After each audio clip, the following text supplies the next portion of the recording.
The man sitting opposite the girl turned to her and said that he was proposing to her to become his daughter.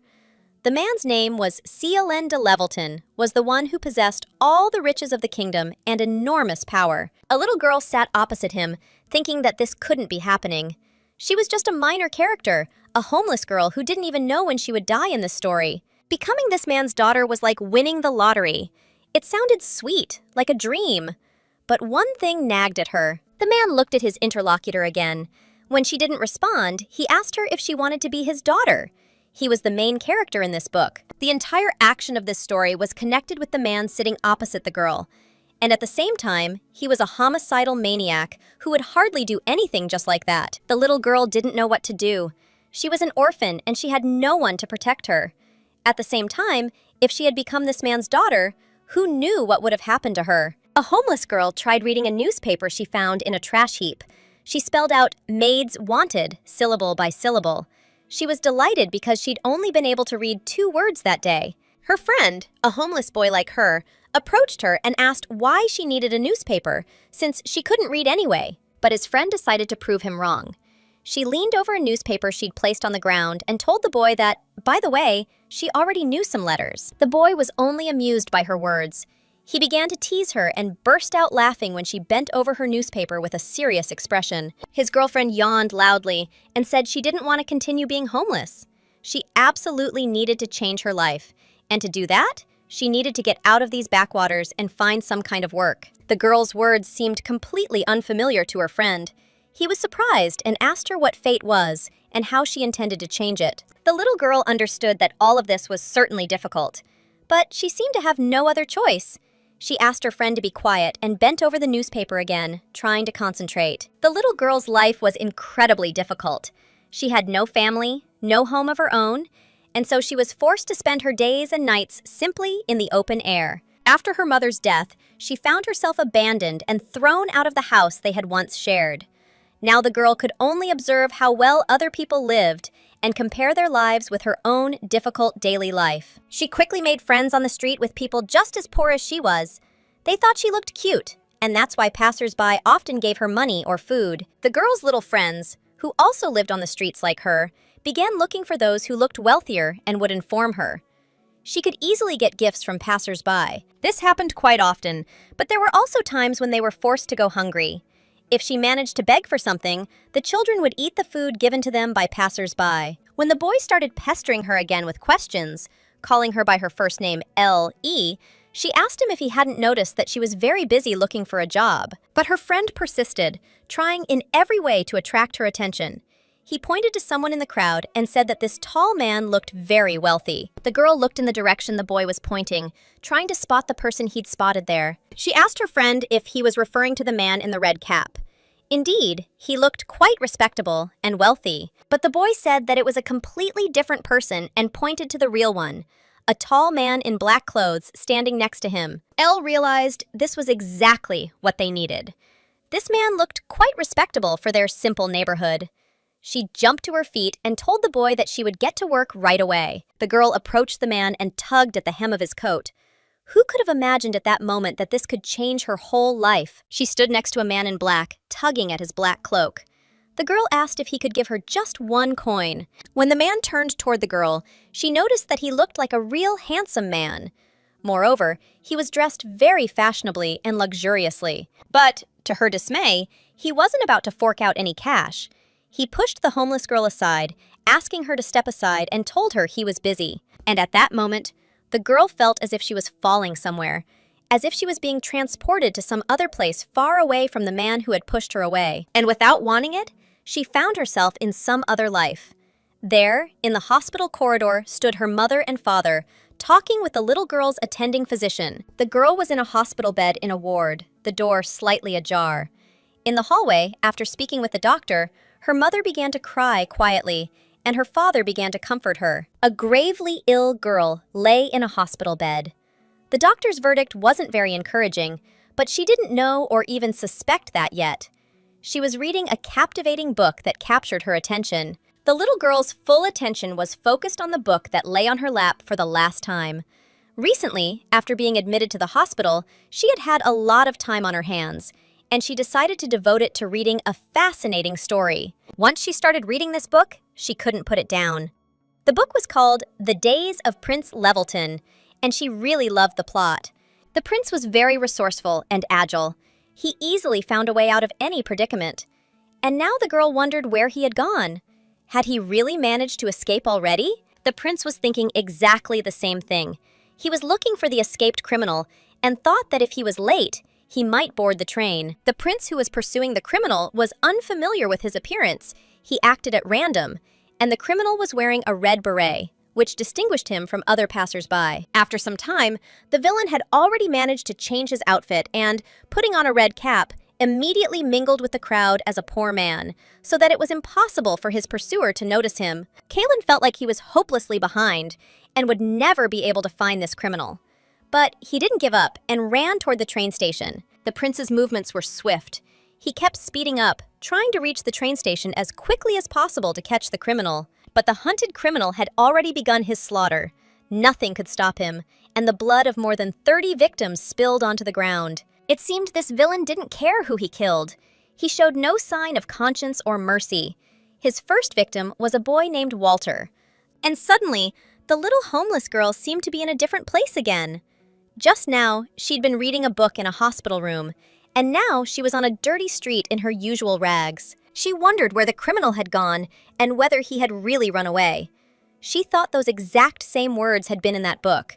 And then she realized that her friend at Walter's was in danger. Lee grabbed the end of the man's cloak running in front of her and began to pull him towards her, trying to stop him. She pulled the prince, who was hurrying after the criminal, with all the strength her small body was capable of, trying to stop him. The girl shouted at him that he couldn't go to the station, otherwise people would die there. When the prince turned back to the girl, she said that they should absolutely not go to the train station because there was a strange man in a red beret there. She said she saw him pretend to head for the station, but then hide in an alley. When Kaylin asked the girl if what she told him was true, she added that he looked exactly like the devilish killer on the wanted posters. The girl shouted to the prince that he couldn't hesitate for a second, otherwise he might kill someone in the alley. She pointed to the direction the criminal had gone and asked him to run after him as quickly as possible. The prince rushed headlong in the direction the homeless girl had pointed him.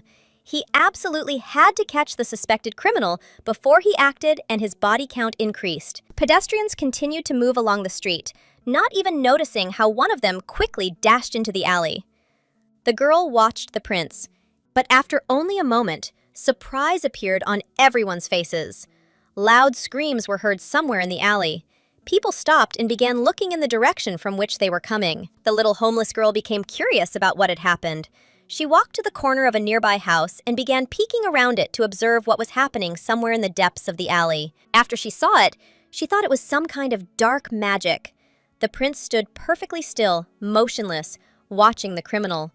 He seemed to be bound by some kind of black cloud, which had lifted him off the ground and was beginning to choke him, causing him to scream loudly. Then the prince must have decided to loosen his grip. The criminal, who had been suspended in midair until then, fell heavily to the ground, and his pursuer slowly waved his hand over him. When the villain found himself lying on the pavement, Kalen stepped on his head with his shoe and said that this was a great pleasure for him, and he could never deprive himself of such an opportunity. He smiled slightly, looking at the criminal lying at his feet, and said that he really liked bastards like this villain. The girl thought the criminal was a complete psycho. He started screaming so loudly that she had to cover her ears with her hands. After a while, it seemed to her that the screams had died down. She removed her hands and began to listen to see if the criminal would start screaming loudly again. It seemed the criminal had finally been dealt with. The prince clutched his head with his bloodied hand. His cheeks and clothes were also covered in blood. Most likely, he killed the criminal with his cane, because the handle of this cane was bloody, and drops of thick crimson blood were slowly dripping from it. Lee was very scared. She became afraid, and so the girl decided to run away, running as fast as she could away from that damned alley. The homeless girl ran quickly, trying to get to some safe place as quickly as possible where she could hide from those around her. But this was not so easy to do, because her pursuer also really wanted to catch up with her, and had already extended his hand to grab the fugitive. And the next moment, the prince succeeded. He grabbed the homeless girl by the collar and pulled her forcefully toward him. The girl began screaming loudly. She didn't want to fall into the hands of a cruel man who had just killed someone, even a criminal, right before her very eyes. As soon as Lei calmed down a little, the prince immediately released her. He sat her down on the pavement near the wall and, standing over her, began to closely examine the little girl. Kaylin leaned as close to her face as possible, looked into her eyes, and said that he wanted to ask her something. The girl was terrified. She began shaking violently and couldn't calm down. A plea escaped her lips for the man to let her go. Somewhere in the distance, people began shouting, and the prince listened to their cries. It seemed they were getting closer, and they were heading right here, where he was now talking with the girl. Suddenly, the man told her that there were too many prying eyes in this place for conversation, and therefore they wouldn't be able to have a proper conversation. He handed her his business card. The man slowly stood up, preparing to leave the alley. He said his name was Kaylin, de Levelton, and asked the girl to be sure to find him. Lee remained sitting against the alley wall. She held a business card in her hands, and in her head, she heard the man's words about how they needed to talk about how she had helped him. The girl lay down to sleep on the cobblestone pavement, covering herself with old newspapers and a tattered rag. As she drifted off to sleep, she thought she'd somehow found herself inside the story and was living there. She was upset that she was a minor character in the story, and also a homeless person. She wondered if she was really destined to end her days on the streets. Lee thought she hadn't yet had time to taste the joy of life. After all, her parents thought their daughter would be born healthy and happy in the next life. The girl lay there, wanting to scream at her mom and dad that, unfortunately, all she'd be born with in the next life was health. She felt abandoned and miserable. The night passed completely unnoticed, and the next morning, the girl woke up as if nothing had happened. She began yawning loudly and stretching vigorously. She noticed that some red flowers had appeared on the newspaper she had covered her body with at night to conserve body heat and keep from freezing. They were lying on top of the newspaper. Although the girl was very surprised by these flowers, she didn't spend much time with them, thinking that she had no need for that now. She picked up the newspaper and began reading the advertisements. The letters she saw there seemed familiar, as if she'd seen them somewhere before. She looked closely at the letters again. Circle, square, circle. It was very similar to what was on the back of the business card. They were exactly the same letters, in exactly the same order. Lei began to carefully read the newspaper and compare what was written in it with the business card that the mysterious stranger had given her yesterday. The girl was overjoyed when she was able to read the entire sentence. It was an announcement that Prince Levelton was recruiting servants, and to apply, they were to report to his palace.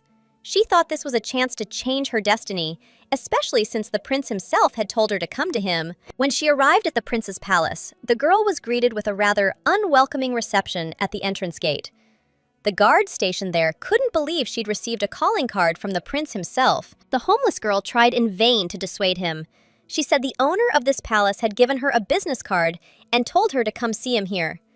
And while the guard was examining the prince's business card, the girl thought that, although this was true, her enterprise would not be successful if she could not meet with the prince. She sadly lowered her head, hoping that the man standing in front of her would change his mind and still let her into the estate. The sound of a squeaking wheel reached the girl's ears. A carriage was driving behind her, and one of the wheels was creaking slightly. The girl moved a little away from the gate leading to the palace. She decided to wait there, if possible, until the carriage entered the courtyard. Then someone called out to her. A very elegantly dressed and rather wealthy-looking boy approached her and asked what was wrong. The guard answered for her. He said that this girl claimed that the prince himself had told her to come here. Lee thought that this was probably the prince's son, Jad. The boy considered the guard's words. He didn't quite believe his father could be interested in some homeless girl, but perhaps his father had developed a new hobby. The girl tried to make the most of her last chance. She absolutely had to get to the palace, and she told the boy she had something important to tell the prince, and she wanted to see him to do it. It seemed her prayers had not been in vain. The boy heeded her request and said he would lead her to the palace. He asked the girl to follow him. After they had crossed the vast lawn in front of the palace, he led her inside the palace, which immediately struck the poor girl with its size and splendor. Lee noticed, as soon as they walked through the palace, an open door in which the man who had given her his business card yesterday was sitting at a table in his chair. Noticing the people who entered, Kaylin turned in their direction and began to stare intently at his son and the girl he was accompanying. The little girl was already beginning to regret coming to this palace. She remembered how the prince had killed a man yesterday without any remorse. She became frightened and began to tremble. Jad asked his father if he knew the girl. He told the prince that she had her business card. He wanted to say that perhaps she had stolen it, but the owner of the palace, sitting in the chair, answered the boy that they had indeed met this girl yesterday, and he owed her something. Jad asked if it was really true that the prince had called this seemingly poor and homeless girl here. Lee was completely beside herself. She felt like she'd never be able to begin the conversation with the prince she'd been preparing for so long. She wanted to hear what he would say to her proposal. But finally, they gave her the floor and asked her what she wanted and why she had come to the palace. The girl said she wanted to ask if they were by any chance recruiting servants. As it turned out, her question greatly surprised the palace master. He asked her why she was asking this. The poor, homeless, frightened girl didn't know what to say. She was terrified, but she still dared to tell him she'd seen an ad in the newspaper that the prince needed servants. When she added that she had helped him that time, and perhaps he could help her, the prince asked the girl how old she was. She realized that perhaps her age would be a hindrance, but she still decided not to deceive anyone and answered that she was 9 years old. But she wanted the job so much that Lee began to tell her that she was very strong and healthy. Moreover, she could only eat once a day and could do almost everything. She told the prince that she knew how to wash floors well. She is also trained to do laundry. The girl looked at her hands and remembered how they hurt after she had been washing floors and doing laundry for a long time. But she was not discouraged and told the prince that she was small, and this could be a plus because she could clean the chimney. The girl became so emboldened and excited that she began to say that she was ready to do any work in the prince's palace, if only he would agree to take her on as a servant. Lee almost didn't hear how someone from behind began to move towards her, rustling their long dress on the floor. When she turned back, she saw a beautiful black-haired girl who greeted her and said that her name was Maria. The girl sat down opposite the girl and asked her where her parents were. Lee remembered that it was Kaylin's sister. Just as she had read in the story, she turned out to be an extraordinary beauty. The homeless girl told her interlocutor that she once had a mother, but she died several years ago. And after that, she was left alone and forced to live on the street. When the girl asked where she lived, their guest replied that she lived anywhere and didn't have a home. The boy was very surprised and asked where she slept. The poor girl didn't hide anything and said that she was sleeping outside in the open air. Then she raised her hands in front of Maria, who was still sitting there, and said she wasn't sick with anything contagious. She slept on the clean streets, collecting discarded blankets and covering herself with them. When she told the palace owners all this, they remained silent. The girl couldn't understand why no one had said a word to her, and so she became sad. The prince's sister said she'd heard that Kaylin wanted to thank the girl, and that's why he'd called her here. She asked her why she should become a servant if she could get something more. The girl lowered her head, ready to cry. She didn't believe she could get anything for nothing. She really wanted to get this job and thus change her destiny. And so she told Maria that she wanted to be someone else. When she grew up, she didn't want to be a beggar, but rather someone more significant. And she told the girl that she wanted no one to yell at her or call her names. She wanted to be as normal as everyone else, and she didn't know where else to turn for help. Maria stroked the girl's head and said that she was very smart, and perhaps all her dreams would soon come true. And while the girl was stroking the palace guest's head, she noticed a red petal in her hair, which landed in her palm. The girl cried out in surprise and asked what it was. Lee took the flowers in her palms and said that these were the flowers that she had found this morning and brought them to give to the prince. Kaylin looked in surprise at the flowers in his little guest's hands. He seemed very interested in them. And this was indeed true, because the prince asked the girl to give them to him. He extended his hand to her and asked the girl where she got the flowers. The girl immediately fulfilled the palace owner's request and gave him the flowers. When he asked her who she got them from, she said she didn't know, since they were already there when she woke up. She really didn't want the prince to think she'd stolen them. She explained that she had a friend who sold flowers, and sometimes he gave them what was left. The boys must have placed the flowers near her while she was sleeping. The prince's sister looked at the girl and asked her what salary she would like to receive. Elle didn't think long and replied that she would accept as much as they gave her. That's why they might have agreed to pay her a quarter of an adult's salary. The prince seemed oblivious to the presence of other people in the room. He spent the entire time carefully examining the flower his little guest had given him. The girl was busy deciding how much she should ask for. She'd reached the point where she was ready to settle for just half a quarter, and was waving her fingers to indicate how much she should be paid. The prince finally remembered why this little girl had come to him. He said he might take her on, but first he needed to check something. Then he called the little guest to him and asked her how she knew that he was pursuing a criminal. The girl thought it was a good thing she'd managed to prepare her answer in advance. She said she'd seen a man who looked just like the one on the wanted poster in the alley. The prince picked up the flower again and began examining it. He told Lee that she had a very keen eye, but he asked again why she had decided to help him in particular. Lee thought that the prince decided to test her in this way. She answered him that it was just an accident. When he asked her if it was a coincidence, she laughed and said she simply wanted to help someone. And then, of all people, the prince caught her eye. She added that he was so handsome, and she never imagined he was of such high rank. But the prince persisted and said he was interested in something else. He asked how the girl knew he was heading specifically to the station. It was a very easy question, so she replied that there was only one reason why such a neat gentleman would be in a hurry, walking down a dirty alley. And she asked if he wasn't heading to the station, which was only 2 blocks away, since the back alley was the fastest way to the station. Kalen looked closely at his guest. He couldn't believe the child could be so smart. He told the girl she was very bright. His guest became sad again. Tears seemed on the verge of appearing in her eyes. She was haunted by the question of whether she had dispelled the prince's doubts, but she had not yet received an answer to it, since the prince pointed his finger at another room, where she should wait a little while he consulted with his family. When Lei left the room, the door was immediately closed behind her. She was confused. She felt like her plan had failed, and she wondered if she had made some mistake. She sat by the door, not even hoping to be assigned to the kitchen or the dishwasher. She was even willing to clean the stables, or at least let them take her on for a probationary period. Jad told his aunt that the child was not so easy to handle because it was not a pet. Maria didn't hesitate, but replied that she hadn't meant the girl as a pet. After all, there was food in the temple, and it was possible to live there. Besides, they also taught there. Her nephew paused briefly, as if considering what to say to her. He decided that perhaps his opinion didn't really matter to the adults. The prince asked his sister to leave the girl alone, because if she went to the temple, she would have to become a nun. His words surprised Maria beyond measure. She asked if her brother had considered leaving the girl behind. If they had such a young servant, strange rumors would certainly spread. Jad decided that perhaps he should raise this girl, and to do that, he simply had to let her live in the mansion.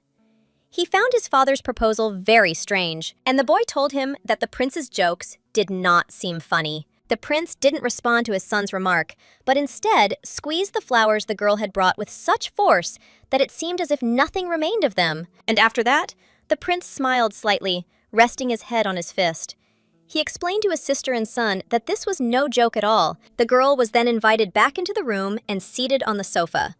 They sat at a small table, at the head of which sat the master of the palace. Lee was incredibly surprised by the prince's words when he said that, in fact, the advertisement had been published more than 6 months ago, and during this time, they had already hired 3 maids. The girl hung her head sadly, ready to burst into tears.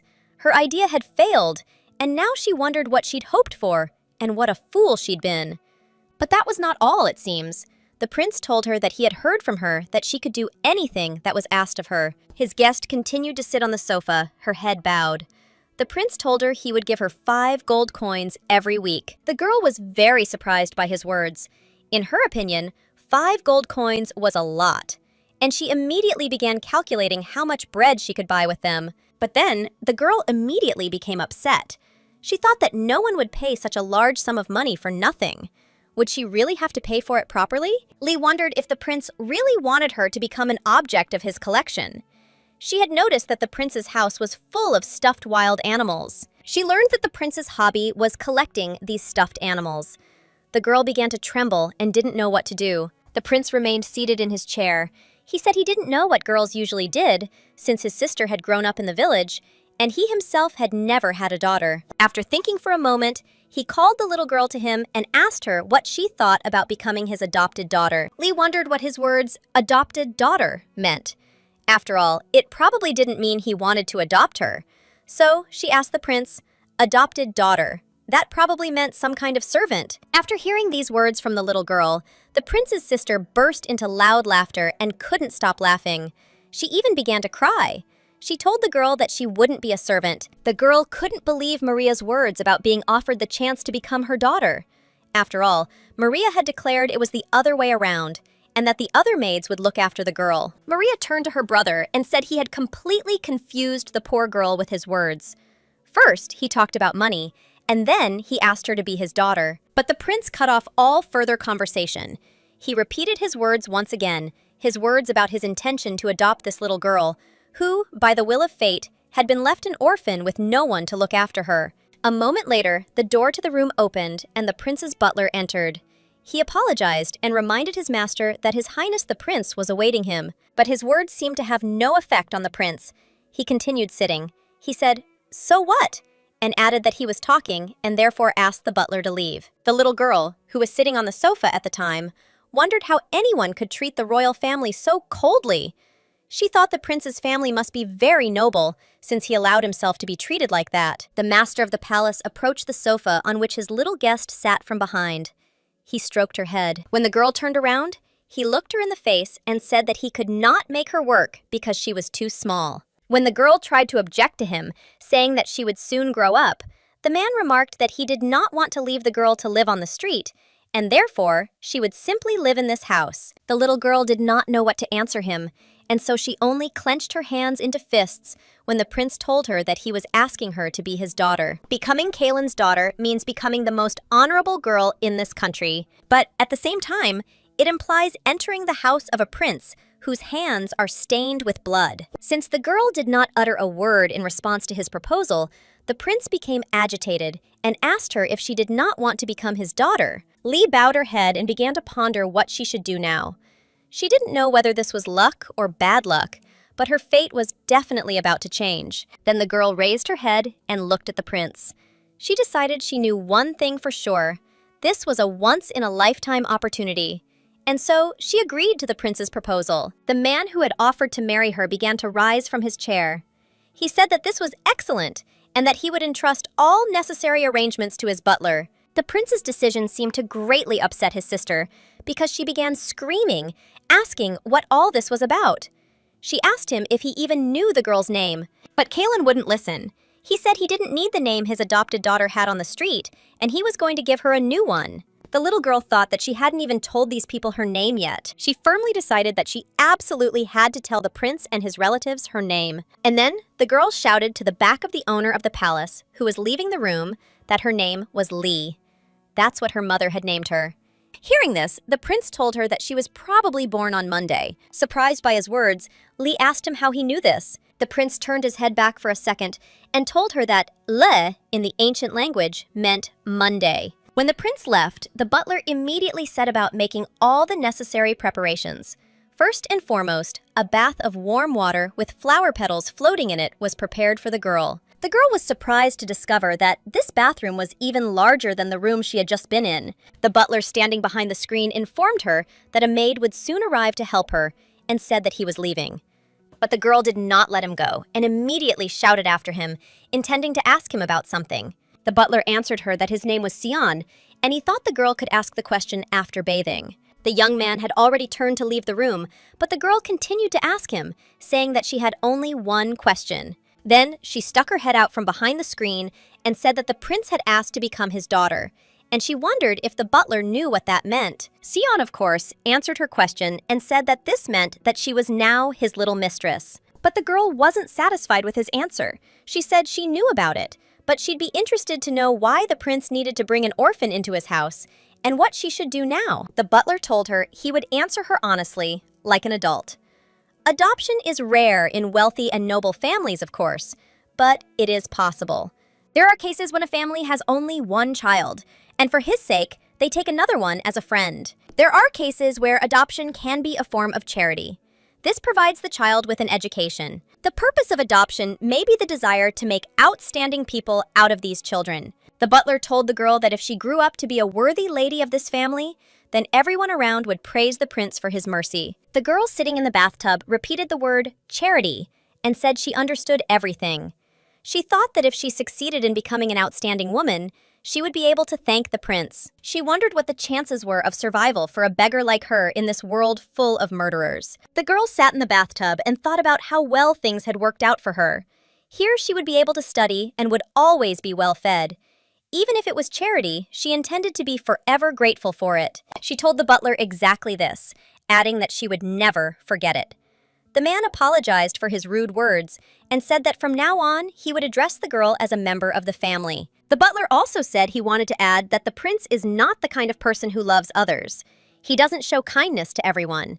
Lee smiled and said that she knew that for sure. In short, he is a real dark hero. Having already opened the door, the butler told his new mistress that the most important thing for her was to be healthy and grow up in a peaceful environment. The girl still wanted to ask the butler something. She pulled back the screen and called his name. Since he didn't answer, she thought he had already left. The girl settled comfortably in the bathroom and began to think about whether she would be able to be healthy and grow up in a peaceful environment, since she was adopted by a real serial killer who had already killed 107 people. Naturally, the prince was no ordinary homicidal maniac. He was a high-level dark mage, born once every 500 years. High-level dark mages are cursed to survive only by killing people. To survive, they must absorb the magical power of human bodies. That's why they're forced to kill. And the more magical energy they absorb, the stronger they become. That's why they're also called magic absorbers. After Kalen's magical abilities became known to his entire family, it was decided to raise the prince as a weapon. Later, even the royal family joined in this matter to use the prince's magical power. And so, he was born. A villain who kills villains. A serial killer who destroys other serial killers. It was the king's one-man special forces unit. Lying in the warm water of the bath, Lee thought about how lucky she was. Although she was a little scared that the prince did not pose any danger to her. She was sure that he stood on the side of justice and was something like a real hero. After a while, she felt as if she dozed off in her bath.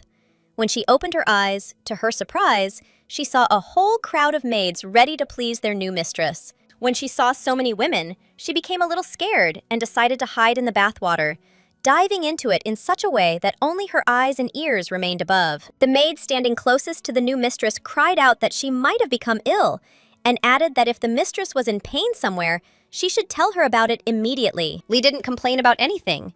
She climbed out of the bath and was immediately offered a warm, soft towel to wrap herself in. When the girl looked into the bathtub, she noticed that the water had become almost black. She apologized, but the maid drying her hair replied that it was nothing. They could dump the water out and fill it with new water. Lee was surprised by how soft the towel felt on her shoulders. She even wondered if such a soft cloth could be used to dry her body. All the maids who came contributed their efforts to ensure that, in the end, their new mistress began to look like a real princess, washed, combed, and dressed in a new, luxurious dress. The girl looked at her hair, and it seemed to her that it had become different from what it had been before. She wondered if her hair had ever been this color before. She looked in the mirror and began to admire her clothes. She felt like they were those of a real angel. The maids seemed pleased with their work too. They joyfully exclaimed, praising their mistress. They said she looked wonderful and wiped the sweat from their brows. When the girl was tidied up, a woman approached her and said that everything was ready for dinner and asked her to follow her. In all the excitement and fuss, Elle completely forgot about her hunger. Her nerves kept her from feeling hungry, and moreover, during her time outside, she'd learned to control her hunger. The woman led her into a huge dining room. Chairs were arranged around a large table, but to the little girl's surprise, there was no one else there. When Lei looked at the table, she was literally stunned by the appetizers offered to the palace's hosts. Never in her life had she seen so much food in one place at once. Since no one was there, she decided to wait for the prince and his relatives. So, the girl decided to climb onto one of the chairs near the dining table. Perhaps it was a bad decision, because she was immediately tempted by the food on the table. She noticed that everything looked very appetizing. Besides looking delicious, the food smelled exquisite. This gave the girl a stomachache and made her hungry. About 20 minutes passed like this. The girl waited in vain for anyone else to appear in the cafeteria. She was already drooling so much, she wanted something to satisfy her hunger. She picked up a huge loaf of bread and thought maybe she should try at least a little before the others arrived. She was so hungry that it was already difficult to wait for the prince. First, she decided to sniff the bun. It smelled so aromatic that she wanted to bite into it right away. The next moment, she decided that she would not eat at all, but would just take a few bites, a couple of small pieces. To her surprise, Elle noticed that the bread was very soft. She thought she hadn't eaten such delicious food in a long time. She remembered that in her past life, everything had been completely different. Due to her serious illness, she had no appetite, So, before she came here, the girl had been forced to eat almost nothing. She didn't even notice how, after the bun, she began to eat the rest of the dishes on the table. Time flew by, and it seemed she hadn't wasted a single minute. Eventually, she was full and thought everything was delicious. She decided that excellent food was worth crying over too, and she cried a little. She was brought out of her state of bliss by the words of a boy sitting next to her at the dinner table.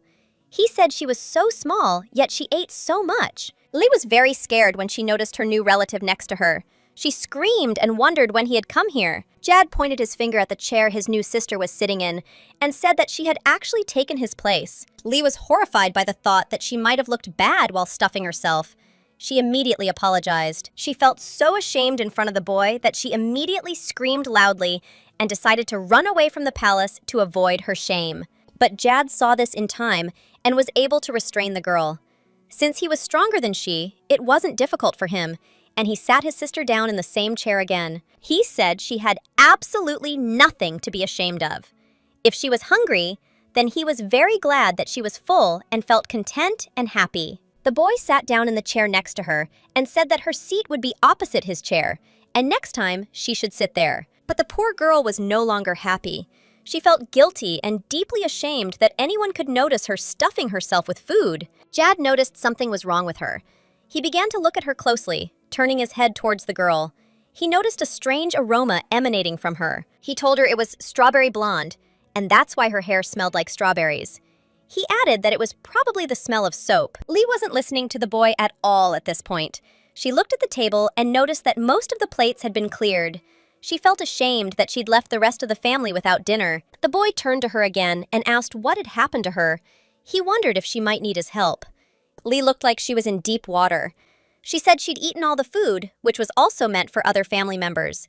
She was truly ashamed of herself for having done so. She couldn't forget that on the street, if friends managed to turn off something from passers-by, they always shared with each other even the smallest piece of bread. Only in this way, by helping each other, could children survive on the streets without resorting to theft, for which they were severely punished. She told the boy sitting next to her everything and said that her friends always shared even the smallest piece with her. And then the girl started crying. She said she really wanted to be friends with everyone in the palace, but now they'd probably think she was some kind of glutton. Jad immediately told her not to worry about anything. He said he was just watching her eat. That's why he didn't show it. The girl looked at her brother in surprise.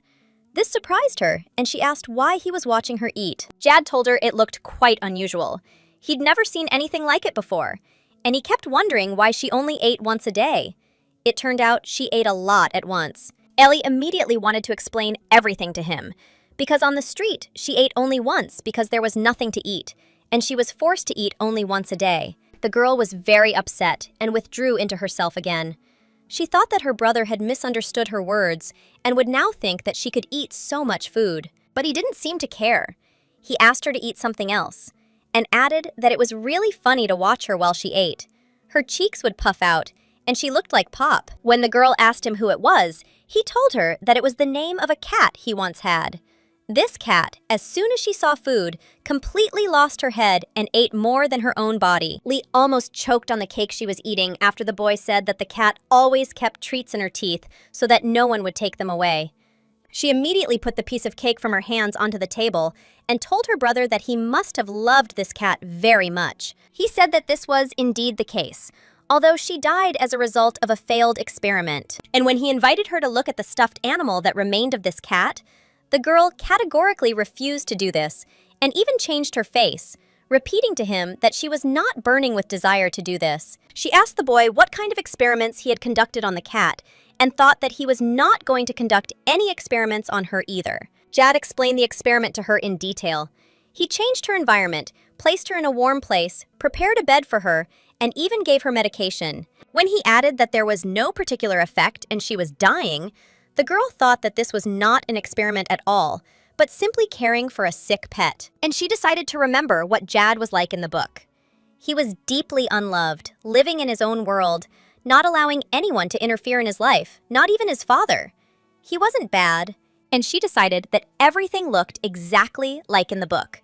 She smiled at the boy and said that Popo was probably grateful to him for this experiment. Her interlocutor replied that he knew nothing about it and immediately asked why she wanted to be friends with him. Lee replied that, thanks to him, she was able to stay here in the palace, and now she really wanted to befriend the boy as a sign of gratitude. He answered her that it was just his father's decision, and even if he had been against it, it probably wouldn't have changed anything. When the girl tried to object to him, saying that her father was probably indulging his whim, Jad replied that this was not at all the case, and that they would not be able to become friends because brother and sister cannot be friends. His answer seemed to deeply upset the girl. She suddenly fell silent, her eyes shining with frustration at not being able to befriend her new relative. But then, Jad leaned over and said that, despite all this, relatives can be close. They can trust each other, and watching her devour the food was quite amusing. Lee's spirits at all. She was still sad and told him it was just today and that she didn't usually eat that much. He seemed upset by this answer, but he did not show it and turned to her again, saying that he still wanted to ask her something. The boy's question concerned a red flower with golden hair. Like the prince, he was very interested in the flower the girl had brought. Jad looked her intently in the eyes and asked the girl if she really got it from someone. He was also interested in how it happened. She was surprised by his question, confirmed that it was indeed true, and she didn't even know who she'd gotten the flower from. At the same time, she wondered if something was wrong. She remembered that when the prince took the flower in his hands, he had a very serious expression on his face, as if something had really puzzled him. Lee wondered if the prince and his son could have thought that she had stolen this flower, because, frankly speaking, she had not stolen it, but had simply found it on an old newspaper with which she had covered her body at night. Now, it was her new relative's turn to reflect. He gazed thoughtfully into the distance and began to wonder aloud why her father had wanted to adopt her. The girl replied that she herself didn't know why. She was even more surprised when asked if she had ever killed people, or perhaps been an accomplice to any crimes.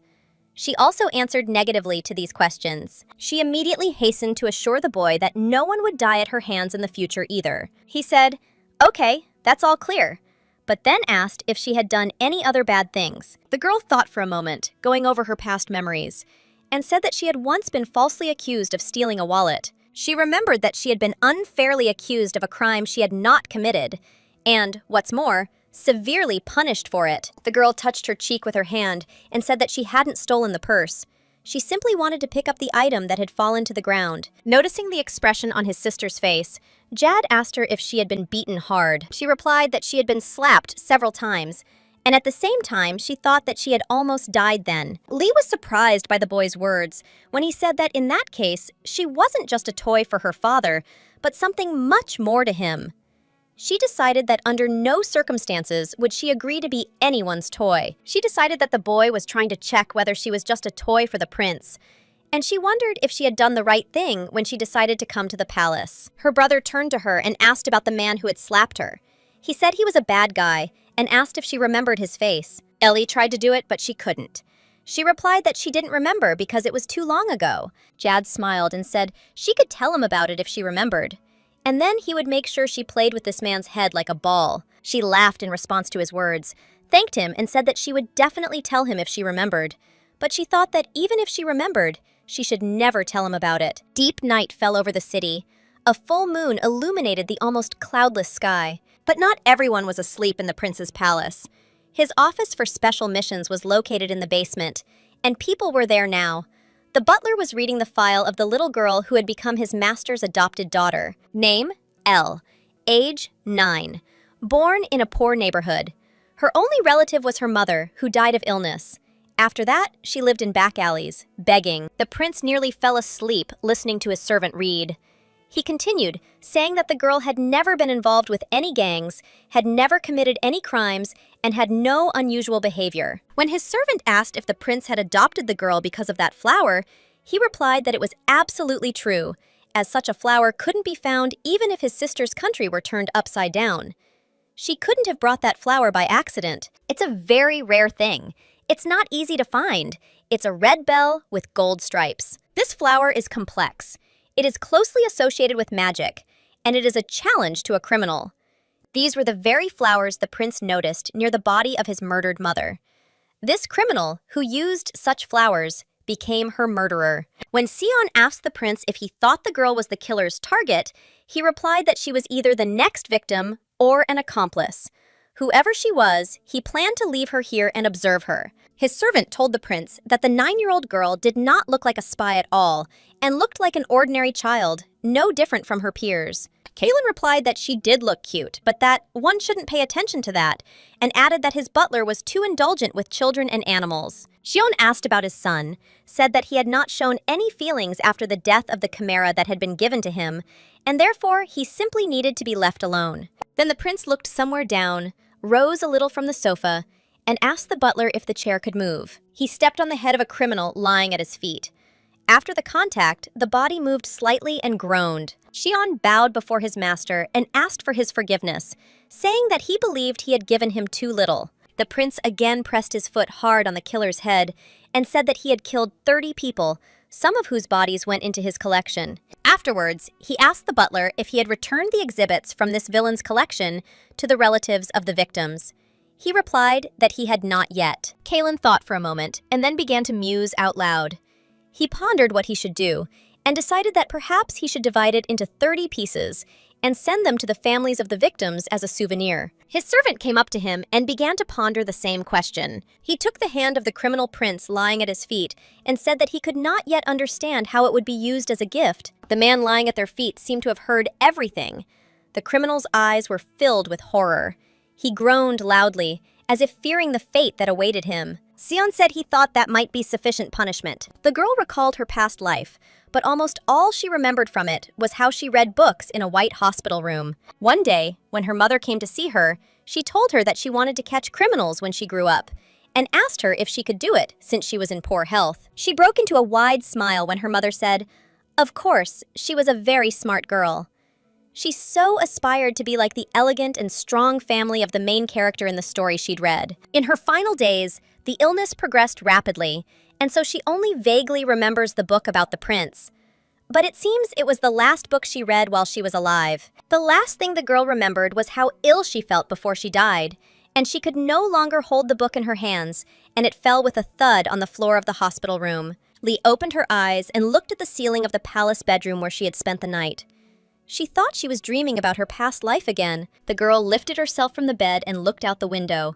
She was haunted by the thought of why she couldn't remember the contents of that book. She continued to sit on her huge bed and thought that maybe all this was because of a dream, because every morning she woke up and began to doubt the reality in which she now lived, to make sure that everything that was happening to her was not a dream, and that she was really in the palace now. She even decided to pinch her cheeks and screamed loudly in pain. After some time, she was dressed and quickly ran to the dining room, where her new relative was waiting for her. She greeted the boy, who was now sitting in his usual chair. He wished her good morning in return. When she noticed that the prince was not at the dinner table today either, Jad explained to her that her father was always busy and that today he had gone to the suburbs on some kind of inspection. The girl replied that she understood everything and thought the inspection in the suburbs was just an excuse for the prince to leave on a mission. She decided not to ask about it anymore. When she told Jad that she would no longer be interested in it, he replied that this was indeed very correct, and she should not at all be interested in what their father was doing. Every morning she ate breakfast alone with her brother. He continued to watch her closely as she ate her food. Lee looked at her brother and decided that he was still a closed person to her. But they had become a little closer, and so now she called him by his name. When he asked the girl if it was really that delicious, she replied that of course it was, and responded affirmatively to his suggestion that it would be a good idea for her to learn a little table etiquette and eat a little more slowly. She looked at the boy and thought that she could perhaps hope that they had become closer, and asked him if he was busy today, and if there was a possibility, but Jad didn't let her finish her sentence. He announced that he wouldn't be there today because he had to stop by the academy. Lee, of course, was upset by his answer. She said she understood and began thinking about what she should do today. Her brother called the butler over and gave him some order, after which the man turned around and went off somewhere. After some time, Sion returned, carrying with him a beautiful yellow balloon. He leaned over to the girl and told her she could play with the ball instead. The girl was overjoyed and amazed by the gift she received from her brother. Lee immediately started playing with it and asked if it was really meant for her, since the balls were only for special days. She remembered how her mom and dad sometimes brought her balloons to the hospital, and she was incredibly happy with such a gift. Remembering her parents from her past life, the girl immediately began to cry. Her brother and butler decided it was probably from joy. Jad leaned slightly towards her and said that he didn't think she would like some kind of ball so much. The boy's eyes lit up as he watched his sister's delight in receiving such a modest gift.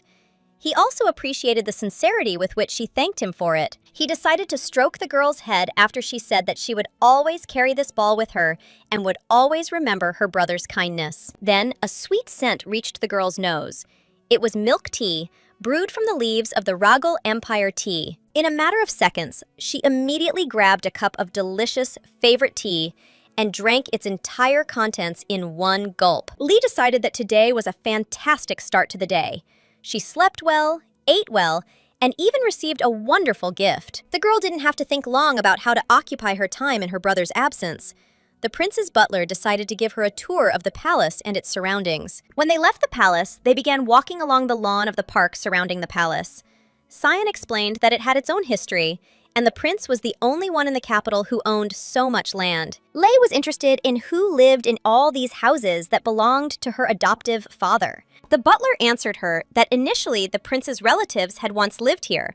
All these houses were occupied by them, but they all moved away, and now the houses are empty. He pointed his finger somewhere into the distance, in the direction of a small hill, and asked the girl if she saw an ancient temple there in the distance. When she replied that she did, he told her that precious items from the prince's collection were kept there, and therefore she was forbidden to go there. The girl decided that the prince's office was also located there.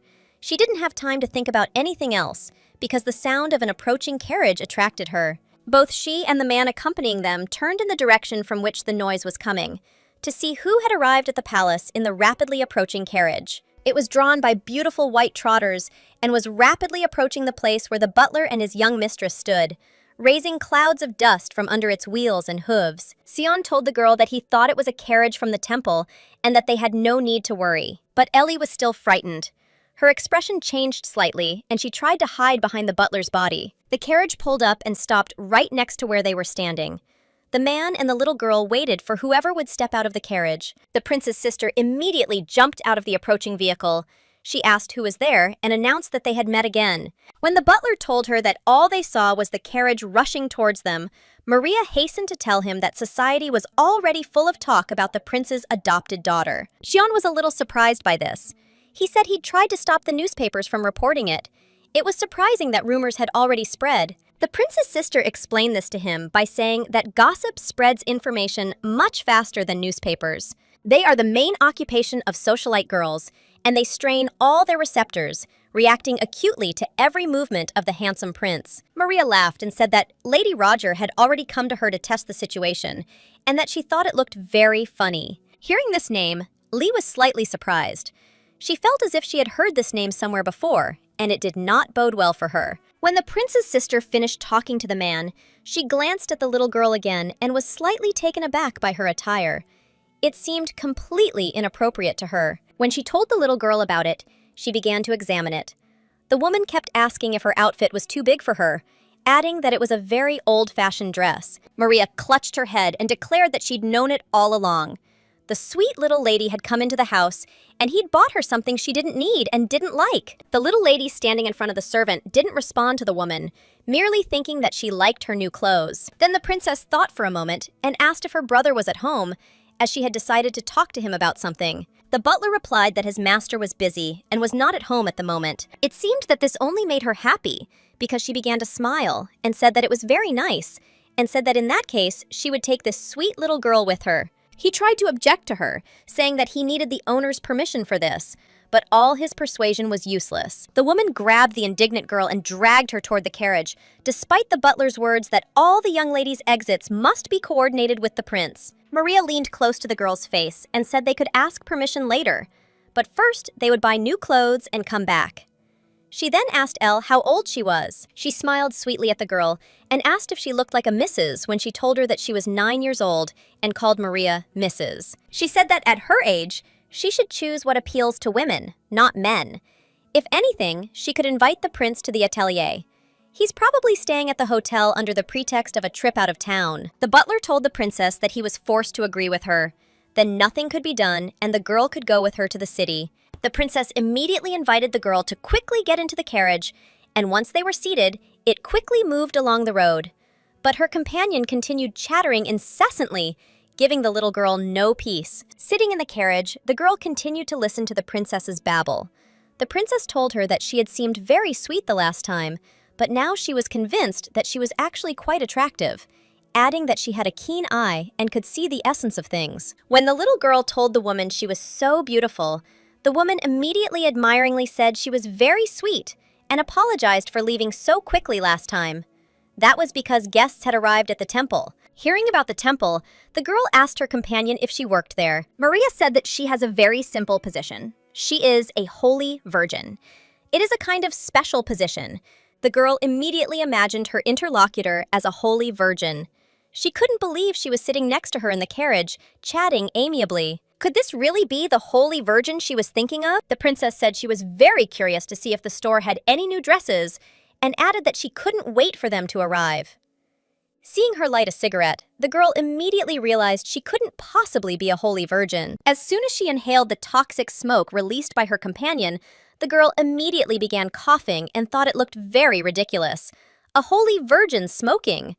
Although, on the other hand, no one forbade smoking. Realizing she had made a mistake, the woman immediately put out her cigarette and tried to turn it into a joke, telling the girl to just look at her and ask if she was surprised. Lee thanked the woman and said that nothing special had happened.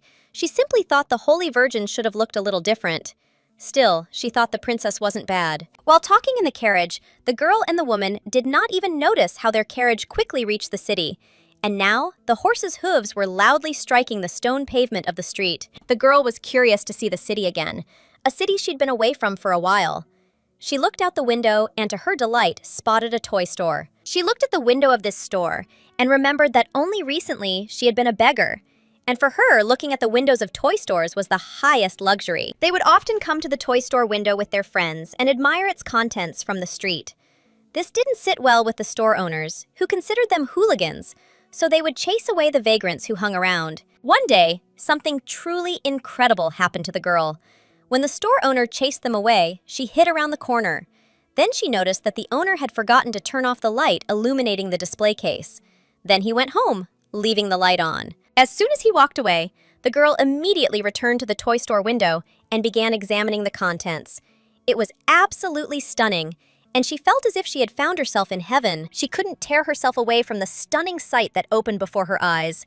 And that time, Ellie stood in front of the window of this store all night. And now, in exactly the same way, she peered out the carriage window, trying to see if any new toys had appeared in that store. The princess sat opposite her, admiring her little companion's curiosity. She thought that if she were with Maria, perhaps she would be able to get inside the store. When the princess stroked her head, the girl thought that perhaps she would still be able to go with her to a toy store and touch some doll with her hand. When they finally arrived and got out of the carriage, the little girl's companion said that the purpose of their journey was right here, and all the young ladies buy clothes at the Seville store. As they approached the store entrance, the woman said they would need to buy as much as possible. The girl might only be 9 years old, but if she lived in the prince's house, she'd have to go to many places. And then the princess began listing all the clothes she thought her little companion needed. She named a going-out dress, a casual dress, an evening dress, and many more. As soon as they entered the store, the women working there immediately noticed them. One of them even clasped her hands and cried out that the Holy Virgin had appeared to them. She happily announced to the other employees that their honored client had arrived and asked them to serve the people who had entered. As soon as the prince's sister and his daughter approached the salespeople, they immediately began asking her what dress she wanted today, adding that they had just received a new shipment of silk. But the princess replied that it was not she who would be choosing the clothes today, but this child. Until these words, the child had been hiding behind the woman's back, but now she came out and greeted the salespeople. She thought that she had previously thought Maria wanted to drive her away. When the women working in the store asked who the young lady was, the Holy Virgin told them that she was the new member of their family. She also told them that they needed to dress this young lady as best they could. She needed to completely update her almost empty wardrobe. While Lee was hiding behind the hem of her companion's dress and only peeking out from there furtively, the sellers asked how much they were expecting. The woman smiled and asked them if they really dared to ask Lady Levelton herself about prices. The women seemed to realize they had made a mistake because the first of them immediately began to bow in fear and ask for forgiveness. The princess smiled at them and said there was no need to apologize. She said they should start with 100 gold coins, and they needed to make sure they could spend it all. Lee immediately began to mentally imagine what a huge sum that was. A whole 100 gold coins! If a maid's salary is 1 gold coin, then 100 coins, roughly speaking, is a whole 100 million. Maria was very surprised when the prince's little pet rushed to her and declared that she couldn't spend such a huge sum. In her opinion, it was too much. Despite all the little girl's protests, the princess answered her that this was exactly as much as was needed for the first time, and asked her not to worry so much. Lee thought about how she wasn't his biological daughter, and how she shouldn't spend so much money. She figured the prince would throw her out, deciding he didn't need such a spendthrift daughter. She was very upset that the princess had decided to spend such a huge sum on her. The girl seriously considered being kicked out for it. The store employees immediately rushed to the young woman and began telling her that they had many dresses that would perfectly suit such a beautiful lady. The girl decided she couldn't listen to them. She noticed that the salespeople's eyes were simply shining. One of the women snatched the rope holding her balloon from her hand and said that they would take it for safekeeping. The same woman took charge of tying the rope near the window. She said the balloon would stay there while they chose their outfits, and there was no need to worry about it at all. The girl was literally dragged into the back of the store by force. The salespeople told her they needed to take her measurements first and asked her to follow them. Lee didn't understand whether this was really possible. The princess sat in a chair, merely directing the salespeople. She asked them to bring the more expensive items so that they would be in keeping with the prince's family. After she saw what was brought, she declared that it was already out of fashion and asked if they were really going to dress such a beautiful child in such an ugly dress. The woman was choosing something from the catalog that was offered to her and finally seemed to have found something there, since she said that she thought the dress was quite nice. The saleswoman immediately told her that they had just the right copy of this outfit and asked if they would like to try it on. Naturally, the princess immediately agreed and invited her companion to stand and try it on. One of the sales assistants was about to escort the girl to the dressing room for distinguished guests. The fitting rooms for the guests of honor were truly impressive. They resembled real apartments, with sturdy wooden doors decorated with carvings. When the girl put on the dress, the saleswoman began to lace it up at the back and explained that it was meant for evening wear, and that the princess herself had recently ordered a similar model. Lee couldn't believe this was actually happening to her. She couldn't believe, just as she couldn't believe that a princess could be choosing a dress here, and that she would be wearing a similar outfit to the one the princess had just recently chosen. Then the girl heard the fitting room door open, and the saleswoman greeted Lady Roger. The girl immediately remembered that she had just recently heard this name, and thought that this was the one Maria was talking about. It seems this woman was not known for her good manners. She spoke rudely to the store clerk and ordered her not to touch her, declaring that her maid would serve her. The girl heard the angry woman shout at the crying woman that she wasn't going to tolerate this. After all, she was soon to be a princess, and now there was this stepdaughter. This woman began talking specifically about the prince's adopted daughter, and said that she didn't have the prince's magical blood in her as her son did. And there are various rumors about this in high society. The girl remembered what Maria had said about this and decided that that was what the rumors were about, and that it was true that aristocrats could not treat the lower classes differently. The woman who arrived told the maid that education was no problem, but how could she be made into a person? At least there was another way. Marry her off early and send her to live in the village. The woman didn't let up. She added that it sounded good. If only this girl were pretty. Otherwise, who would want to marry an ugly woman? When the maid replied that she hadn't heard anyone speak ill of the prince's adopted daughter's appearance, the nasty woman said, "Who knows? Maybe everyone except her mistress has strange tastes.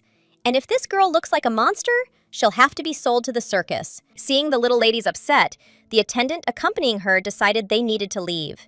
She told the girl to leave right now to avoid being seen by this woman. Lee thought about how many times she had seen people like this evil woman.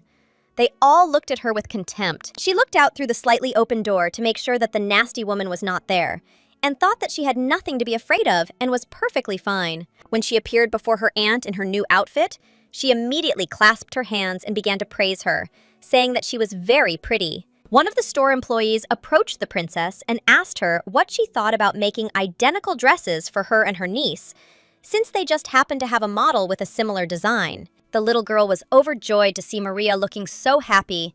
She declared that it had been her long-time dream to wear matching dresses with her relative. The saleswoman accompanying the girl asked her to sit in a chair.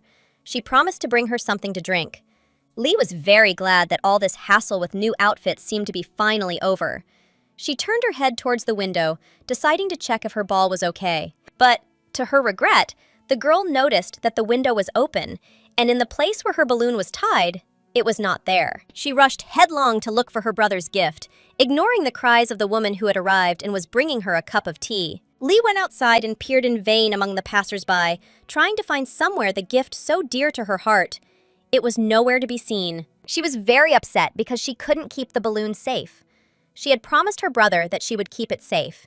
And now it turns out she couldn't keep her word. As she was walking down the street, suddenly a bony, scary-looking hand reached out to her from a dark corner, which really scared the girl. Lee turned her head to the side, well, to the darkness, and from there, someone in a strange, creaky voice addressed her, calling her mistress, and asked if the lady from the noble family would like to tell her fortune. A bony hand grabbed her by the hair, and its owner asked the girl where she got such beautiful hair. The girl was terribly frightened by what had happened.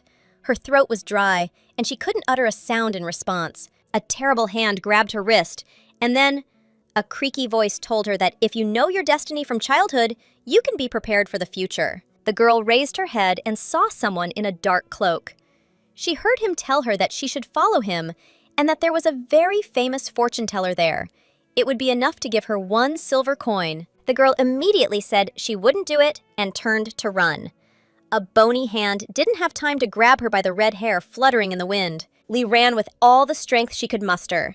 She wanted to get away from this place, and what she considered to be the monster she had encountered there as quickly as possible. Her hand, where the stranger had touched it, hurt terribly, and she touched her wrist with her other hand to relieve the pain a little. Lei was completely exhausted. She ran as far as she could and ran around the corner of a building.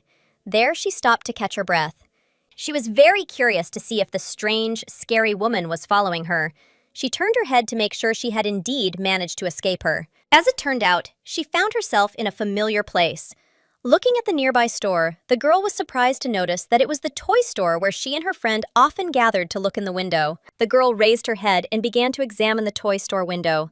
She had so dreamed of coming here, but unfortunately, right now, her balloon was more important to her, since it had been a gift from her brother. Then she turned around and realized she must be lost, because she didn't know how to find her way back to the store she'd been to with her aunt that day.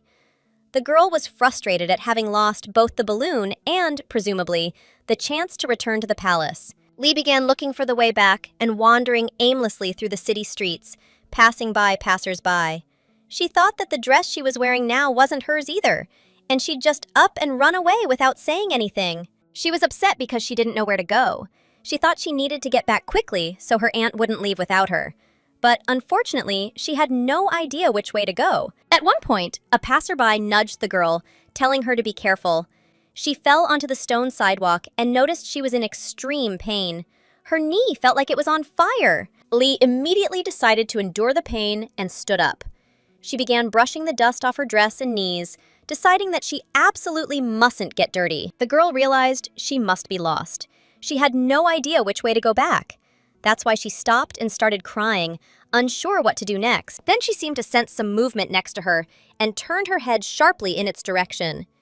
She thought that perhaps a bird had flown so close to her. Lee stood at the crossroads, hesitating to choose her path. She still couldn't figure out what it was. She noticed it right next to her. People were passing by, but she remained motionless. And while she was looking around, a carriage pulled up and stopped next to her.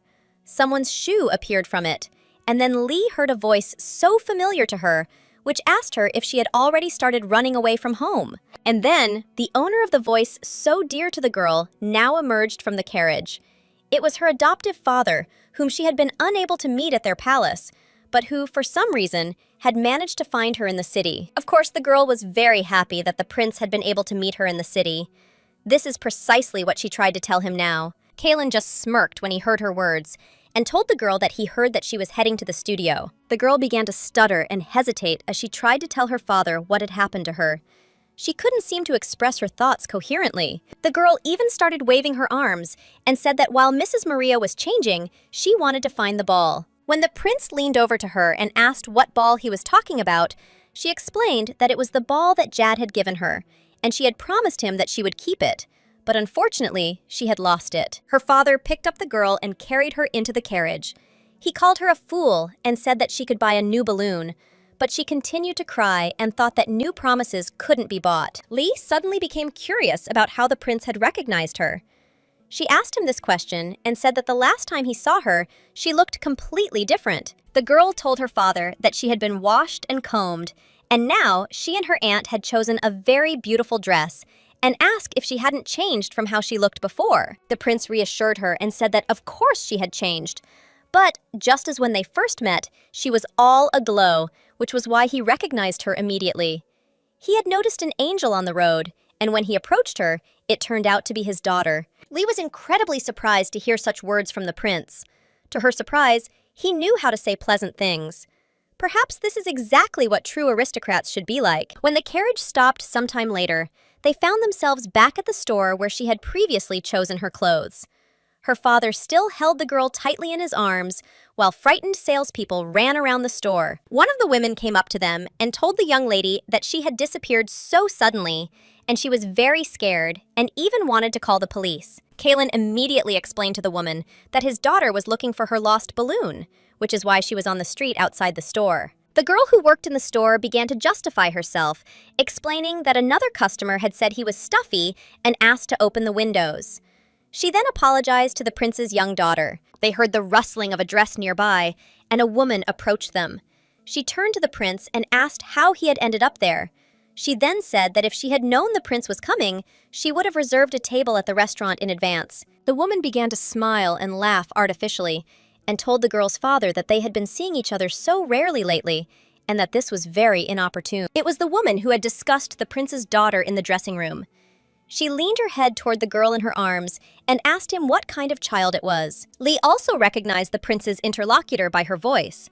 She remembered that it was she who had spoken so unkindly about her in the fitting room, and even remembered that her name was Lady Roger. The prince told the woman they met that they had indeed not seen each other for a long time, and then introduced the girl sitting in his arms, saying that this was his daughter. This nasty woman said that she had actually heard something about the prince adopting a poor commoner. She brought her face close to the girl and told her that she should become friends with her because they would soon become a family. The girl decided not to tell the prince yet that the woman was a liar. She knew full well that she had something completely different in mind. The woman couldn't calm down and wanted to please the girl's father as much as possible. She told him that his daughter was prettier than she thought. Lee's delight? Her father replied to this nasty and evil woman that he did not know what she thought, but that his daughter was beautiful was undeniable. The woman replied that she respected the prince's passion. In her opinion, charity was important. She then asked if he had already found a tutor for the girl, adding that she knew a teacher who could teach her properly. And she described this teacher as very strict, even beating her if necessary. Such a man would be useful to the prince in concealing the girl's origins. Hearing this woman's words, Lee became very frightened and began to cling tighter to her father's body. She was ready to cry, hearing that she might be assigned such a terrible teacher. The prince decided to remove the girl from his arms. He gently grabbed her under the arms and lowered her to the floor. Then he sat down next to her so that his eyes were opposite his daughter's eyes and asked her who he was. When the girl told him that he was a prince, the man replied that that was not it. The surprised girl heard from him that he was her father, and a request to call him something else. The man continued to look at her, waiting for an answer. He said that she was probably still shy. The girl's face turned red. She didn't know what to say to the prince. And then he said he had another request. When his daughter asked what this request was, the prince replied that she could tell this lady to leave here immediately. Hearing this, the woman began screaming at the prince, demanding an answer to what it meant. She screamed that he didn't understand indirect speech at all, but the prince had no intention of playing with her or conversing at length. He said he was repeating his words once again about her needing to disappear from his sight immediately, and it would be a good idea if she never showed up again. Kalen told the woman that, in layman's terms, she should back off, and asked her if she now understood his words. It seems this woman was a lousy actress. She immediately began to pretend to faint and screamed at the prince, asking how dare he say such a thing to her. The girl looked at her father and thought that the prince must have always had such a difficult character. He must have been a bad boy all along. And while the girl was thinking that perhaps she was mistaken in thinking that the prince was inhuman, he leaned towards her and, calling her a child, asked her to say goodbye. He leaned toward his daughter's ear and whispered softly, smiling. He informed her that she would never see this man again. Lee took hold of the hem of her father's cloak with her hand and wished the woman a good journey. She also called this woman Aunt, which in this country meant either a married woman or an older woman. Hearing this, the prince smiled slightly and slyly, and then told his daughter that she was very kind, and that this was exactly how one should learn aristocratic manners. The man began to stroke the girl's head, and she did not dare to object to him, remembering that the maids had styled her hair so beautifully that morning. The woman, who had recently claimed to be the prince's wife, still could not calm down and now asked if they knew who she was. The girl began to straighten her hair and answered the woman that she did not know who she was, and, on the other hand, considered it a relief that she was not as beautiful as the woman. When asked what her words meant, the girl said that if she were so beautiful, she would probably have to marry early. And then she turned to this nasty person and asked her if she thought she should be sold to the circus. Hearing this, Lady Roger became even more angry and began to ask Lee if she was going around everywhere and eavesdropping on other people's words. The prince responded on behalf of the girl. He said the woman should refrain from threatening his daughter and asked if she even knew what it meant to be asked to leave. Lady Roger opened her mouth wide again and shouted at the prince that this was not his house. Other customers noticed that some kind of scandal was brewing. They approached the woman and asked her what she was doing. The little girl's father then explained that the street was his, and he thought his interlocutor knew this, which was why she was hitting on him. He added that he was very disappointed and preferred more social types. The prince noticed that his young ward had reacted somewhat strangely to his last words, and he told her that, of course, he liked more secular people besides her, and that she didn't need to know anything, and he stroked the girl's head. But the woman still couldn't calm down. She approached the prince again and told him that they were dating and asked how he could treat her like that. The prince seemed completely oblivious to her. He ignored her words, and so the lady, whose demeanor was anything but aristocratic, suddenly shouted the prince's name loudly. Kaylin told her that having lunch with him a couple of times was not the same as dating, and added that he had no idea that his friend was so naive. He decided to walk the woman to the front door and told her that if she was so sure about their relationship, then perhaps it would be better for them to pretend that she was the one who turned him down first. The man extended his hand towards the exit of the store and told the woman standing next to him that it was time for her to go. Since she still stood there and didn't even move towards the exit, he looked at her intently and asked if she could disappear before he called security. The prince's young daughter watched all this closely. She noticed that he was extremely angry and was ready to simply push the woman out of his shop. Lady Roger rushed quickly towards the exit of the store, and behind her, the employee shouted after her, asking her to take back the clothes she had bought in the store. The prince decided to figure out what had actually happened here and turned to his young daughter with this question. Lee thought that if she told everything, there might be problems. So she began to tell the story slowly, making up some plausible version as she went. Luckily, the prince's sister came to her rescue. Maria jumped out from somewhere around the corner and shouted to her brother, asking when he had arrived. Then she asked him if he had been with the baby, and had already started asking her niece why she was wearing the same outfit as 2 weeks ago. The girl's father answered for her. He immediately bombarded his sister with questions.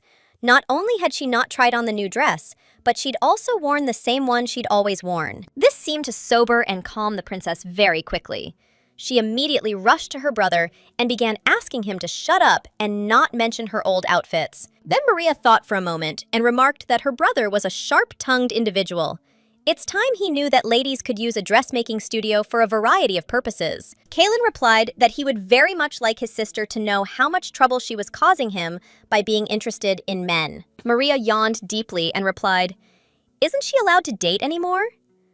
How should she be any different from other girls her age?" The prince decided to remind her that she was a holy virgin, and for her special profession, this was very problematic. But the young woman did not want to simply submit to her brother's will, and reminded him that he himself was dating all sorts of strange people, like Lady Roger. The prince smiled and said that he had already parted with her, and when the princess asked her brother when this happened, the little daughter Kaylin heard from him the answer that she rejected him. Then the father looked slyly in the direction of his adopted daughter as if expecting her not to reveal this little secret. The girl realized what their game was and put her fist to her mouth with all her might, showing her father that her mouth was shut. When the man asked his sister if she had bought everything she needed, she replied that of course she had, and pointed with her hand to a huge pile of packaged outfits. Lee thought that she absolutely had to be stopped, and she cried out that she was very glad that she had been picked up and taken to the city today, and added that she thought that her aunt had not spent all that money quite wisely. Seeing such a huge pile of purchases,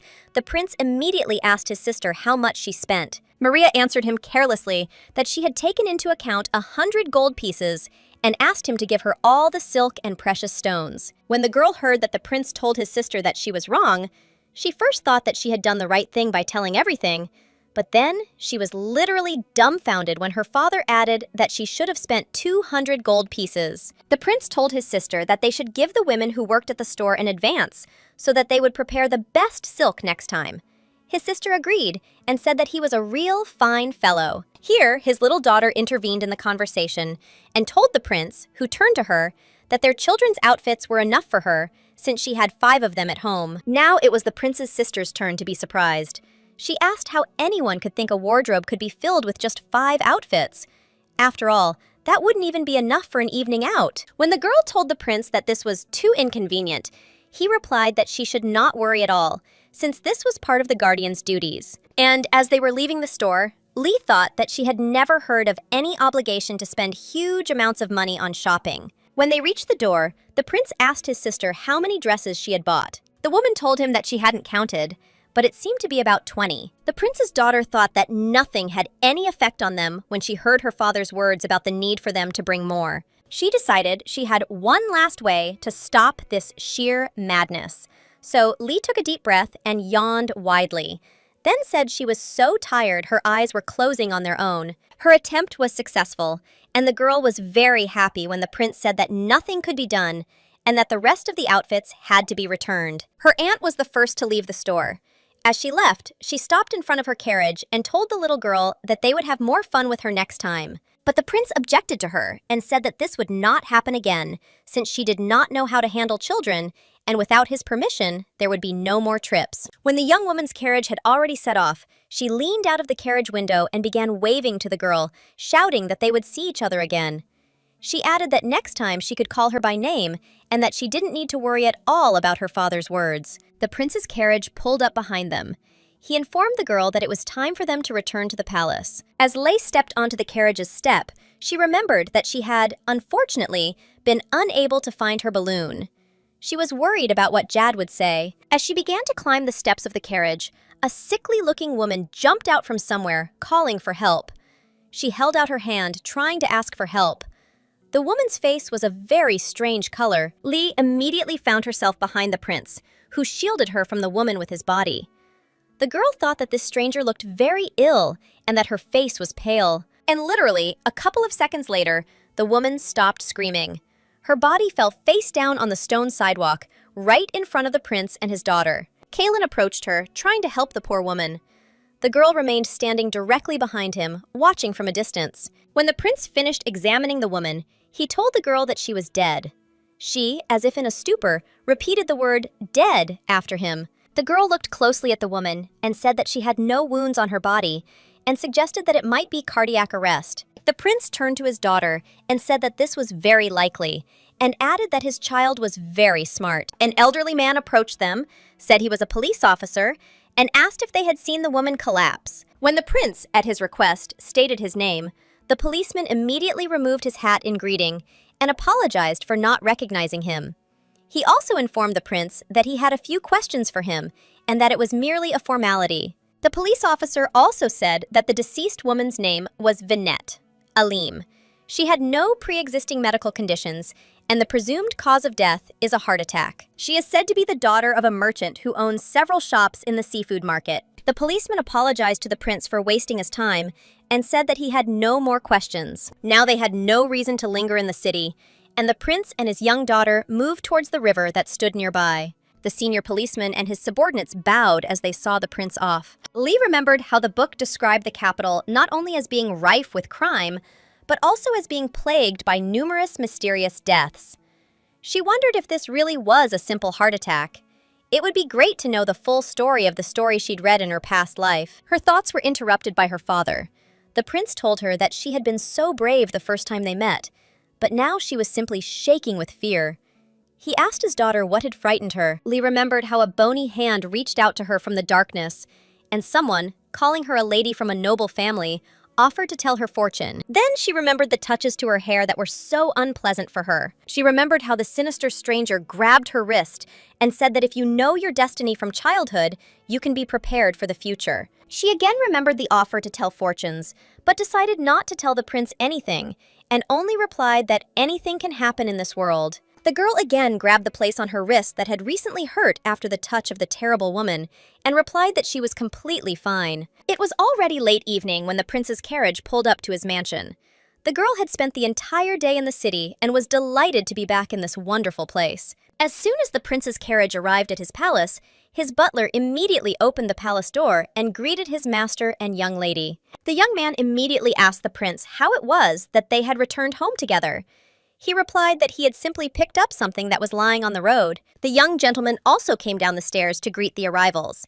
He also inquired why they had arrived together and where they had been. And while the butler was still trying to get the prince to answer his question about why they ended up together, the girl looked at her brother, not knowing how to tell him that she had lost his gift. When the prince said something had happened to them along the way, Jad immediately asked him what exactly had happened. But the prince, it seemed, wasn't in the mood for a long conversation and marched off to his room. Then the boy turned to his sister and asked her what had happened to their father. Elle didn't know what to answer him. She kept wondering where to begin her story and began by asking for forgiveness for losing the balloon. When the boy asked how it happened, she prepared herself for her long story. The prince's children sat down on the path laid out on the steps leading to the second floor and began to chat. The girl decided to tell her brother all the events of that long day. She ended her story by saying that, in the end, she was unable to find the balloon, which probably flew away somewhere from the window of the clothing store. Jad listened to her attentively and, seeing tears on his little sister's face, decided that he absolutely had to calm her down. He stroked her head and asked her not to cry over something that could be replaced. Then the boy asked her if she really liked the balloon so much. Then the boy stood up and told her that next time they would go and play boats, and asked her if that was an activity she was comfortable with. Lee raised her head and asked her brother if he was busy, but he told her he would find some free time for her. And after his words, she decided that he was probably trying to comfort her. The boy turned to her and said that she was probably tired and needed to rest a little at least before dinner. He extended his hand to her and said that he would walk her to a room where she could rest a little from the events of the day. Tears appeared on the girl's face again, but these were no longer tears of grief, but rather tears of joy from the fact that her brother was no longer angry with her and had forgiven her for losing his gift. And the girl was absolutely happy that everything had turned out so wonderfully. She took her brother's hand and laughed merrily. The prince hadn't yet undressed in his room. He sat, still dressed, in an armchair, drinking whiskey.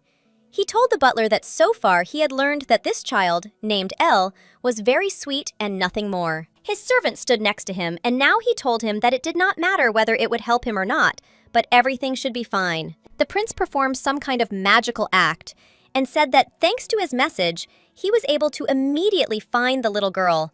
But everything is not so simple. The young man took another sip from his glass and declared that, as it turned out, raising a small child was not at all easy. It seems this day had been a difficult one for the palace's master as well. He didn't rest until he drained his glass completely, and only then did he set it down on the table. The prince approached the gramophone and decided that the record he had just chosen was just right for this evening. The music perfectly suited his current mood. His little daughter looked at this device and thought she was seeing a gramophone powered by a magic stone for the first time. It was the first time she had ever seen a magical object. Now she was sitting next to her brother, drinking a light wine. The girl decided to ask how old her brother was, and heard in response that the boy had just recently turned 14. She thought he was still very little. She thought he was about 17. And Lee cried out, asking if he could drink wine yet, since he was still underage. Dad replied that it was nothing. All members of their family were adversely affected by alcohol and drugs. But then the prince appeared from behind the girl and said that she couldn't drink wine because she was too young. The girl was forced to agree with her father's words. The prince told her that when she grew to at least half the height of her brother, Only then would she be able to drink a little. She immediately, for some reason, began to put her hand to the top of her head, performing some strange manipulations. When Jad asked her what she was doing, Lee replied that she wanted to grow up as quickly as possible. Their father watched this conversation closely. After this, the young man decided he too needed some rest. He sat comfortably on the sofa and began drinking wine. But he did not have long to rest, because Sion appeared and informed the prince that an urgent dispatch had arrived for him, and he immediately brought it to his master. Without a moment's hesitation, the prince immediately grabbed the envelope containing the letter and tore it open. He began reading it, which apparently contained something important, because he immediately became serious and preoccupied. His eyes lit up as he began reading. The letter he'd received indicated that His Majesty had sent him another riddle. The girl sat next to her father and listened to him think out loud. He said he'd had a heart attack of unknown cause, meaning it wasn't the first. The prince already had several similar envelopes on his desk. He said the second one could have been dismissed as a coincidence, but it seemed the police were investigating after the third. As he learned, 3 different women had died in different places. They had only one thing in common. All the women had red hair. They were all of different statuses. The man finished reading the letter and began to ponder. He was deeply intrigued by this complex case. He hoped it would turn out to be a good one, and that he would eventually be able to solve this complex mystery. The little girl sitting next to him began to tremble slightly. She thought it was certainly a good thing for the prince, since he could hunt. However, she was afraid that something might happen to him, and then there would be no one to take care of her. The change in the girl's mood was noticed by her father, who was sitting nearby. He looked at her closely and noticed that she had begun to tremble. Kaylin told her that she seemed to have a very strange expression on her face, and that she also seemed to be not feeling very well. The prince decided to test his guess and touched his daughter's forehead with his palm, deciding to check if she had a fever. It happened to her again. The girl seemed to be somewhere else and had no control over her body or mind. She clearly saw something in front of her. August 9th, Tuesday. This time, the target was a little commoner girl. She heard the words spoken, "Check if your mother is living well in heaven." All she had was the name her mother gave her. It's a shame she gave in to temptation so quickly and ended up in an iron cage. And no one will come looking for this poor girl. She wasn't treated the same as other women. Then, a maniac and murderer approached the girl's cage, holding a bloody saw. He told her what a beautiful hair color she had. These were his last words before the girl's left arm was cut off. Then, as if in a dream, Elle heard someone calling her child's name and asking her to wake up.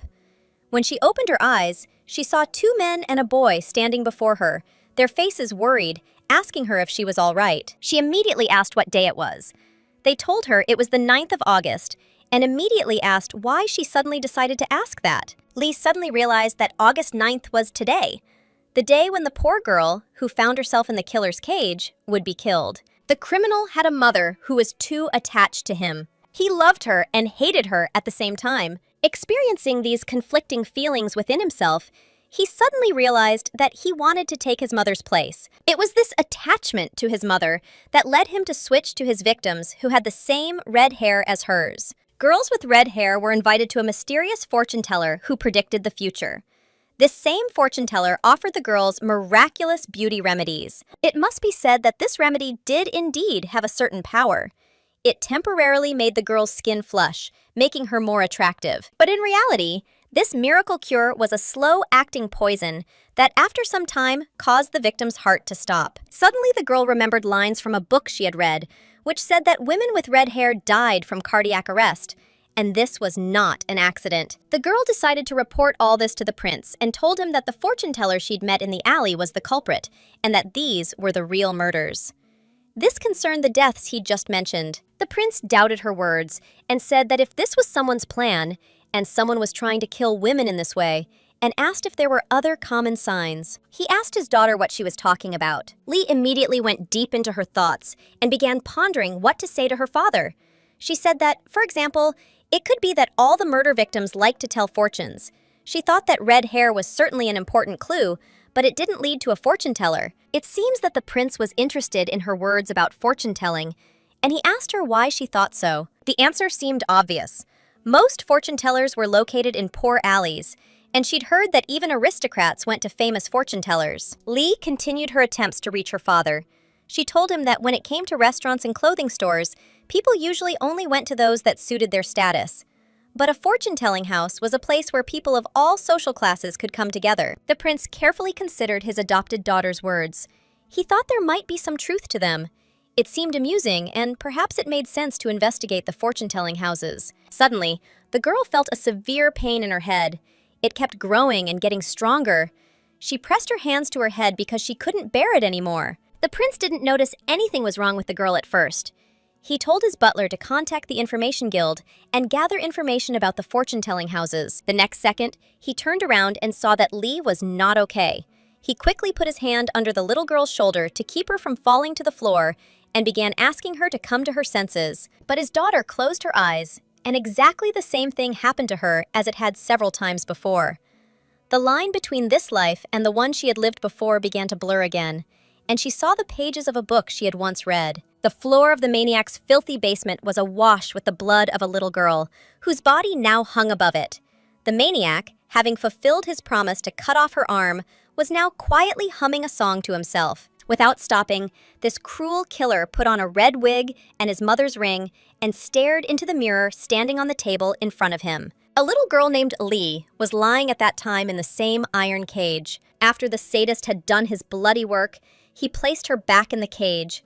Her body, where her arm had been, was bleeding profusely. The girl moaned in intense pain and thought about killing her instead. At that moment, a man entered the basement. It was the prince, who had completed his investigation and was now examining a piece of paper in his hand. He said that he believed this was called fetishism. Dressed in women's clothing, the maniac immediately turned sharply towards the person who entered and shouted at him who he was and what he was doing there. The very next moment, the prince immobilized the criminal with his magic. A black cloud in the shape of a snake immediately wrapped itself around the villain's neck and head, immobilizing him. His body hit the floor with a loud thud.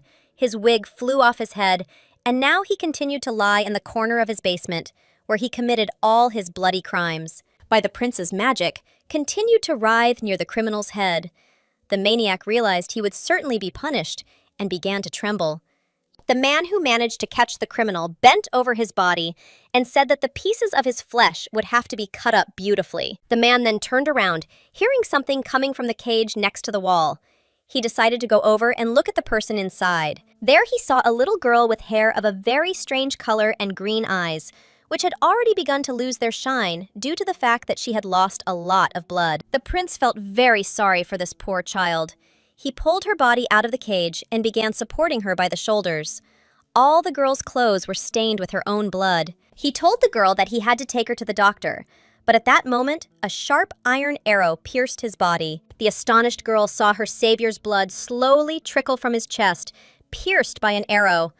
Just as quickly, blood poured from the throat of the man standing over her. The little girl couldn't understand what had happened or who had killed this man. She began to peer intently into the depths of the basement. After that, she saw before her the villain who had lured her here earlier and cut off her hand. As if nothing had happened, he was rubbing his neck where the snake had recently been, and grinning, he looked at his captive. Once again, the girl was transported to her current life. She lay on her bed, staring at the ceiling of her bedroom with astonished, motionless eyes, trying to analyze what she had just seen. When she raised her body and sat up on the bed, her father sat down next to her and began to examine her closely. He couldn't understand what could have happened to this girl. The daughter continued to tremble, so the man lightly stroked her shoulders and asked her if she was okay. The butler and the girl's brother stood nearby. They were worried about her health and, just like the prince, were at a loss to understand what could have happened to her. They couldn't calm down. Her body wouldn't stop shaking, and remembering what she'd just seen, the girl suddenly realized she wasn't the only one involved in this crime. She suddenly clearly saw before her eyes that tonight the prince would be wounded by an arrow, and after that he would fall into a coma and find himself confined to a hospital bed. The doctor who examined her father said that the arrow that hit the prince's chest was poisoned. The prince's distraught son will demand that he be rescued. The best doctors and priests will be summoned from across the empire to try to save the wounded man's life. But all efforts will be in vain. Kalen will lie unconscious for a whole month. No efforts by doctors or priests will be able to raise him from his bed. As soon as the prince's difficult situation becomes known, a whole line of people will form outside his palace, coming to the prince's house. These people didn't come here just for mercy. Most of them are either those who have borrowed from the prince or those who want to win over the young heir. Many of the people who came will harbor the secret thought of getting rid of the prince, who has not regained consciousness, and some of them will try to destroy him. Unfortunately, that was all the girl knew about the future from the book. Her memories stopped there again, and she couldn't remember anything at all. It was at that moment, when she was reading this episode, that she lost consciousness. And this became the last page she read in her past life. Elle literally got angry with herself and began to angrily hit herself on the head with her fists, thinking why she remembered such an important detail only now. And she also thought that she should not have told the prince about the fortune teller. Out of helplessness, she continued to wave her fists, but suddenly someone grabbed her wrist and asked her to stop. Jad standing next to her. He grabbed the girl's hand and asked her not to hurt herself, asking if she had come to her senses. Lee suddenly realized she was lying on her bed in the palace bedroom. It was her room, and next to her were her father, brother, and the prince's butler. They asked how she was feeling, and the girl replied that she was already fine. She wondered why they were looking at her so strangely, and Sion told her that if she felt any pain anywhere, she should tell him right away. The men surrounded the girl, and she wondered if she'd said something strange in her sleep. The butler said that since the mistress had come too, the master could go and rest. But it seemed no one was going to leave the girl alone while she was feeling ill. The girl looked around at the people around her in surprise. She couldn't understand why they weren't leaving. It suddenly occurred to her that perhaps they were waiting for her to wake up. There was a knock on the door. When the butler went to open it, one of the maids appeared and said something to him. Sion approached the prince and informed him that the investigation results he had requested had already arrived. The prince said it had happened even faster than he had expected. Kalen immediately sat down on the bed next to his daughter, opened the envelope, and began to read the results of the investigation that had been brought to him. The girl wanted to look at these papers. It was a report on the crime scenes of the red-haired victims. She thought that if the prince read it, he would go to the fortune teller's house that very night. Lee was determined that, by any means necessary, she must prevent the events described in the book.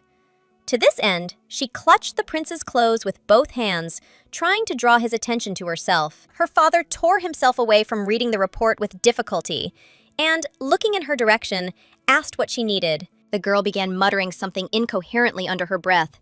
She didn't know what to tell him. She couldn't tell him they lived in the world she'd read about in a novel about a past life. And finally, it dawned on her that all her words might be meaningless, because the prince wouldn't believe her anyway. That's why she lowered her head, exhausted, and closed her eyes. When the prince told her that there was nothing to worry about and that she could speak, the girl remained silent and thought that he would not believe her. When the girl again grabbed the hand in his shirt, the prince turned his head in her direction, looked up from his reading, and said that she could speak. Lee, feeling her powerlessness to change the future, immediately began to cry and asked her father not to go to the fortune-telling house. The prince switched back to reading and began to carefully reread the information about the places visited by all the recently deceased women. The papers brought to the prince revealed that the only place visited by all the women who had recently died of heart attacks was the fortune-telling house, the red-haired fortune teller. This is precisely what the prince read. The young man was very surprised because, according to these notes, everything was exactly as the girl had said. It all fit too closely to be a coincidence, and he wondered if they were deliberately luring him there. Beside him, his little daughter continued to cry. While the prince reread the information brought to him, Lei continued to cry into his shirt and repeat that he couldn't go there. Kalen couldn't understand what was happening.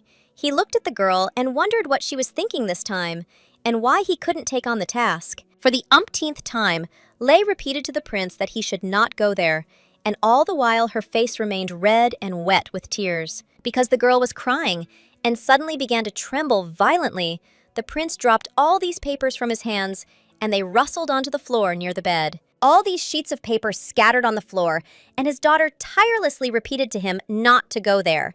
Despite all his pleas to calm down, she continued to cry bitterly. Lee wasn't shivering from the cold. She was very scared, and she said she dreamed that the prince would suffer greatly. And in her dream, everything was so clear that she began to worry greatly. The girl raised her eyes to look into the prince's face and asked if he could stay with her at least just today. Seeing that her words were producing no results, she continued to cry, wiping away her tears with her hand. She said it wasn't a lie, and thought that the prince was once again not answering her. Kaylin seemed to heed her plea. He said he'd probably stay home today, as it was more important to him that she remain calm. Lee couldn't believe she'd actually achieved what she wanted. To double-check that the prince wasn't angry with her, she asked him about it. When her father said he wasn't angry, she asked him if he would send the girl away. But he said he didn't think he'd do that. But the girl's nerves seemed to be completely frayed.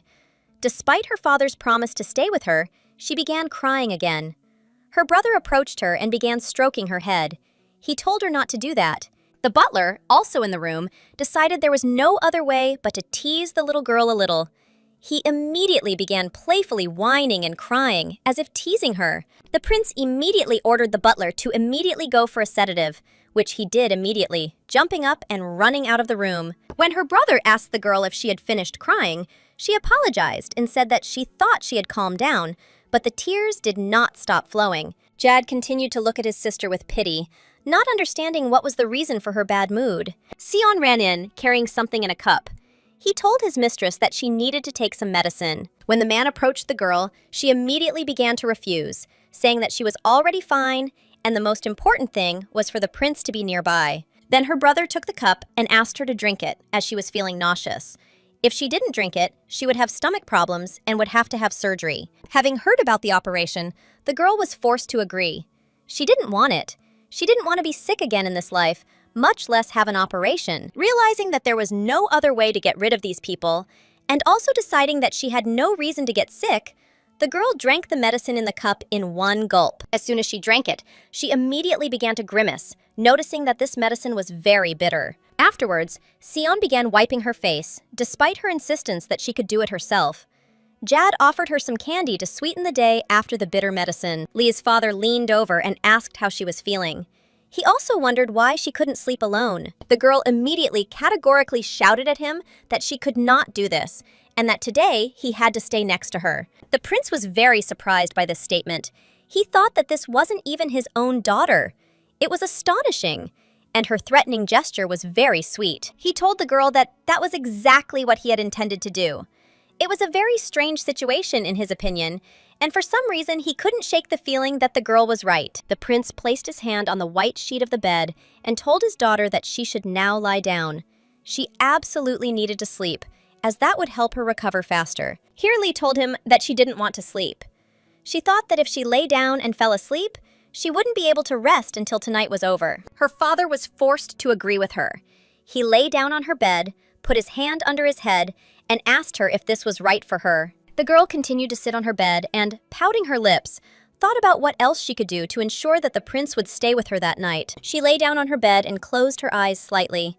She thought she would just lie down, but she would definitely not sleep. When she told the prince lying next to her about this, he immediately agreed with her, saying that everything would be fine. Then Kaylin turned to his son, who was standing next to the bed, and told the boy, who was surprised by his words, to come here too and lie down next to them. Lee opened her eyes and noticed with satisfaction that her brother was also lying down next to her, on the opposite side from the prince. She was simply happy that her entire family was now with her, and besides, the prince would stay at home and would not go to that ill-fated fortune-telling house. The prince nodded approvingly to his butler when he said that he would be somewhere nearby, and if anything happened, they should ring the bell. After the butler had turned off the lights, the girl's bedroom was lit only by the moonlight streaming through the window. Her father and brother lay next to her on her huge bed. Lee's eyes were open. She still couldn't calm down after recalling the book's pages.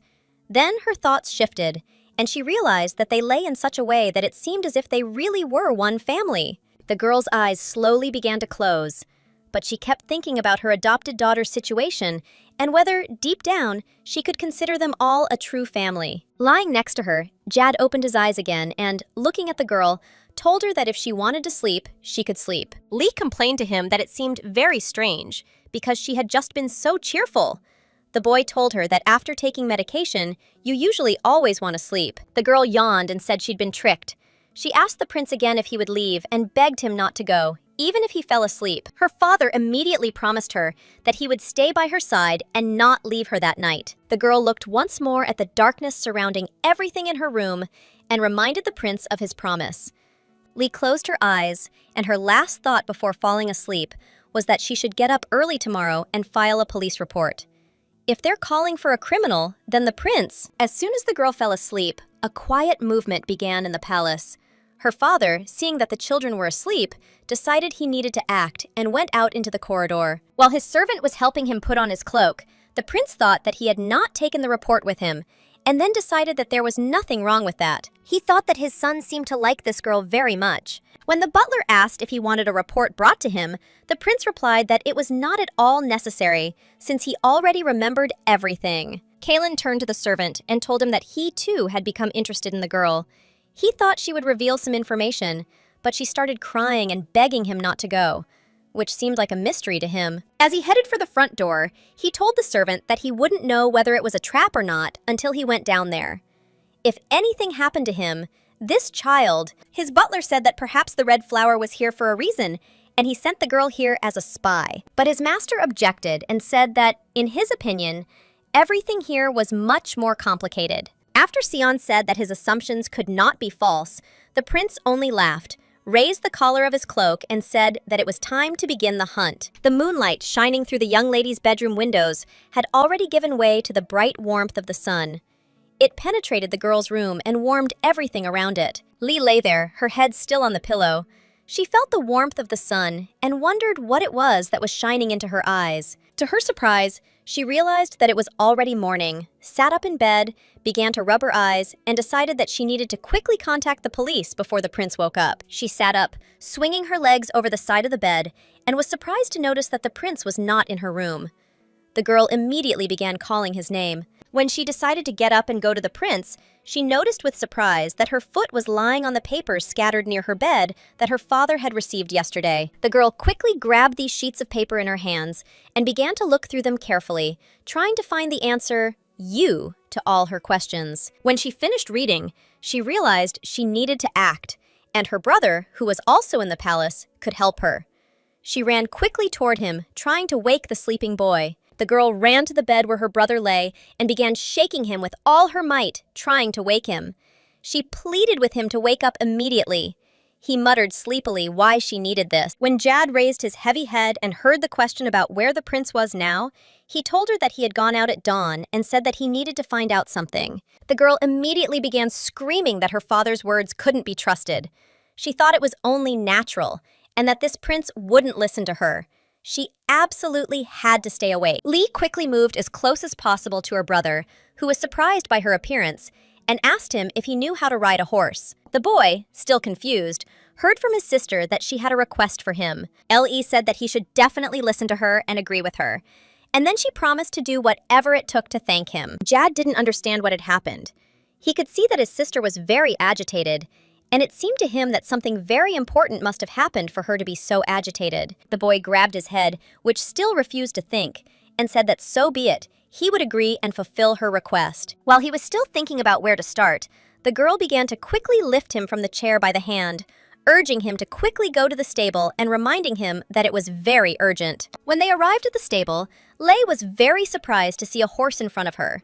Never before had she seen them so close as this time. Jad led out of the stable a beautiful brown trotter who, judging by his eyes, was very intelligent and meek. The boy was preparing the horse for a ride. He had thrown the saddle on and was now tightening the girth from underneath. His little sister was still amazed and wondered if horses had always been as big as this one that now stood before her. After all the preparations were completed, Jad quickly jumped into the saddle and found himself sitting astride the horse. The boy extended his hand to his sister to help her climb onto the horse in front of him. When he offered her his help, Lee immediately grabbed the hand offered to her with both hands, and the boy pulled her up. Ellie said that they needed to get to the city as quickly as possible, and her brother drove his horse as fast as he could through the city streets, where there were already a large number of passers-by. It was her first time riding a horse. She was terrified, and she gripped the horse's mane with all her might and screamed loudly, overcoming her fear of riding fast. The wind roared in her ears, caused by the horse's rapid movement. It was breathing loudly and its hooves clattering on the cobblestones. The girl screamed that she couldn't hear anything. When Jad leaned towards her ear and asked if she was okay, the girl replied that it was. When they arrived at their destination, Lei started pointing her index finger in the direction of a house and said that it was here, adding that they needed to move towards the third alley. The The children immediately climbed back on the horse and continued moving in the direction the girl thought they needed to go. She decided that the house they now stood in front of was the fortune teller's. Judging by the description and address, this was where the bloody events described in the story took place. The girl quickly ran towards the house, and her brother thought that this was the fortune teller's house, which meant that she asked him to bring him here to find their father. Jad thought that if anything happened, they could just go back. After all, it might happen that his father wouldn't be here anyway. A very strange sound reached their ears. While the boy was very surprised and asked what it could be, his sister immediately said they absolutely had to check it out, adding that she had a very bad feeling about it. Her brother tried to stop the girl. He grabbed her hand and told her to wait. The brother continued to hold his sister's hand tightly, did not let go, and asked what she knew. The little girl looked him in the eye and reminded him that he had promised to help her, and asked him not to ask her about anything for now. The boy, ashamed by her, immediately agreed, bowing his head. He understood that he had to keep his promises. He let go of her hand and said that he was ready to fulfill any of her wishes. The girl walked up to the door and pressed her ear to it.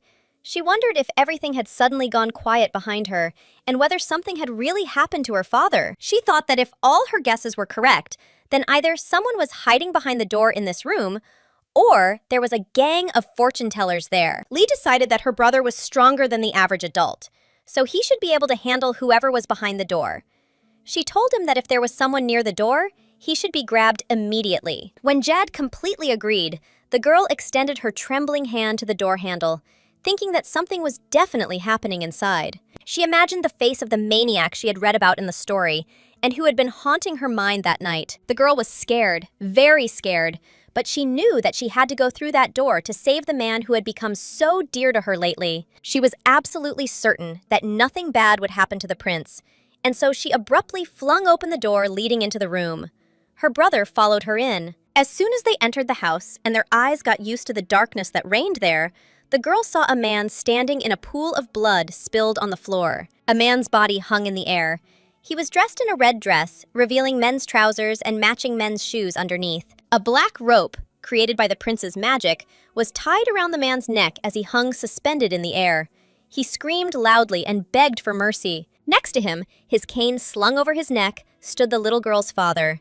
He watched as the snake, summoned at his command, powerfully squeezed the criminal's neck. The prince tightened his grip on the rope around the criminal's neck, while he struggled to break the snake's grip. His wig had almost fallen off, revealing a man's hair sticking out from underneath. When the girl called out to the prince, he immediately turned in their direction and asked what had happened. The little girl and her brother stared in amazement at the scene unfolding before their eyes. The girl was witnessing the prince's magic for the first time. Judging by the boy's eyes, one could tell this was new to him too. Kalen immediately ordered his son to take the girl and leave. He said he was busy and promised to talk to them after he finished his business. Jad tried to cover the girl's eyes with his hand and told her it was too early for her to see such things. He asked her to leave the room. She didn't want to listen to him and again reminded him of her request. And although she saw that no one else was there, she thought about what the book had written about a shot. When the girl looked closely at the body of the hanging man, she noticed that he had done something with the ring on his finger. It seemed to her that this maniac began to slowly turn this ring. It must have been done with some purpose. Her brother tried to force her out of the house, but she was relentless and, realizing that it was a trap, decided to break free from his embrace. The girl looked at the wall opposite her and realized that it was a trap with a shooting installation, which was set up in such a way as to kill the prince. Lee immediately broke free from her brother's embrace and ran towards the prince, screaming that he couldn't be there. Her brother's cries were useless and went unanswered. Her father continued to stand in front of the maniac hanging over his head and did not even suspect the danger that now threatened him. And his young daughter was now rushing to him to warn him about this and protect him from death. She was confident that she would be able to save the prince from imminent death.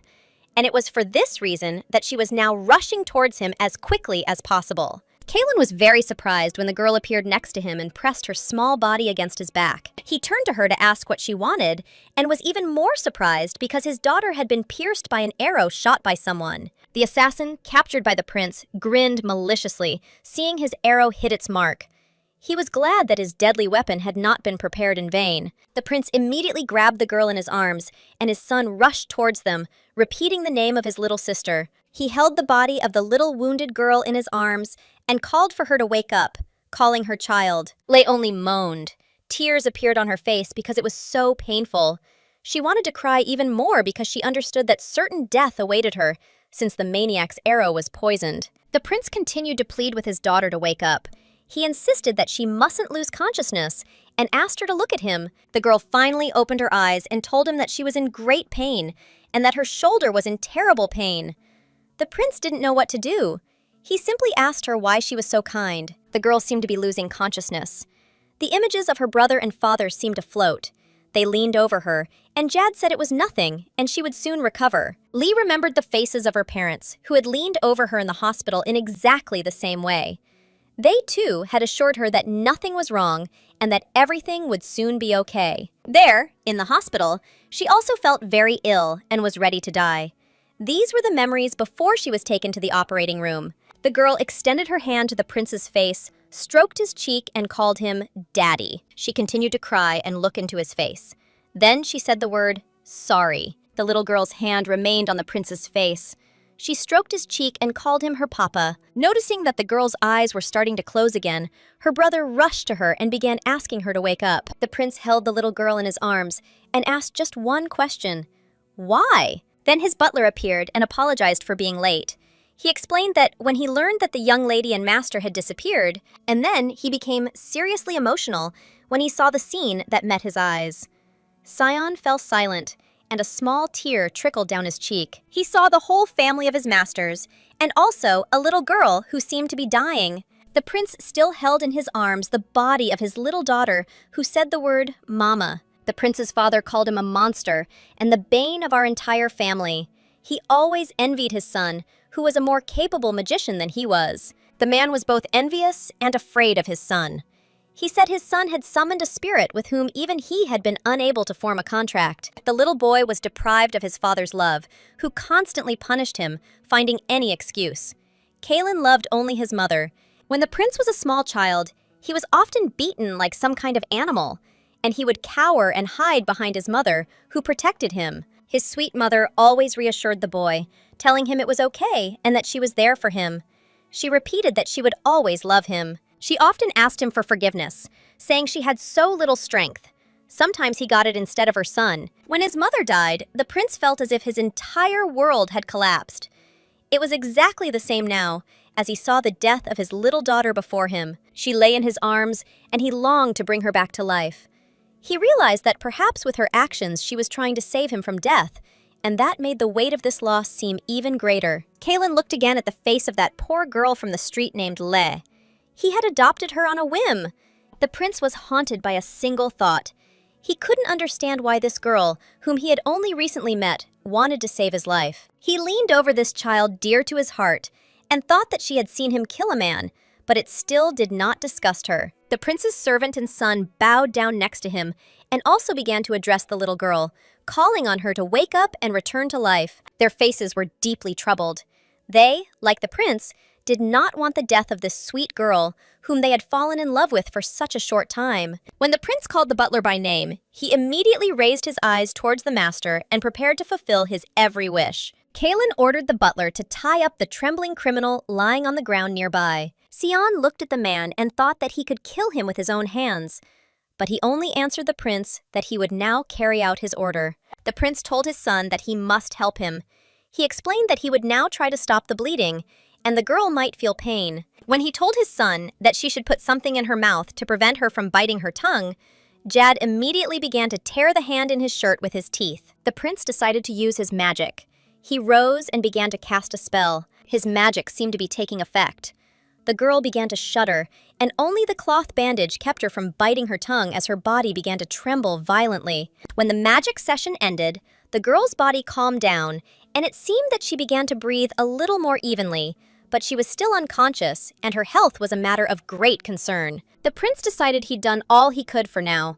He said the bleeding had stopped, but unfortunately, there was nothing more he could do. While the boy was examining his sister's wound, the prince told his servant that it was necessary to move the girl to a safe place. The young man was now busy tying up the captured criminal with rope.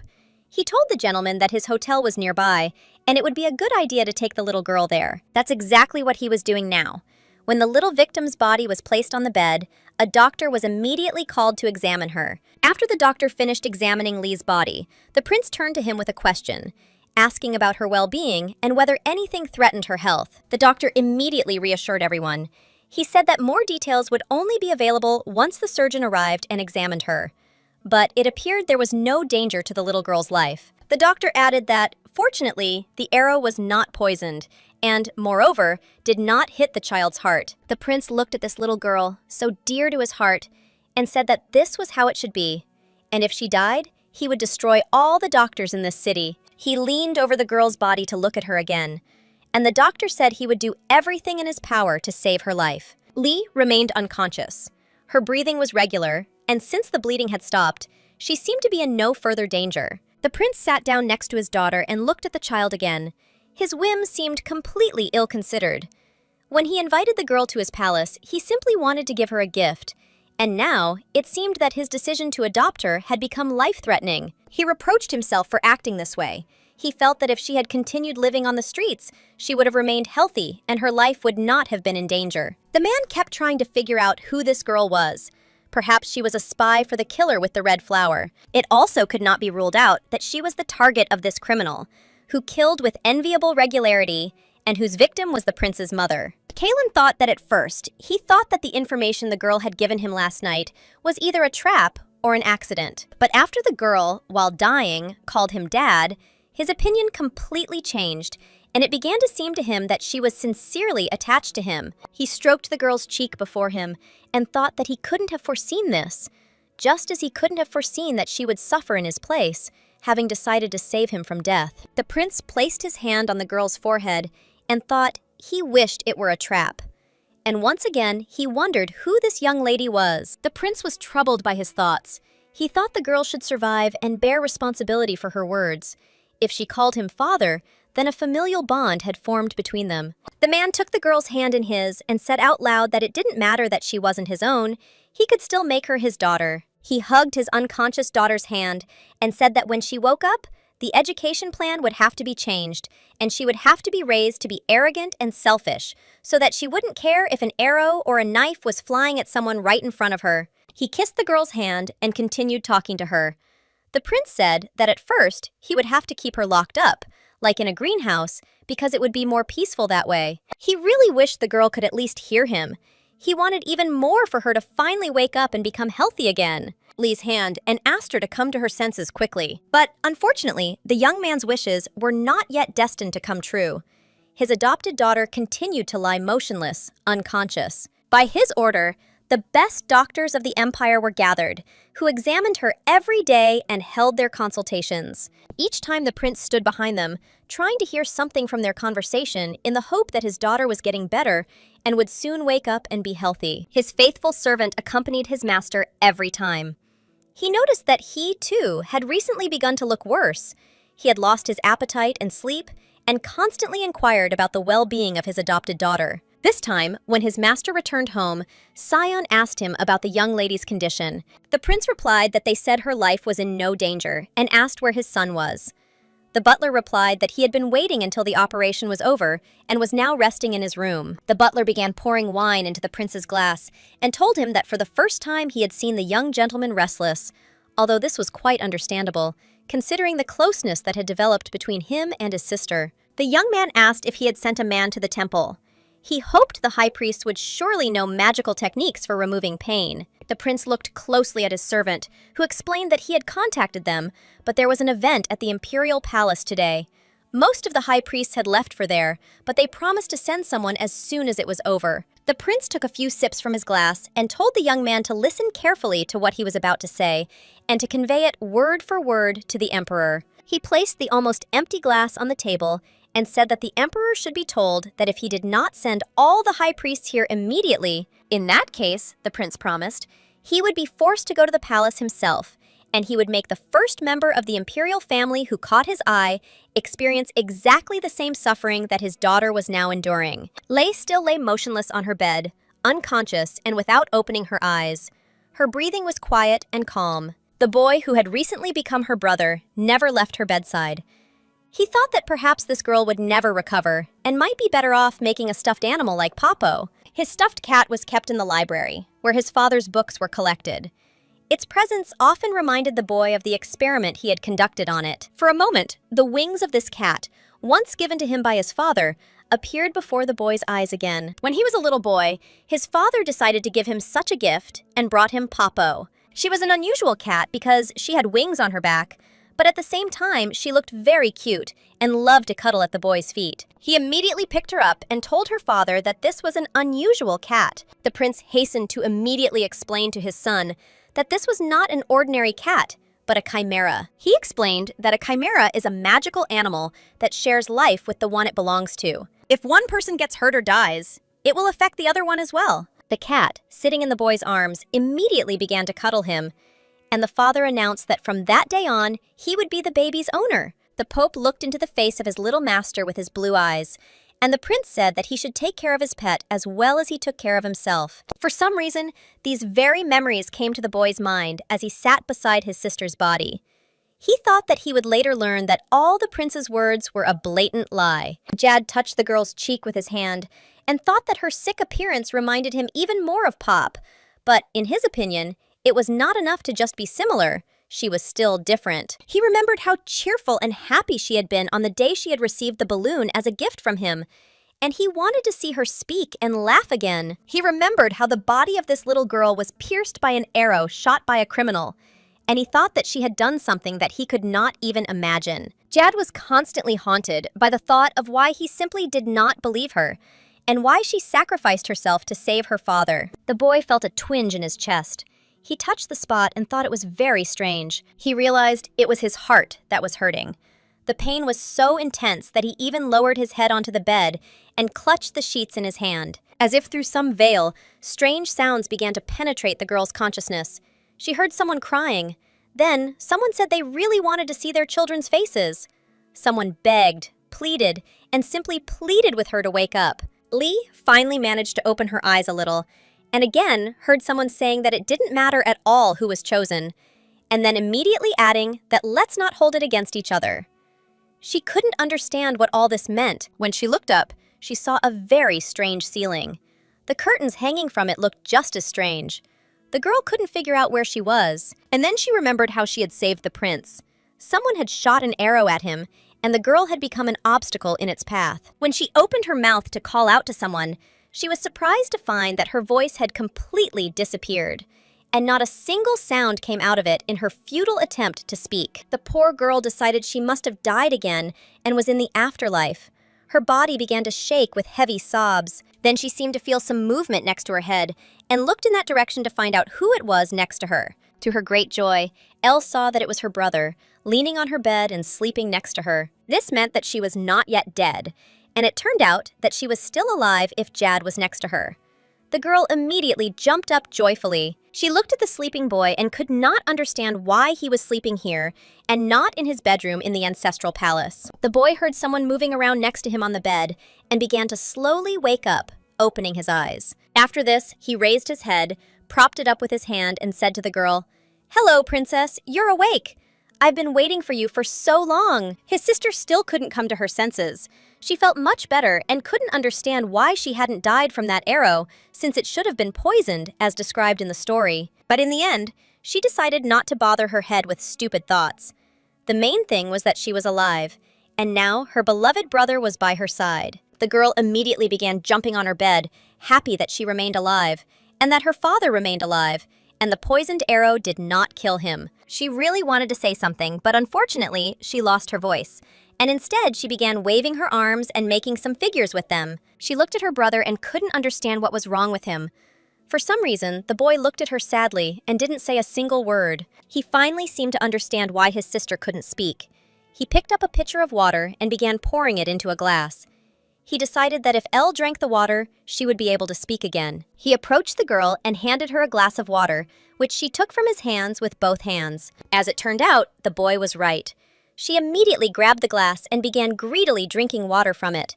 He asked her to drink a little more slowly. When she had completely drained the contents of the glass, she smiled and began to make various sounds, glad that she had regained the gift of speech. When she asked her brother what this place was, he told her that it was a hospital, and she had been there since the moment the arrow fired by the maniac hit her. To her question about the prince, he replied that their father remained unharmed, but she had been unconscious for a whole week, and they had already begun to think that she would never regain consciousness or might even die. His words greatly surprised his little sister.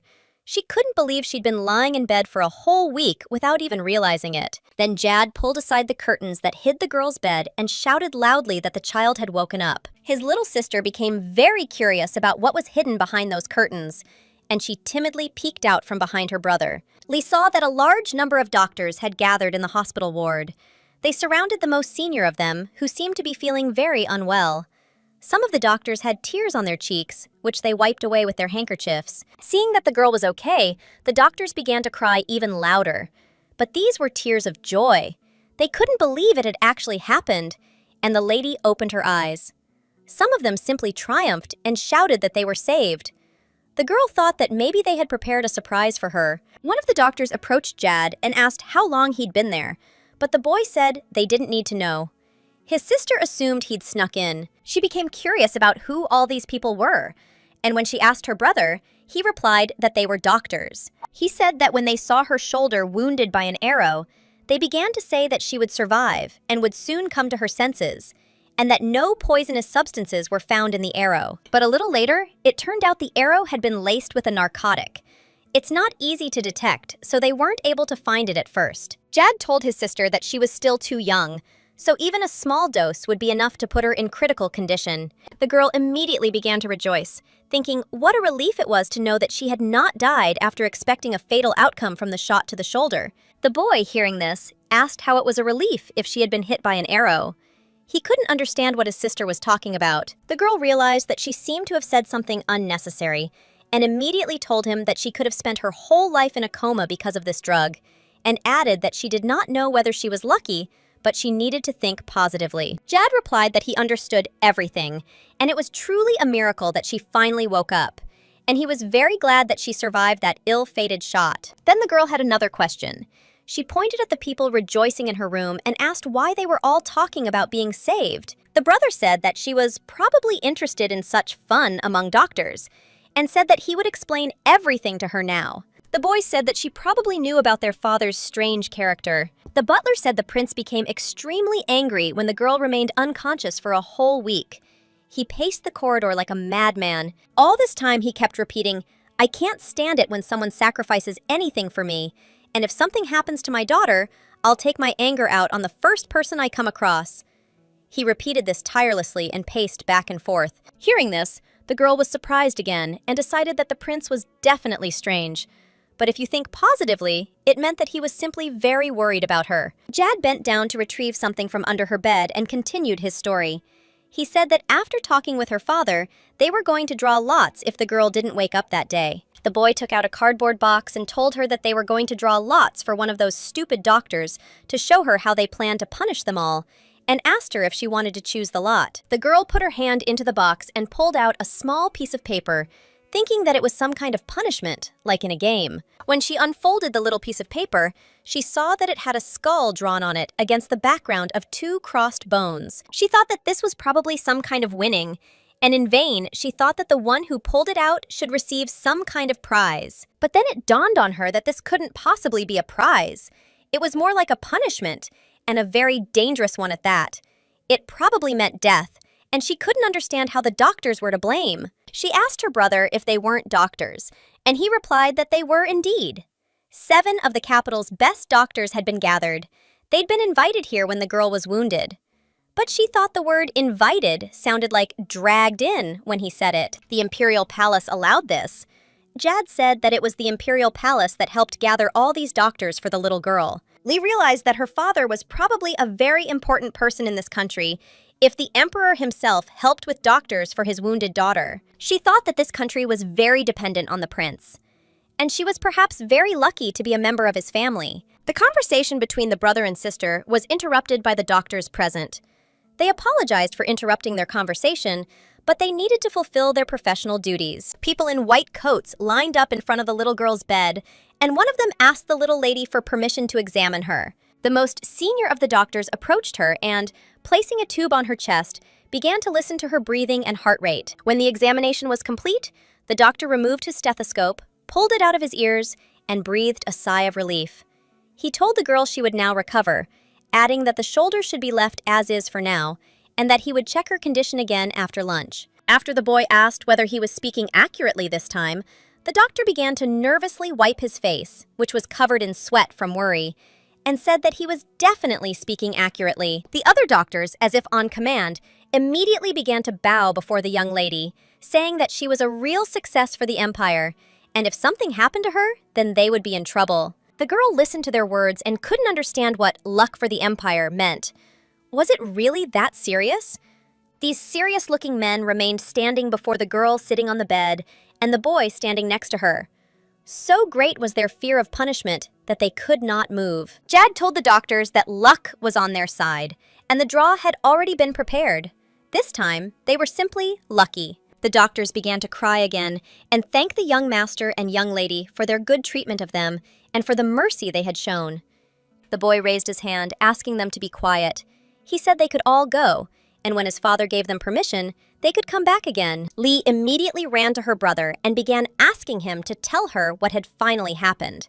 She was curious about what had happened while she was unconscious and why they called her Luck. When they sat back down on the bed, the boy told her he was going to tell her everything anyway. But she couldn't stand it and demanded he start the story quickly. The boy said she probably remembered the fortune teller's house where she'd been hit by an arrow. Many different traps had been set there, and the gun that shot the girl was one of them. When the fortune teller turned her ring to the right, an arrow laced with deadly poison would fly out. If she turned the ring to the left, an arrow containing a narcotic substance would fly out.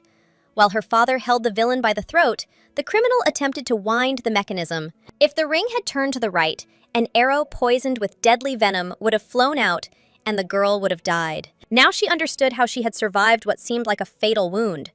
She was extremely lucky that she had been hit by an arrow laced with a narcotic substance. She remembered that in the book, the prince had been hit by an arrow, and that the arrow had been laced with deadly poison. That was why he had died. Jad explained the criminal's motives to her. He was obsessed with his mother and pretended to be a fortune teller to kill women with red hair, like hers. The girl decided it was similar to what she'd seen before. He took advantage of the fact that different women came to him, choosing a victim with red hair. The boy declared that this villain was a real scumbag. He said the arrows laced with the drug were intended for women because he felt sorry for killing them right away. The little girl thought the stories alone were enough to scare her. There were all sorts of criminals in this world. She felt like she was about to feel sick. When she began to tremble, her brother told her that everything was now all right, and her father punished him thoroughly. He stroked his sister's head and asked her to calm down. The poor girl assumed these words simply meant that the prince had killed the maniac. When her brother asked her if it hurt, the girl replied that it wasn't particularly painful. The wound was probably shallow. At first, though, she thought she was dying. Her brother said a chunk of flesh had been torn from her shoulder. The bone was even visible where the arrow had struck her. The bone had cracked, and she could have died from blood loss. Lei was ready to scream in horror when she heard and imagined the wound on her body. She began to rejoice at the fact that she now seemed to have recovered. The boy told her not to worry. The high priest had been using magic for a week to take away her pain, so she wouldn't feel it for a while. Besides, they were still waiting in the next room. The girl was surprised by this. Even the priests had come for her.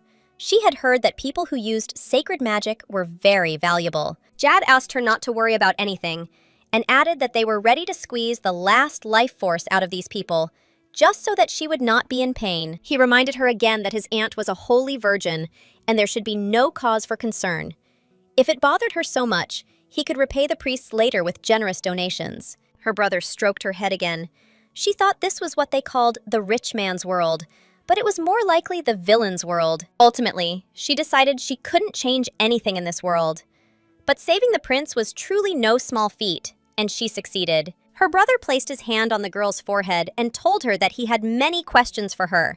But the first of them was, why did she do this? He looked her in the eye and told her that if that arrow had hit her father, he would have been practically unharmed. So it was unclear why she had chosen to put herself in his place. The girl didn't know what to say.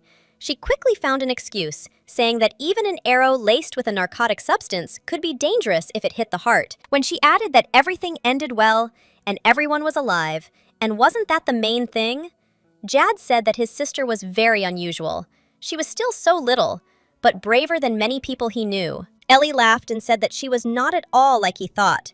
She simply did not want the prince to suffer, and for the boy and the butler to be sad about his death. The boy told her, "Okay, it still feels good after a sweet candy." His interlocutor decided that both the prince and his son were not quite ordinary, and she should not even try to understand them. Jad apologized to her for not believing her, and said that he should have trusted her from the very beginning. She was surprised by his words.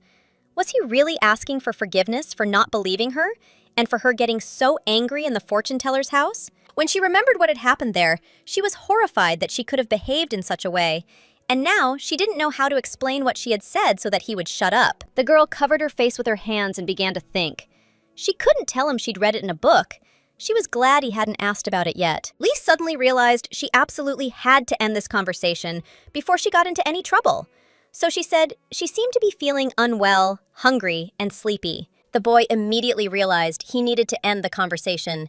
He said everything would be fine, and he would immediately order food for her. When the girl finished eating, her little brother realized that she really seemed to be getting better because her appetite was exactly the same as it had been before her illness. Ate everything the maids brought her. She smiled happily and sat on her bed. The girl thought that now she could live. Lee wondered where the prince was now. She asked her brother this very question. The boy answered her that his father was at home now, and if necessary, he would send a man to call him here. That was definitely not what she wanted. She immediately started yelling loudly that she shouldn't have invited the prince. Everything was fine and nothing bad would happen. She didn't have to see him after all. The reason for this was quite simple. The girl simply hadn't yet come up with an excuse. Moreover, she had seen the prince kill a man. She was afraid he would say to her, "You know too much. I can't let you live." The little girl began to tremble violently, unsure of what the future held for her. She was afraid to imagine what the prince might do to her to silence her. The boy noticed the change in her mood and was very surprised. He asked her if everything was okay and what it all meant. Lee immediately began stammering, making excuses. She said that, of course, she would be glad if the prince came. But he was so busy, so even if he couldn't visit her in the hospital, it wouldn't matter. Jad leaned close to her face and asked the girl if she thought her father had never come to visit her. She replied that he probably had, at least once, when they arrived at the hospital. The boy immediately grabbed her cheeks with his fingers and told her not to talk nonsense. He explained that the prince was there every day, but was just away for a while. Jad told her that her father had been very worried about her illness. He'd come here every day and inquire about her well-being. It was on his orders that all these doctors had been gathered here, but the girl still couldn't calm down. She wondered what it meant. He was so angry with her that he kept coming, maybe even to kill her. The boy said he needed to go out. He opened the door to the hallway slightly and, turning his head toward her, said they would talk about the incident when his father arrived. His words only upset the young woman. She sat on the edge of her bed, dangling her legs, and began to ponder what excuses she could come up with for the prince. She had several options for how to respond. First, she could say she didn't remember anything and apologize for that. Or perhaps she should say her mind was completely blank. She didn't know what to do and wondered if she should say she didn't remember anything because of the shock of the wound. She ordered herself to think and grabbed her head with both hands. She thought the prince would never fall for something like this, and she needed to think of something else. The prince and his faithful servant returned to the place they had last visited.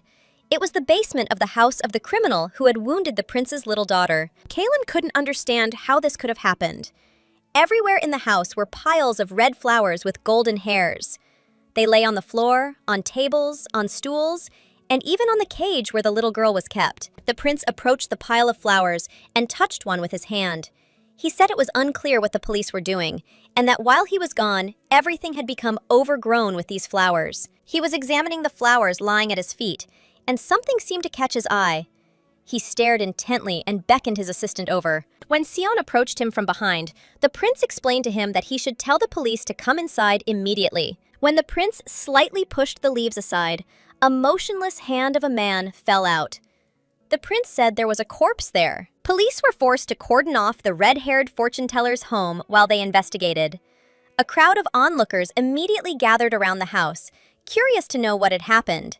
When the body was freed from the flowers that had been covering it, they discovered the body of a small boy, now being observed by 2 police officers. Investigation revealed that he was the boy who had been selling flowers on the street. When the prince asked the senior policeman whether the boy was connected with the fortune teller, he replied that, according to the children's stories, he told the aristocrats where to get medicine and served as an intermediary between them and the fortune teller. The prince began to ponder. From the policeman's story, it seemed the boy was the fortune teller's intermediary. But since they had managed to capture the fortune teller first, it was unclear who could have killed the boy. The prince felt a thought swirling around in his head, as if he'd heard something about a boy selling flowers before.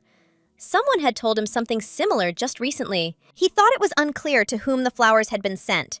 He also remembered that his little daughter had found similar flowers when she woke up on a city sidewalk. Perhaps they were somehow connected. The prince asked the policeman what he had said. The commissioner replied that, let's say, the flowers were needed to hide the body, but for some reason, there were too many of them in the room. Kalen immediately pounced on the surprised police officer with his questions.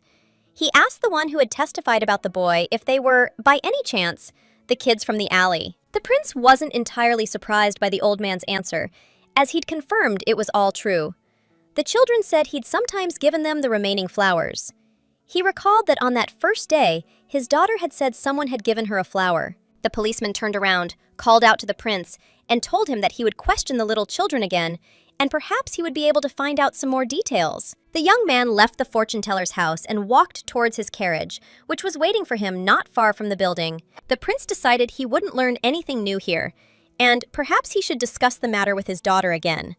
That's why he was now moving quickly toward the carriage. He stood on the step of his carriage and ordered his butler to follow him. Lee had to be checked immediately. The girl continued to sit on her bed, pondering what answer she should prepare for the prince. She thought that if he asked this, she would answer this way, and then she thought again about what else he might ask. Finally, the sound of someone moving quickly reached her ears. The girl became alarmed, thinking it might be her father. She decided the best thing to do was pretend to be asleep. So, with that in mind, she quickly jumped up and plopped down on her bed. She was terrified that she was about to have an unpleasant conversation with the prince. Although she had prepared a couple of suitable responses, she thought they wouldn't be enough. Now she peered warily from behind the curtain covering her bed. Kalen practically burst into the hospital room. He flung the door wide with a sharp movement of his hand. He was eager to make sure his daughter was safe. His butler came running after him. The men looked tired after their brisk walk, and the girl was surprised to notice something strange on their faces, as if relieved by what they had just seen. The prince moved quickly towards her, and Lei decided that he was angry after all. His face looked exactly that way. She curled up into a ball, ready for any move the prince might make. The girl didn't know what to do. Perhaps she should speak first, but she didn't know where to begin. That's why she closed her eyes and began to cry and whine softly. When the prince approached her, he handed the girl a handkerchief. After this, the young man hugged his daughter tightly with both arms and pressed her small body to his chest. Lee was very surprised by the prince's words. She expected anything from him, but not this. He said to her, "Child, Papa has come." Then he let her go and looked into her face, said that he asked her forgiveness for arriving so late, explaining that he had some business to attend to. The girl was shocked by his words, and the prince added that it was very good that she was okay, because he was very worried about her health and would never be able to forgive himself if she had suffered. Until now, the girl lived on the street, and if something hurt or she was hungry, she simply endured it. She remembered that even though she had friends, she had to take care of herself during her illness.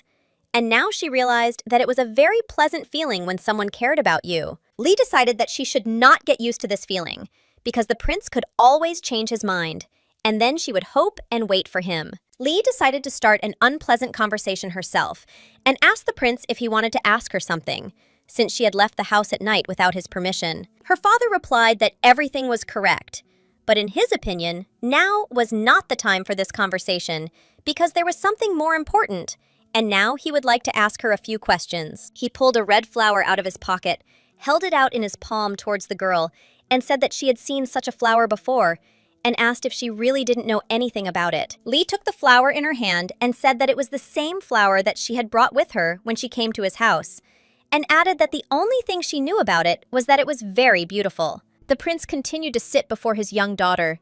He looked into her eyes and said that it was enough and asked her forgiveness. The girl could not understand what was going on, but the prince took his head in his hand and told her that he wanted to tell her a lot. and when she was completely well, he would definitely do it. The prince extended his hand to his daughter and thanked her for saving him, asking her not to do it again. He also said that he was her guardian and she was his daughter. Fathers have a duty to protect their children. The man began to stroke the girl's head and said that she should never sacrifice herself for him, and not only for him, but also for others. He simply forced her to agree with his last words. When the girl tried to object, he immediately cut her off. His faithful servant continued to stand silently by the door of the hospital room. Cyan had heard the prince's entire conversation with his daughter, and now only smiled sweetly. Lee was very pleased by the touch of her father's hand. She also liked his words. After all, it meant that the prince was concerned about her. Kaylin suddenly picked up the girl and asked her why she looked so sluggish.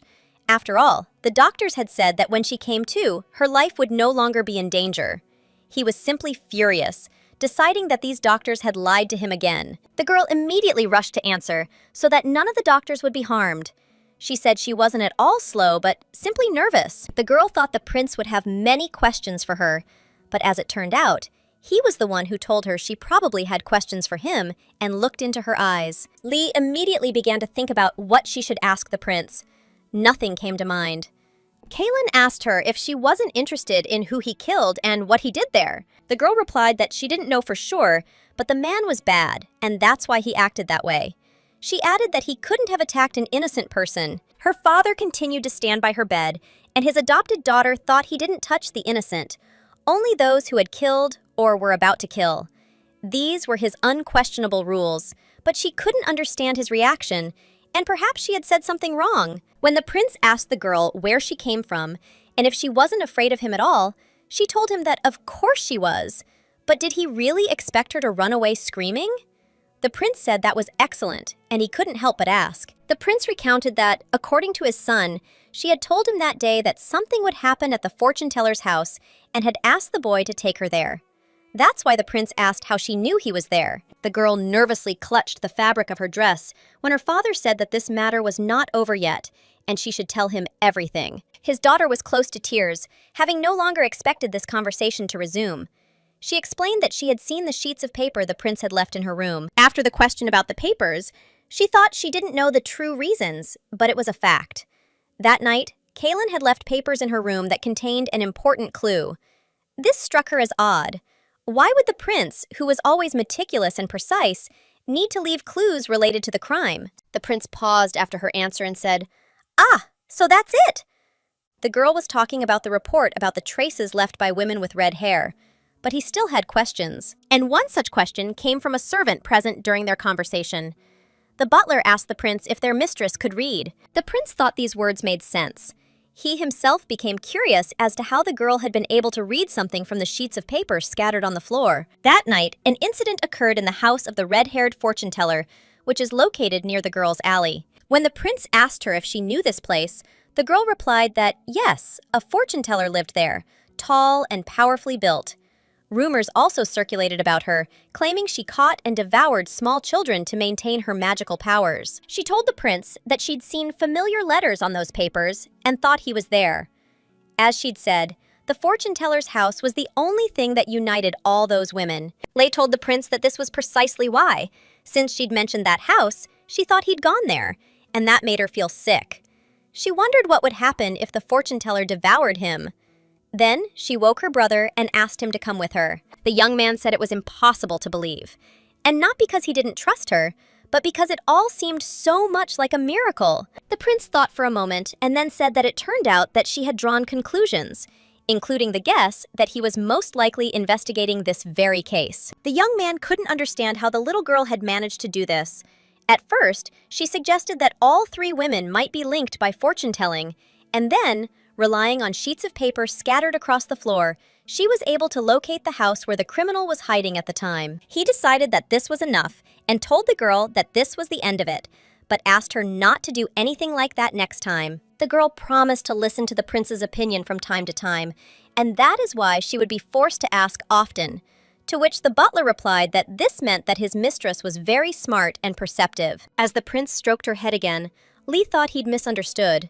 But for now, it was best to leave it as is. Lee still could not understand why the prince again began asking her questions about this matter, and also why he was so interested in red flowers. When she first came to the palace with this flower, he was also very surprised, and now he brought it here again.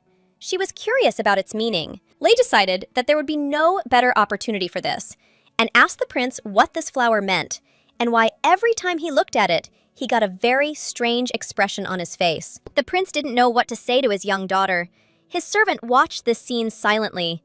They couldn't tell this little girl what they both knew, that this flower was a summons from an assassin who, incidentally, had once killed the prince's mother. Looking again at her silent father's face, the girl decided that perhaps she had asked something wrong and began to reproach herself for being too talkative and inquisitive. She looked into her father's face and she already wanted to ask forgiveness for her question and even wanted time to turn back. But at least she got some kind of answer. The prince said that this flower was left by a bad uncle, a very, very bad one. When the girl asked how bad he was, to her surprise, she heard that the prince himself did not know this, just as, unfortunately, he did not know who he was. After this followed a very long story from the prince about what he knew about this ill-fated red flower. The prince learned from the capital's police that there had been several murders in the city where these red flowers had been found at the crime scenes, and that this seemed to be some kind of clue. No one could figure out how these flowers had ended up in those particular places. It was suspected that they were committed by the same criminal, who killed people and then, perhaps, scattered red flowers over their blood and bodies. The prince told the girl that it was unknown who the criminal was, and she wondered who had left her this red flower with gold threads. The girl thought for a moment and decided that perhaps the prince had adopted her precisely because it was not just luck, but because she had brought him red flowers as a gift. Lee was deeply troubled by the thought that he had adopted her precisely because of the flower, and if he had wanted to find out anything in this way, he was mistaken, because she knew nothing about it. Perhaps the prince doubted her, or there was something else she didn't know. Lee thought about what would happen to her now, because she liked the prince, his son, and even their butler so much. She asked the man to do her a favor, and said she honestly knew nothing about this flower. She thought the book hadn't mentioned it either. The prince didn't seem at all upset by her words.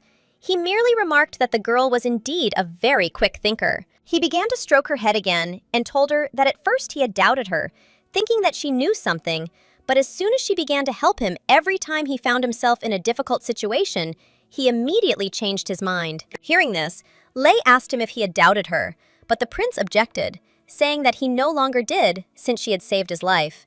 And now none of that mattered, since the relationship between father and daughter could be different. Hearing him call her his daughter again, the girl seemed to perk up and wanted to hear again the same words he had just spoken. Deciding that she was worried about something, the prince looked at the girl's face again and told her that everything was fine now, and he would try to make sure that everything remained that way. That day, the prince and his adopted daughter spent a long time in the hospital ward, sitting on the girl's bed. He told her many other things. He also said that he punishes bad people, doing what the police cannot. She listened attentively to her father, wondering if what he was telling her wasn't his secret. She didn't think he could tell her such a thing. Kaylin told her that she had been a great help to him this time. He was very grateful that she had gone to great lengths to save him. He added that only his butler and son knew about all this. The prince said that she was his daughter, and therefore also had the right to know about everything, and asked if she felt anything. Lee couldn't understand what he had just asked her, so she looked questioningly at the man sitting next to her and asked him, "What?" The prince told her that recently she had become a real member of their family, since she had learned his secret, and now she could no longer just leave. Lee convincingly said that she would always keep this a secret, and would take all the secrets of their family with her to the grave. Her father said that he needed to ask her something else important. She seemed saddened by this question. She was convinced that this was the end of all the questions, and she would no longer have to rack her brains coming up with excuses. Kaylin turned to his adopted daughter and asked her why she called him Prince. He leaned closer to her and told her to call him by his proper name and asked who he was to her. Lee couldn't understand why he had suddenly changed the subject. She didn't know what to say to him and timidly said, "Father," but he countered and said, "Not like that." He added that she had already called him that. The little girl blushed a little and quietly said the word, "Daddy," to her adoptive father in a half-whisper. The prince told her that she had done just fine and asked her to now try to call him Dad. It wasn't that the girl didn't like the prince's request. In her opinion, It simply meant that she was as close to him as he had become to her recently.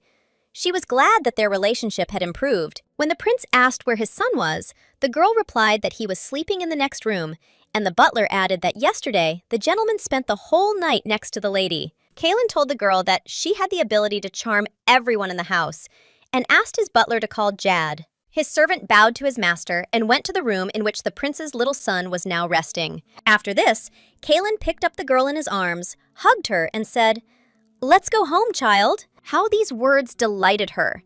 She had no desire to remain in this hateful hospital room and was glad to go to her room in the palace. The girl smiled and hugged her father around the neck. When they emerged into the street, the prince's carriage was already there. To celebrate his daughter's recovery and her discharge from the hospital, the carriage was decorated with a multitude of balloons. The girl could not hide her amazement and even, sitting in the carriage, looked out the window onto the street to admire these colorful toys. She held another ball in her hands, trying not to lose it. She asked her brother, who was sitting opposite her, if these balls really belonged to her. A joyful Jad immediately confirmed that all of this belonged only to her, and promised that when they arrived, he would personally remove all the balloons and bring them to her room. Lee immediately cried out, "Wow!" and began to thank her brother and the prince for the gifts. The prince looked at his delighted adopted daughter and told her that if she wanted, they could stop by the toy store now. Lee asked again, "Toy store?" and wondered why he'd suddenly decided to take her there. She thought perhaps the prince was being so kind because she was ill. Kaylin told her that he saw her looking at the toy store that time and added that she was so cute as she looked at the window with love. She couldn't understand what he was talking about and decided it must have been when she was looking for her lost marble. It was surprising that the prince still remembered it. The girl remembered that when there were celebrations on the street, she often saw children going to the toy store with their parents. She was a simple, homeless girl living in a back alley. But these were people from a completely different world, and she didn't even dare envy them. Lee decided that if Kaylin was in a good mood today and wasn't busy, maybe she could do it like those guys. The prince said they could go to the toy store whenever she wanted. The girl replied, "Yes," sometime later. But her father said he didn't know what she liked, so he simply bought the entire store. At first, the girl thought she'd misheard. She couldn't even imagine anyone buying a toy for her. But then, it turned out the prince had decided to buy an entire toy store because he couldn't decide which one to choose for her. The girl screamed the word, "What?" so loudly and piercingly that the carriage seemed to shake and the balloons seemed to break free from the ropes with which they were tied. The horses seemed to run faster, Lee shouted, turning to the prince, why he bought the store, and asked the butler if it was true. The young man told her that he tried to stop the prince, but the owner didn't even think to listen to him. The prince seemed upset by his adopted daughter's reaction. He paused and told his butler to stop chatting, but the butler was unstoppable. After urging the girl to tell him everything, he informed her that the day before yesterday, the gentleman had gone to the toy store to buy a gift for his daughter when she woke up. The girl once again reacted loudly to the butler's words, saying that her father hadn't known what to choose for her as a gift and looked very awkward. That's why he was forced to buy a toy store. The prince seemed completely unfazed. He said that, to be precise, he had simply paid for his purchases in advance, and that the sum would be enough to buy the entire store. She still couldn't believe it, and asked him again if he was telling the truth. She also asked if he really didn't know what to buy at a toy store and had never bought anything for his son. The prince said he didn't know what girls liked. Moreover, he never bought them gifts. Once, on his sister's advice, he bought a toy for Jad. I think it was a teddy bear or a toy in a military uniform. His son immediately confirmed that it was a teddy bear in a military uniform. He then told his father that there was no need to show him the special care he was given to ordinary children. The prince also explained that his son was mature beyond his years and, in his opinion, didn't need toys. He then told his father that they should have a rational father-son relationship. The boy sitting next to them in the carriage immediately confirmed this. He said, in other words, he was in favor of cutting down on all those annoying things like birthday presents, since the butler chose all his gifts anyway. The servant sitting next to him immediately leaned over and looked into the boy's face, and then asked the master about the fact that, it turns out, he knew about everything. To his chagrin, the prince heard his son reproach him. He explained that every year he was given useful gifts, a sword, books, or rare effigies, but his father would never have been able to choose such fine gifts. Lee looked at her father, who tried to object. He asked who they all thought he was, and explained that he was the one who allowed his son into the room with the stuffed animals and bought the poisonous snake he wanted, even though it was already dead. She couldn't understand why the father-son relationship was so frosty and why he didn't buy him any birthday presents. Sion tried to justify his master and quietly whispered to the girl that their master was not very knowledgeable about children's toys and gifts. The prince began to think out loud and said why the boy needed some small bear cub when there was a stuffed bear that he had caught with his own hands. It seemed the girl understood everything. In her opinion, the prince never received gifts from his parents because he couldn't live like an ordinary child. She decided to talk to him and took his hand, then said that they say that a teddy bear drives away evil spirits when they appear in a bad dream. But the prince answered her that this was just superstition, and one should not trust everything that people say. Then Lei loudly, so that everyone in the carriage could hear, declared that whenever the prince had a bad dream, she would allow him to come to her room. He could hug her, since he didn't have a teddy bear. She screamed so loudly that she even closed her eyes. And when she finished and opened them, she noticed that everyone was looking at her strangely. The prince said that he would definitely do this as soon as he had some terrible nightmare. He put his hand on his adopted daughter's head and began to stroke it. And she told him that she was still sick. The prince looked at his little daughter with affection and said he wanted to bite her. He liked her so much. The girl said she understood how he felt, but asked him to refrain from such remarks. The butler asked his little mistress if she wanted anything. He said she was still weak, and therefore travel was contraindicated for her. But if she wanted anything, he would fetch it from the toy store. The prince asked if there was any way to cancel the purchase of the store, but then decided that he would not do this, and told the girl that when she grew up, he would give it to her. But his adopted daughter immediately declared that she didn't need a whole store. She would be very happy, however, if the prince himself chose just one toy for her. The girl was surprised when her father asked her to say it again. She asked what, and he replied about the toy. The prince wanted to hear this phrase.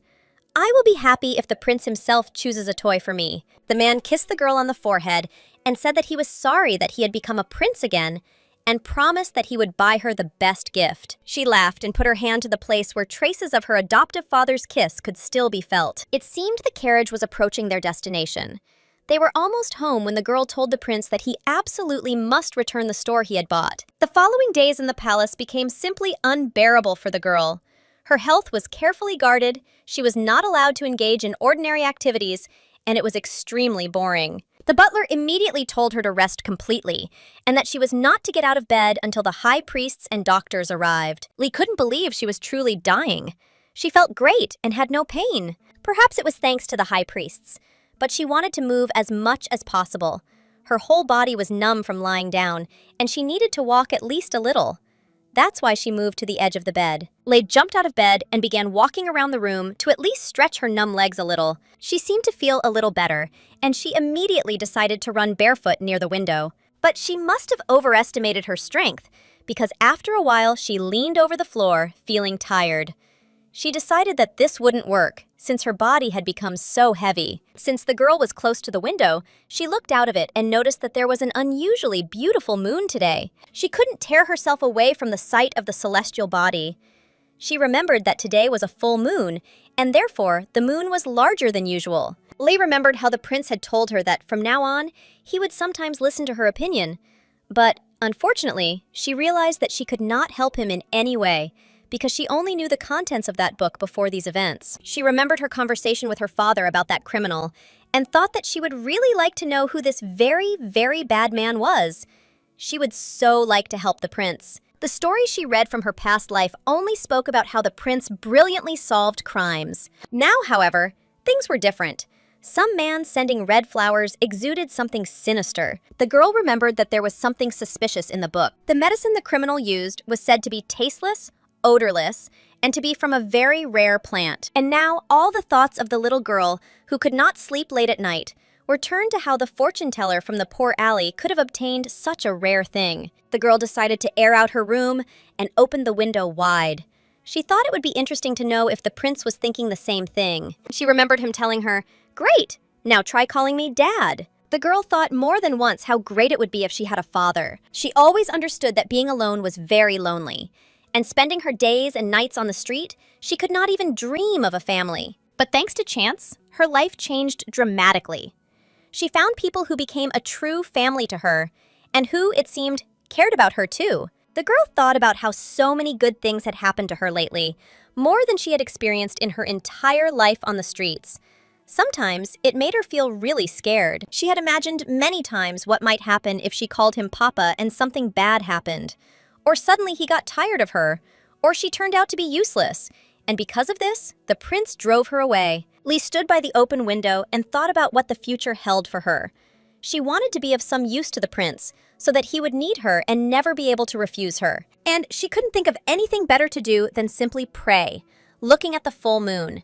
She began asking for its protection and help in her life, promising not to be too greedy. The full moon in that cloudless sky silently and indifferently watched the little girl, who at that moment sat on her knees and continued to pray to her. The girl's greatest wish was to remain in this house.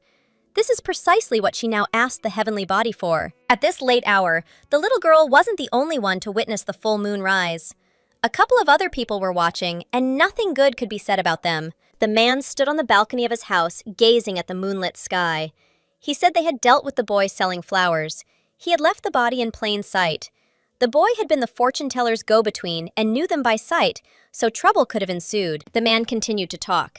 He told his companion that it was unnecessary to hand over rare potions to that vile fortune-teller, and then asked him what he thought about finding criminals who would be more useful. His companion wore a dark cloak that hid half his face. He didn't reply to the host, nor did he respond to his remark that there was a full moon today, and, as they say, everything in the world becomes the same during a full moon. Having admired the moon, the man returned to the room and sat down in a chair, crossing his legs. He informed his guest that he would continue to help anyone who needed him because, after all, planning crimes was his job. He remembered what they had talked about before and asked the newcomer again if it was true that the prince had an adopted daughter. Without taking off his cloak, the man who came to this house said that everything was exactly as it was. This girl's name is Elle, and she is 9 years old. This seemed to surprise the master of the house. He said she was still too young to receive flowers, and therefore his flower was the first she had received from another person. He called it an interesting experiment, and asked what she would become in the prince's household. The man thought for a moment, pressing his hand to his lips. He said he was looking forward to meeting this girl. After this, he added that this meeting should be very interesting, and it would be necessary to prepare for it properly. Lee slept soundly in her bed. After watching the moon the night before, her sleep was especially sweet, and she didn't want to wake up. Suddenly, she felt something strange touch her face. It was soft and pleasant. Lee opened her eye to see what had disturbed her sleep, and was surprised to see something lying in front of her. She received a gift. It was a beautiful teddy bear. The girl immediately jumped up, grabbed it, and began tossing it into the air. She couldn't stop admiring him. She hugged him, pressed him to herself, and said how sweet and soft he was. And, in her words, he was also very handsome. Then she took a closer look at her new toy and noticed that it was a little strange. What was strange was that the teddy bear had different colored eyes. Moreover, when she had played with her toy to her heart's content, Lee found another envelope lying next to it. She picked it up and thought that perhaps it was a postcard from the prince. She sat on her bed, holding the teddy bear under her arm and the envelope in her other hand. Finally, she realized she needed help and would have to ask Sion to read her the card. Lee did not hesitate and immediately, without even changing her clothes, rushed to look for Dvoretsky so that he could help her find out what her father wrote on his postcard. The prince's servant was busy giving instructions to the head maid standing next to him. He held a piece of paper in his hands and was reading something to the woman. His young mistress called his name so loudly that the young man and the girl standing next to him immediately turned in her direction with concern, thinking that something bad had happened to her. But to their delight, they noticed that the young lady was fine. She was cheerful and happy. She ran towards them with her favorite teddy bear, waving an envelope in her hand. She immediately showed her gift to the servants and held the envelope high above her head, telling the butler that he must definitely read what was written there. The young man approached the girl and told her that she should not run, otherwise her wounds might start to hurt, and also reminded her that she had gone out again in her night clothes. Lei told him she was no longer ill and asked him to look at it, holding out her teddy bear toward him. She said that when she woke up, the teddy bear was at her head. Zion said it was a gift from the prince and had taken a long time to make. Then Lee handed him the envelope and said that there was a postcard in it, and asked the butler if he could read it to her. The servant took the envelope in his hands, opened it, and pulled out a sheet of paper. The girl thought she saw a look of dismay and surprise on his face as he read it to himself. When Sion finished reading the note, he smiled and told the girl that it was a real gift from the prince. When she repeated the words, "a real gift," the man said the prince had long wanted to give it to her.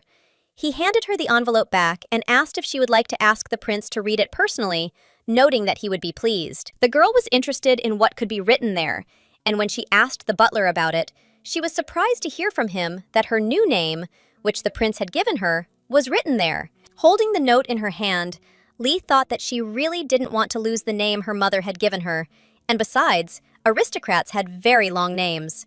She was worried about whether she would be able to remember everything. They didn't even notice the prince had arrived. He was standing nearby, leaning against the wall. The man asked what was going on and told the butler that he could read it too. Sion turned back and told the gentleman that he had not even noticed when he approached, and, in his opinion, these lines should be read by the one who gave the gift. But his master only smiled in response. He said it wouldn't hurt if he read it anyway, and he ordered him to read. Sion sat down again next to his young mistress, took a note from the envelope, and, sighing heavily, began to read its contents. The words written there were, "Hello, princess. I'm a teddy bear. Think of a name for me." The prince, hearing his words, immediately laughed and told the servant that he needed to read with expression. The man walked up to his daughter and put his hand on her shoulder. She, too, began to laugh at his joke. After this, the servant took the toy in his hands so that the bear cub looked at the girl with its multicolored eyes and said, "I will now be your friend. I will give my princess a new name." Her new name was associated with the moon, the very one she had asked for help from the previous night. The new name of the sweet princess will be Laetitia, which means sky with 1,000 moons. The butler continued reading. He read that the teddy bear would protect Miss Laetitia from nightmares. Its eyes were like stones that complemented her moonlight, and he asked her to treat it with care. Lee thought that her previous name meant child born on Monday. She was very grateful to the prince for keeping her real name and making a new one, which was very similar to it and, in her opinion, also suited her. This meant that the girl could keep memories of living on the street and of her beloved lost mother. The girl looked gratefully at the real prince next to her and thought that many children had been born on Monday, and she was one of them. And thanks to the prince, she received the moon, which could fill the entire sky. The butler, still sitting next to her, asked the girl if she liked her name. She replied that she did and thanked him for reading the note. When the prince told the servant that it was funny, the young man replied that he had tormented him so much and asked if the prince had really written it. The young man told the servant it was a secret, then turned to the girl, calling her by her new name, Laetitia, and asked her if she liked her new name. She replied that she did, that it was very beautiful. Kalen told her he'd spent a long time thinking about what name would suit her. He said their first meeting had been quite unusual, and he was thrilled she liked the name he'd chosen. When the girl told the prince she was very happy, he replied that, by the way, he still didn't know when she was born. Therefore, today would henceforth be considered her birthday. The day she gets her name should be meaningful, and let it be her birthday. The prince then said that it was all the more reason she had survived, and when his daughter tried to object, referring to the doctor's words that her wound was not fatal, he replied that at some point the thought must have crossed her mind that she was dead, and therefore this day could be considered her birthday. The butler, overhearing his master's dialogue, was no longer surprised by anything. After being forced to read the teddy bear's letter, he was prepared for anything. The prince, with a smile on his face and love in his eyes, looked at the girl and said to her, "Happy birthday to you, my daughter Laetitia." Lately, she'd often thought about how she was the happiest girl on earth, and how she no longer needed anything. But, as it turned out, the prince had managed to give her what she needed. Besides such a beautiful toy, she'd received a new name today, and it was her birthday too. To thank her father for all this, she threw herself into his arms, hugged him around the neck, and called him as he had requested, "Daddy!" The girl thanked him for today's gifts. The prince felt a warmth in his chest. He was deeply pleased by this girl's touch and the emotions her behavior evoked. He had never imagined that giving gifts to someone could be so pleasant. Lee grabbed her teddy bear with both hands and told him that he should go and show off to his brother, and the prince immediately agreed with her. Without letting go of the toy and the envelope with the note, the girl quickly headed to Jad's room, wanting to share her joy with him. Her father still couldn't get over what had recently happened. He thought he'd wanted to bring this girl a little joy, but it turned out he'd gotten a lot out of it, and he was very pleased about that. The closer she got to her brother's room, the faster the girl moved. She wanted to show him this cute teddy bear as soon as possible. But even more, she wanted to tell him about her new name and that it was her birthday. When she came into her brother's room and loudly shouted his name, he, with difficulty, without lifting his head from the pillow, opened one eye and asked her what had happened. It seemed her appearance was rather untimely. The boy was excited by the suddenness of her appearance and still couldn't understand her words about her having a name. She walked over to her brother's bed, placed the envelope on it, and began to tell him what had happened to her that morning. Lee showed him her gifts and told him that her name was now Leticia, which was what her father had named her. They also agreed that today would be her birthday. The boy told her it was a beautiful name and that it suited her very well. Her father hadn't told her this beforehand, so she begged him for a first birthday present. Leticia couldn't believe her brother's words about the bear having beautiful, precious stones.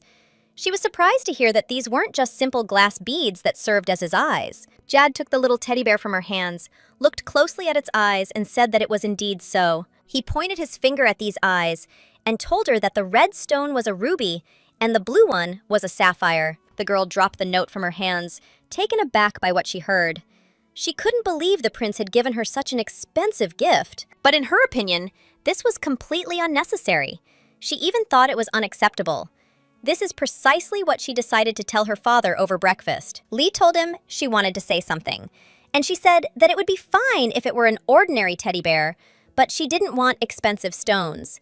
She was afraid that would get her used to luxury. Without looking up from his breakfast, the father replied that she could get used to luxury because he hoped she would become so spoiled and accustomed to wealth that others would not be able to cope with her. The girl was surprised by his words. She didn't want this at all, and so she told the prince that no one would love her then. Kaylin merely smiled at her words and said that was fine too. She needed to become someone worthy of living in the prince's house, and she also needed to always be his daughter. His little daughter still wouldn't let up. She wanted something completely different, and she asked the prince if she could be his daughter without the precious stones. The prince seemed puzzled by her words. He didn't know how to solve the problem and assured the girl that she only needed to accept this, and that would be the end of them with the expensive toys. Jad, overhearing their entire conversation, continued to eat his breakfast imperturbably. A slight, sly smile appeared on his lips. When it was carried into the banquet hall, a little girl immediately began screaming, "Wow, white and beautiful!" That's exactly what the cake looked like as it was carried into the dining room. The butler brought it and said that the prince had secretly ordered the kitchen to prepare this cake. It was a dish for the first birthday of their little mistress. Lee jumped up from her seat to get a better look at this festive dish. She began loudly thanking the prince for yet another gift she had received on this extraordinary day. As it turned out, she was still in for a surprise. Following the young man, many more people entered the dining room and stood in front of the girl. She didn't expect all the servants who served the prince's palace to be gathered there. They came and congratulated their dear mistress on her first birthday in the prince's house. Lee thought this day would be the happiest day of her new life. She had received so many gifts and she loved them all. Besides, so many people would probably never wish her a happy birthday again. Zion also said to her, "Madam, happy birthday!" Following him, her older brother did the same. Of course, it was the prince's turn to say, "My daughter Leticia! Congratulations on your 10th birthday!" At first, it seemed to everyone that the young lady had lost the power of speech, and she also looked as if she was sad, and this even excited everyone present. But, as it turned out, that wasn't the case at all. The girl was simply preparing words of gratitude that she intended to express to all these people dear to her. Lee smiled broadly and cheerfully thanked everyone for the gifts. She said she was very happy, and this was probably the best day of her life. The girl began her breakfast. Her favorite tea was immediately poured into a cup, and the butler was already holding a bowl of birthday cake. Her father and brother admired the girl, who celebrated her 10th birthday today and greeted it with a new name. Lei was very happy and decided that she would never forget this happy day given to her by her new family. For some reason, she remembered something that happened, it seemed, so long ago. Several years ago, one winter evening, she and her friends were standing, as usual, outside a toy store, peering into its window. But the girl didn't see what was happening inside the store at that moment. Her current father was standing there, examining the toy in his hands. He said he wondered if he'd like it. The servant standing next to him said it wasn't particularly important. All that mattered was that he'd chosen it personally. Besides, the young master already had everything. As Kalen moved towards the exit of the store, he noticed that a whole gang of street boys and girls rushed to run away from the window of the store he was visiting. They ran, quickly disappearing around the corner of a nearby house. When the prince asked who the children were, the owner replied that they were kids from the gateway. They thought it was the shopkeeper coming out and so began to run away. When the prince asked the butler if this meant that they were not running away because of him, he answered that he did not think so, because usually shopkeepers drive away children, believing that they might steal something. The prince glanced in the direction the children had disappeared. He noticed them peeking around the corner. He thought it was very unpleasant when the shopkeepers chased away these children, who were already so disadvantaged by fate. It's unknown whether the prince remembered that his current adopted daughter was among those children. Along with the other kids, she was peering around the corner at these elegantly dressed people who had just emerged from the store where they were hanging around the window. The young man turned his head toward the children and noticed a girl with a very unusual color of hair. He, of all people, should have noticed her. The prince handed his butler a gold coin and told him that it should be given to the shopkeeper and that he should be told not to turn off the lights in the shop that night. And when the butler looked at him in surprise, the prince answered him that his son would throw away this toy anyway, so he needed to give a good gift that at least someone would like. Sion looked at his master in bewilderment. This was completely unlike him. He couldn't believe he decided to do something nice for some stray children. It happened on a cold winter day, just before Christmas. It was very frosty, and the entire capital was covered in snow. But despite the cold and snow, the little girl was delighted to be standing in front of a toy store window. She thought it was a fluke and tried to take advantage of the opportunity to fully enjoy the spectacle. Never in her previous life had Lee been so happy. She gazed at the toys in amazement, trying to touch at least the glass that hid them, completely oblivious to the winter that reigned around her. But life didn't stand still. The case of the red-haired fortune teller was finally closed. A month had passed since she received her new name and celebrated her birthday. The girl spent that month at home among toys and books. She was told that she could not go outside for the time being until her wound had completely healed, and she devoted all this time to learning to write. At the same time, the dresses she and the prince's sister had bought together arrived from the store. These dresses almost completely filled her wardrobe, and the girl also gained weight. This was due to her regular, calorie-rich diet. When she tried on the dresses she'd brought from the capital, she found she'd even gained a little weight. People began to say she had a twinkle in her eye. When she began to try on her dresses, Maria could not contain her admiring oohs and ahs, praising the beauty of her little niece. She looked at the girl standing in front of her and said, "Is it possible to recognize in her the girl who once came here?" She was simply delighted with this sweet girl and asked her about the fact that she was probably going boating for the first time. Lee replied that it was the first time in her life that she was going so far away, and she really wanted to enjoy this boat trip. Her aunt brushed her hair. She said the girl looked cute and full of anticipation, and then asked how she was feeling. The prince's daughter felt perfectly fine. Her brother had spent the entire summer in his room. Perhaps he felt awkward around her. But today, he was supposed to go on a boat trip with her. When the hairdo was finished, Maria and her little pet looked in the mirror together. The girl told her that if she suddenly felt any pain, she should come back immediately. The girl thanked her for the hairdo. For a moment, Maria felt sad. She thought that's probably how someone raising a daughter feels. She told the girl that she would soon be a beautiful lady, and she would very much like to see her grow up. Her niece, too, had become strangely sad. She'd recently learned that the girl sitting next to her couldn't marry because she was a holy virgin. Sometimes she seemed a little sad. Perhaps that was why. To somehow cheer her up, the girl told her that when she grows up, she wants to become as beautiful as she is. Then she added, surprised by Maria's words, that she wanted to be as beautiful on the outside and inside, a radiant person like her. The girl immediately began hugging and kissing her tightly. She said the girl was very kind and asked where such an angel had come from. She also asked her not to pick up her aunt's drinking habit. When her older brother appeared at the door, the girl shouted his name loudly. The boy asked them if they were ready for their walk. When Maria saw her nephew, she told him that wine is a joy for everyone, and her nephew should also learn from her how to drink it properly. The girl thought that Maria was truly an exceptional holy virgin, but Jad had a completely different opinion. He told his aunt that she didn't study, but still drank well. The girl was upset to learn that her aunt would not go with them on the ride, and asked why she did not want to go with them. The girl kissed her firmly on the cheek and said that, unfortunately, she couldn't do that because there would be an event at the temple after lunch. She wished her niece a good time. When they went for a walk, her aunt remained standing at the door of the palace and waved her hand to them as she said goodbye. Lee began to catch up with her brother, who did not say goodbye to his aunt, but had already gone ahead. She chatted carefree the entire way, delighted that her brother had finally emerged from his self-imposed confinement and decided to take a stroll with her. At that moment, the girl had no idea what this long-awaited picnic would turn out to be. This long-awaited trip immediately lived up to all her expectations. She'd never been on a boat before, and now she couldn't help but marvel at how swiftly she moved along the fast-flowing river. Wherever the girl looked, everything delighted and amazed her. Her eyes were wide open, and her mouth never closed for a second, as she was constantly marveling at something and asking her brother if he had ever seen anything like it. She kept saying that it was very beautiful here, then sat down in the boat opposite her brother, having calmed down a little, and told him that it would be very wonderful if the prince went with them. The boy replied that, according to the butler, he had to attend a government meeting today.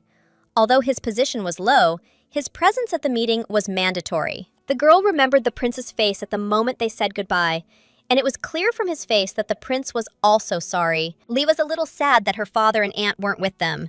It would be great if they could go for a walk with them today. After some time, both children's attention was drawn to shouts coming from behind them. Someone called out loudly to the little travelers and asked if they were heading to the island. It was a group of teenagers, about the same age as the little girl's brother. They were cheerfully waving their arms and shouting something. The girl thought Jad was very upset by this. He said something odd about how lucky they were, and it seemed like those boys were heading in the same direction they were. The boys behaved differently, but judging by their behavior, they were a little strange. Lee asked her brother if he knew these boys. He replied that he studied with them at the same academy, but they were a little older than him, and besides, he wasn't that close to them. They were just all on the student council together. The boat carrying the brother and sister moved swiftly forward, cutting through the surface of the Blue River. They were approaching the island where the picnic was to take place. Following them, but seemingly a little slower, came a boat carrying 3 of Jad's classmates. Its passengers had already calmed down and were sitting quietly on the benches. The girl turned around again, and it seemed to her that they had gotten separated. She said that, by the way, she hadn't seen her brother go to the academy, and asked if he wasn't supposed to go there every day. Jad replied that this was usually the case, since attendance grades were important too. His sister asked if that meant he was an exceptional case. His teacher at the academy told the boy that he could simply do well on exams. He needed a lot of exams to make up for the attendance marks. And then the boy told her that their family was a clan of hereditary mages, of which there were very few in the empire. He could have come up with an excuse, saying he needed to go to the magic tower to train. She was very surprised by the boy's answer. She declared that it would be a lie if he hadn't done anything at home instead. Jad said he'd been messing around with her a lot lately, which is why she could be considered an accomplice. After some time, they approached the island's shore. The pole of the man steering their boat hit the sandy riverbed near the shore. Lee thought that the tuition fees at aristocratic schools were probably very high, and she began to dream that she too would one day be able to study at the academy. But then she decided to simply enjoy life. She couldn't be greedy. She should be grateful to the prince for allowing her to live in his house. When she jokingly told the boy that she felt like he was teaching her bad things, he replied that he was teaching her the most important things. Bad and outstanding things are just as good as kindness and loyalty. When she told her brother that she would be doing something in between, and hadn't even managed to master writing yet, he immediately jumped up to her and said that when she learned to write and read, she would immediately become much smarter, and asked about the fact that perhaps she already knew how to write some words. Lee replied that yes, now she can write her name, although she sometimes makes mistakes. When he asked what else, she paused, traced her finger in the air, and explained that she'd also been taught how to write the prince's and his son's names. The teacher also told her that it was customary for aristocrats to exchange letters with loved ones. She screamed loudly and told her brother that that was why she really wanted to write him a letter too. When Jad coughed a little and started smiling, the girl asked him why he was doing that. He replied that she was very funny. Lee immediately puffed out her cheeks angrily and said that there was no need to tease her. The boy smiled slightly again and promised her not to do it again. She couldn't say anything to him after he asked if she missed anyone. Lee remembered the face of a boy with whom she often spent time on the street, and who often loudly called her name. And she told her brother that she had a friend named Walter, with whom they lived together on the street and sometimes spent whole days together. He helped her a lot. When Jad asked who else besides that boy, she became sad and said that they had agreed to pretend they didn't know each other outside that street. They had promised each other that. The boy felt sorry for his sister again after she told him that she and her friend had agreed that if one of them fell ill or was dying, or was beaten while begging, or was caught and sent to an almshouse, nothing should bind them together. She continued her story, though she seemed close to tears, and said that even if someone were lucky enough to end up in a good place, they had agreed not to look for each other or pretend to know each other, and everyone knew it. The girl remembered that children who grew up and lived on the streets also have their own moral principles. As long as they can, they help each other. That's the main rule. She remembered how some naughty kids had once picked on her and forced her to fight. These kids' rule was to forget everything that happened to them on the street, including those bad kids. The girl smiled and said she was very lucky because winter would soon begin, and winter was very difficult. It was terrible when you had to warm your frozen feet and sleep under a blanket. That was why she was very grateful to the prince and his son. The boy listened to her attentively and asked a question, as if she had said earlier that the alley where she lived was warm. The girl remembered lying to make a good impression. She said that despite all the difficulties, she was very healthy, and it was warm there almost always, except for the coldest winter days. Jad realized that perhaps she had not told them the whole truth before, and immediately pestered her with questions about why she had not immediately told them about what her life in the alley was like. In the girl's opinion, both the prince and his son were very noble. He stood up and told her that, although that was all true, she shouldn't be so grateful for what was natural, adding that his home was now just as much her home. Lee sighed heavily upon hearing this. She had been grateful to these people before, but it was especially pleasant to hear such words again and again. She decided to tell her brother that it wasn't true, and the more natural their help, the more grateful she was. She remembered that her mother had taught her that in her past life. He asked her if it was true, and when she confirmed it, he said that then he too should thank her more often. Jad leaned over to his sister, who was amazed by her words, and said to her, "Thank you for coming to their house. And thank you also for getting well and coming to go boating with him." Lee was simply stunned by his words. She really liked the little boy's emotions. She noticed his warm feelings towards her. She immediately threw herself on the boy's neck, began to hug him, and shouted that she was grateful and very happy that he was her older brother. The boat was already right at the shore, but the passengers were still there. The girl hugged her brother and thought it would be wonderful if she could fold all these emotions like a postcard and keep them in her heart. Even as she stepped out of the boat and ran forward across the grassy lawn, she thought that if she ever had a hard time again, she could go on living by remembering these happy moments. After a while, she calmed down and began to walk slowly. The girl looked around and cried out, "Wow, how beautiful! There's so much space here!" She began to urge her brother on, tugging at his jacket. She wanted to get a quick look around, so it seemed like he was moving very slowly. When Jad told her to be concerned and said she was still sick and shouldn't overexert herself, otherwise she'd get tired right away. He added that she'd planned to walk around all day. The girl cried out happily and said that, of course, that would be the case, and she planned to walk around here all day. The boy watched with pleasure as his sister bent over the rose bush, saying it smelled delicious. She admired the blue roses and their beauty. Having learned from her brother that blue roses bloom on the island for 3 days a year, and that now was the season, the girl told him they were very lucky. But Jad replied that he had chosen this day specifically, and that at this time of year there were no people, so they could enjoy a peaceful picnic. She continued to admire the roses, saying that there really was no one there, as if someone had rented the entire island.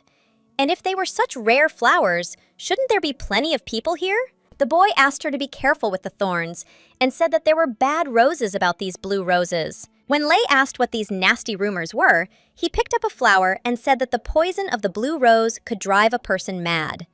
Anyone who came to the island while the blue rose was in bloom would surely die. His words seemed to really frighten his little sister. She seemed dumbfounded, and Jad asked her if she'd heard the creepy legend about this island. The girl sighed with relief when he said that, of course, all this was just superstition, and few people believed in such nonsense. It's like, you can die if you sleep in a closed room with a fan on. The girl thought that it was like being dragged away by a ghost if you wrote your name in red ink. Lee gently touched a blue rose petal with one finger and said she was so sorry.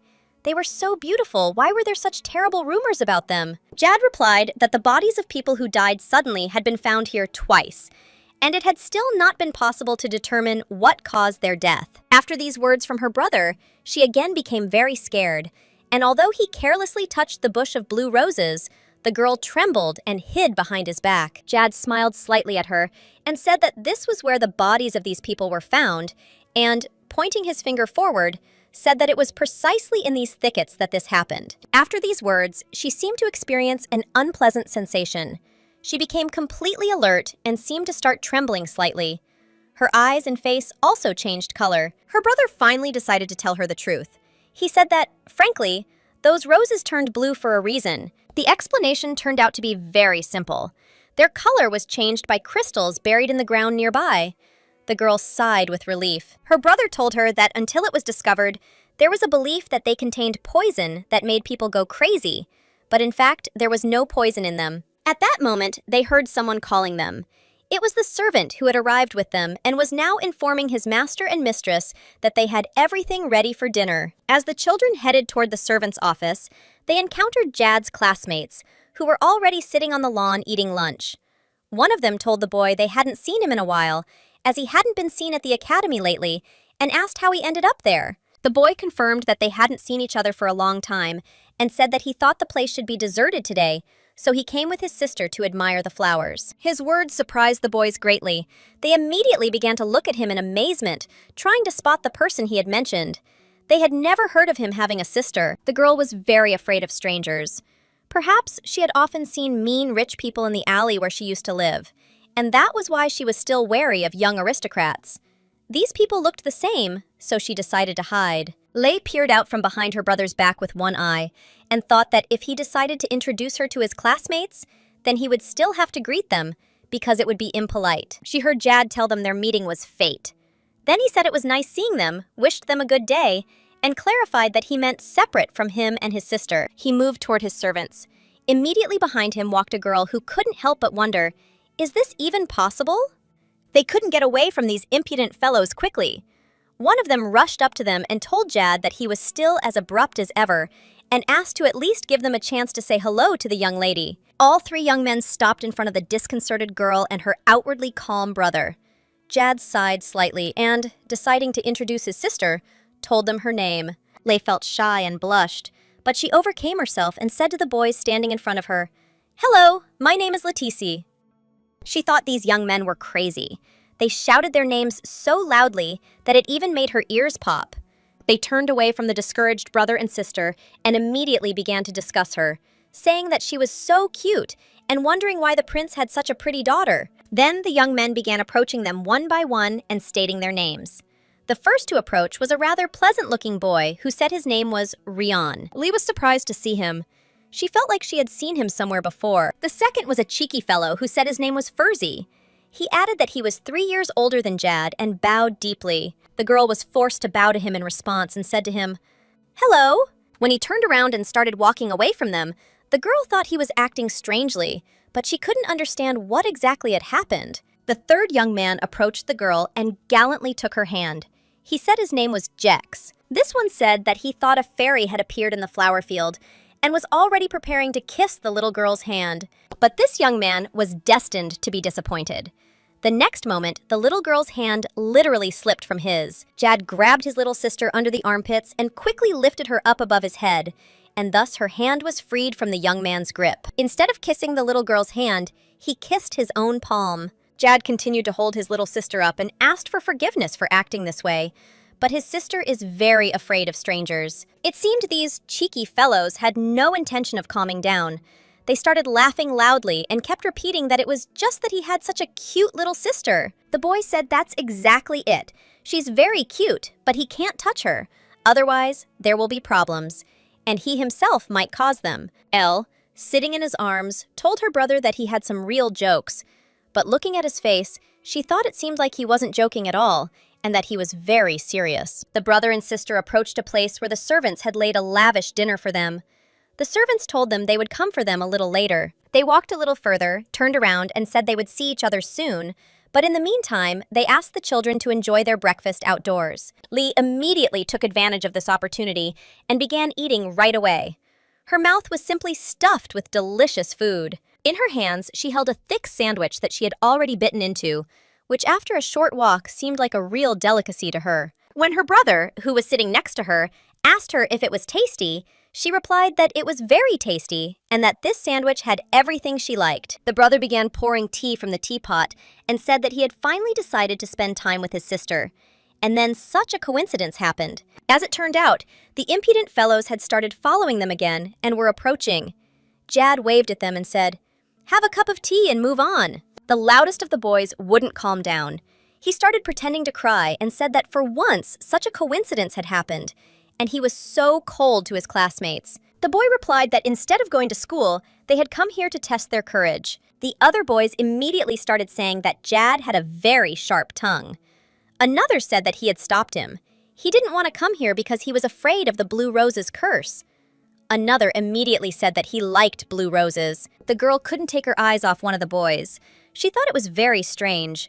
She kept imagining that he seemed somehow familiar. She couldn't understand where such confidence came from. After all, she knew for a fact that she didn't know any aristocrats. Her gaze turned again and again to this young man. At first, she looked at him when he was cheerfully talking about something. Then, she decided to look at him at the moment when he fell silent, and, as it seemed to her, slyly squinted his eyes. After a few moments, Ryan asked if they wanted him to tell a funny story about Jad's time at the academy. Another boy joined their conversation and said that he was talking about how he fell asleep while everyone was being scolded at the ceremony, and added that it really was very scary back then. And again, Ryan took the floor and said that he could return to another story about what happened at the ball at the academy. Eventually, the little girl's brother seemed to get fed up with it. He asked the boys to speak more quietly. His sister seemed to enjoy all of this, because she began to laugh so loudly and infectiously that tears even appeared at the tips of her eyes. Jad just sighed heavily and thought that these slackers and impudent people would never shut up, and therefore he should probably just endure all of this. The boys still wouldn't let up. One of them suggested bringing his sister to the academy for a tour sometime later. Another thought it was a good idea. But Jad said he was afraid she'd get pestered by all sorts of bugs and declined their offer. The girl continued laughing. They looked so good-natured, and perhaps she only imagined she'd seen them somewhere. Fercy said that Ryan is the best student at the academy, but the boy in question said that compared to Jad, he is average. The first of the young men persisted, saying that being too modest, in his opinion, was a flaw. He added that, incidentally, he'd been even more shy as a child. When he was like Jad, everything was worse. He couldn't even speak normally.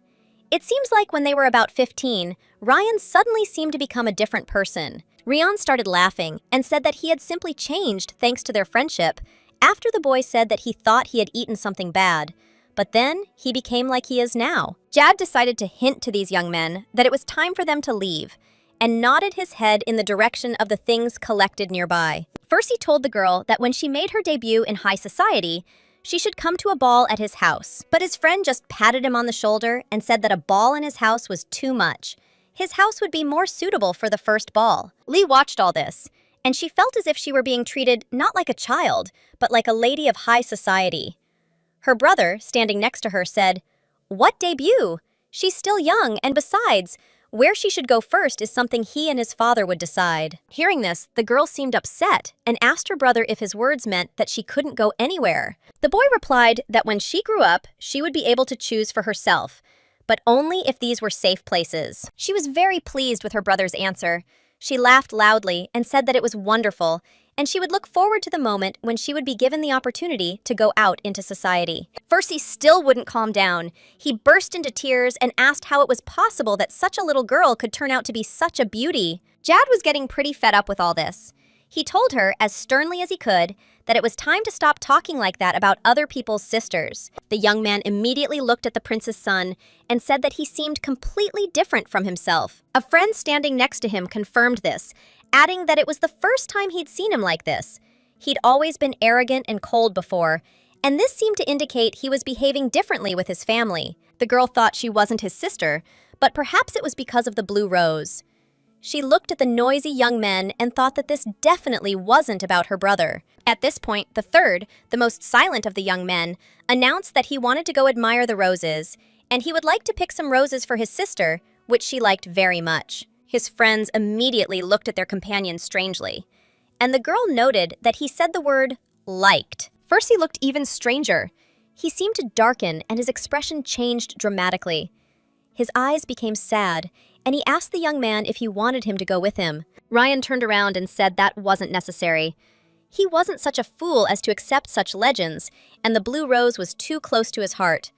Besides, he was planning to return soon. One of the young men continued to be sad, but the second tried to joke and laughed, saying that a person couldn't really just go and die from the scent of a rose. But then he thought that he had said something unnecessary or something inappropriate at that moment, and suddenly he fell silent, biting his tongue. The little girl still couldn't understand what had happened. She was wondering if the boy was okay and if something had happened to him. Jack said his friend was fine, and they had only made the young lady worry for nothing. He also told her that Rion's sister had passed away last year. When he said he wanted to pick flowers for his sister, he meant he wanted to lay them on her grave. The girl learned that Ryan's sister Eliza was a renowned beauty. Her beauty was known to many young men in the capital. Then the young man explained that she was also engaged to the friend sitting next to him. They got engaged when they were the same age as the girl now, but they had known each other for a long time. First, he said that this girl grew up in the village, and therefore they saw each other rarely. But she was very nice, and there was a very friendly and good relationship between them. Lee asked the young man if this girl had been sick and thought, just like me in my past life. The young man fell silent for a moment. A tear ran down his cheek, then another, and he explained that the fact was that she died of pneumonia. The girl realized that this young man was in a very bad way. She felt sorry for him and for the girl he was now thinking about, for whom he was probably very sad. She understood that, unfortunately, she could do nothing to help him. At that moment, Rian returned. He was holding the blue roses he had picked. The young man asked them what they were talking about. The girl turned to him and, after thinking for a moment, said that, judging by the expression on his face, he probably heard everything. And he approached them and, leaning slightly, said that everything was indeed so. And to be honest, he came here today for his sister. She said she'd like to see blue roses at least once. For some reason, the young man's face was constantly hidden by the wide peak of his cap. He said he didn't want to tell such sad stories, and so he didn't reveal the purpose of his visit to the island. He also told them that he had accidentally discovered his sister's things yesterday. The box containing her things turned out to contain many blue objects. She loved this color very much. The young man then turned to Percy and told him that he was very grateful that he remembered his sister and had not yet become engaged to anyone else. His interlocutor asked him not to say that and said that their family had nothing but money, and Eliza was a remarkable woman from a distinguished family. She was his first love, which meant a lot to him. Rion replied that it was the other way around. He was very grateful to him and thanked him for not asking for the return of the jewelry they had given their family for their engagement, which was why they were able to get back on their feet. All the young men, who had just recently been rejoicing, having fun, and unable to contain themselves, suddenly became sad. They said that perhaps the time had come for them to say goodbye. Then one of them suggested that perhaps they should all go to Eliza together. The dead girl's brother said that would be great. She'd probably be happy if Percy brought her flowers in person. The girl listened attentively and watched these friends. It was all very sad. She felt sorry for both the young men and the dead girl, but the friendship between these three seemed, in her opinion, very honorable. He began wiping the tears from his cheek and suggested they talk about something else.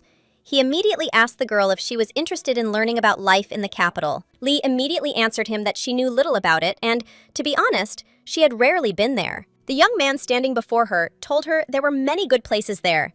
He grew up in the village, so for him, the capital was a completely different world. He still remembers how he felt on his first day at the academy. He also told her that he clearly remembered the red tiles, bathed in the evening sun. He also still can't forget the excitement when he got off the train. The sound of the bell coming from the blue clock tower and the blue doves that were frightened by its ringing and flew away around him in different directions were forever etched into the young man's memory. Ryan told the girl that it was a great honor for him to spend his adolescence in the capital. The girl thought that her alley in the capital was certainly different, but she also really liked the blue clock tower at the station. She told the boy that he spoke as if it had happened a long time ago. After saying goodbye to their 3 friends, the brother and sister were able to take a little break from them. They settled comfortably on the lawn. The girl lay down and her brother sat next to her. When Jad asked her if she had fun here, Lee replied that she really liked it here and would like to come here again. The boy smiled and said it seemed like it was worth bringing her here. He was pleased that his idea of a trip to the island had been a success and that he had managed to please his little sister. When he asked the girl if she wanted to sleep, she replied that she would like to take a little nap here. Lee was a little scared and told her brother that he absolutely had to wake her up and not leave her here alone. She thought her new life still felt like a dream, and she was afraid it would all disappear because of one stupid mistake. She looked again intently at the boy sitting next to her and was frightened by the thought that this might be her last meeting with him, and she would have to live on the street again. To keep the sun out of her eyes and help her fall asleep faster, her brother pulled her hat over her face and wished her sweet dreams. She immediately pulled off the hat, thanked her brother, and once again reminded him of his promise to be sure to wake her up and not leave her. She was overjoyed at being so lucky to have a brother. She was happy that he cared about her so much and organized such a wonderful outing for her. Even though autumn had arrived and the trees were already beginning to change color, the weather was quite warm. Moreover, the day was windless and calm. L.E. woke up and began rubbing her eyes. She felt a bit uneasy after being asleep for a while. She noted with pleasure that her brother was still sitting next to her. The girl lifted herself up, sat next to him, and wondered how long she had slept. Versi, who was sitting with his glass in his hand, looked somewhere to the side and said that he thought there was a girl somewhere nearby. He looked closely and saw that not far from the shore, Kaylin was standing on a boat, surrounded by young girls hidden under umbrellas. The girl also noticed her father and loudly shouted his name, Kaylin. Her brother turned his head slightly to the side and said the word, "Father?" questioningly. The prince said goodbye to the girls accompanying him, thanked them for giving him a ride, and said he'd had a good time. The girls replied that they'd see each other again. When their boat had already set sail, the girls continued to wave their hands at the prince and shout to him, inviting him to come to their ball someday. They considered the prince a true hero. Moreover, he was very popular in the capital. When the girl ran up to her father, he immediately caught her in his arms and threw her high into the air. He asked her if she was having fun, and she in turn asked why he had come. Kaylin told his daughter he'd come to visit her. She'd been so upset that morning, but the girl didn't quite believe it and said that maybe he'd just been pretending to meet her and wanted to go boating with those women. The prince immediately pulled his little daughter by the ear and told her that he was not making up any excuses and only she could make him drop everything and come running. At this time, one of the young men sitting nearby on the ground dropped his glass from his hands, and the wine poured into it spilled. These boys, who had recently been so impudent and bold, were now afraid that the girl would tell her father everything, and were already prepared for severe punishment from him. And while the prince and his daughter were looking at these young men, the prince's son approached them from behind and asked them to lower the girl to the ground. The prince lowered his daughter to the ground, bowed slightly to her, and told his son that he wanted to ask him a few questions. When the prince spoke, it seemed he was being genuinely polite. He asked his son to tell him who these people were who dared to be near his daughter without an escort. He looked around and added that they were also drinking alcohol in the presence of a little girl. The young men were definitely sweating and began making excuses. They apologized and said they were just going to have a cup of tea and had done nothing to offend the young lady. One of the young men immediately began hiding bottles of wine in a box intended for picnics. The prince wasn't so easy to leave behind. He glared at the young men and ordered them to present themselves immediately. The boys immediately stood in a single line and began calling out their names one by one. Ryan's face looked very strange. He was sweating more than the other boys. Jad said that they were seniors from his academy, and they met them by chance while walking. The prince smiled slightly and asked his son, "Are they harmful insects or not?" His son smiled back and said, "Not enough to get rid of them." The girl listened to their conversation and thought that they were talking about such terrible things in such a gentle voice. The prince smiled again and asked the young men not to worry, saying that it was just a joke and that he simply had a very beautiful daughter. The girl's little toy was forgotten, and she watched the events on the lawn all alone. The prince's son seemed a little uneasy about his father's appearance. He asked him why he had arrived so early. After all, government meetings usually lasted quite a long time, and he always returned late.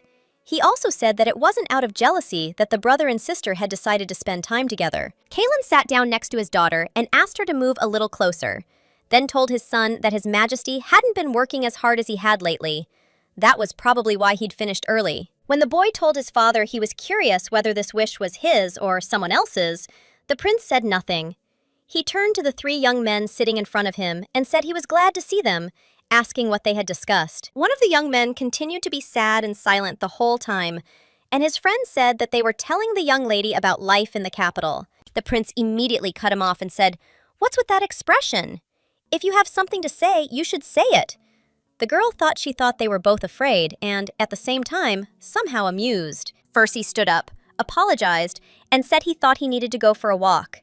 He thought it would sober him up a bit. Jex seemed to cheer up again and, turning to their newly arrived guest, said that, frankly, he was very interested in learning about his magic, and he even planned to choose this as the topic of his thesis. Ryan, sitting next to him, immediately approached him with a request and also made a request of him. He asked the prince, if possible, to tell him about the time when he was on the student council. Lee was surprised by the sudden change in the young man's mood. She even wondered if he was ill with something. The prince looked at his daughter and asked her if she was interested in the same things the young men had asked. The girl replied that she was interested in absolutely everything connected with him. As soon as she said this, the prince said that in that case, he would tell. And then he began his long story about his studies in magic and how he had once been a member of the student council. The girl also listened attentively to her father's story. But at some point, she felt cold and suddenly began to shiver. Her brother came up to her, took off his jacket, and covered her with it to warm her up a little. Her father said that perhaps it was time for them to go home. Rion jumped up from his seat and said he would call the servants. The young man said he would return soon and also informed them that he had arranged to signal the servants with a mirror from the shore. A moment later, they heard something splash loudly into the water.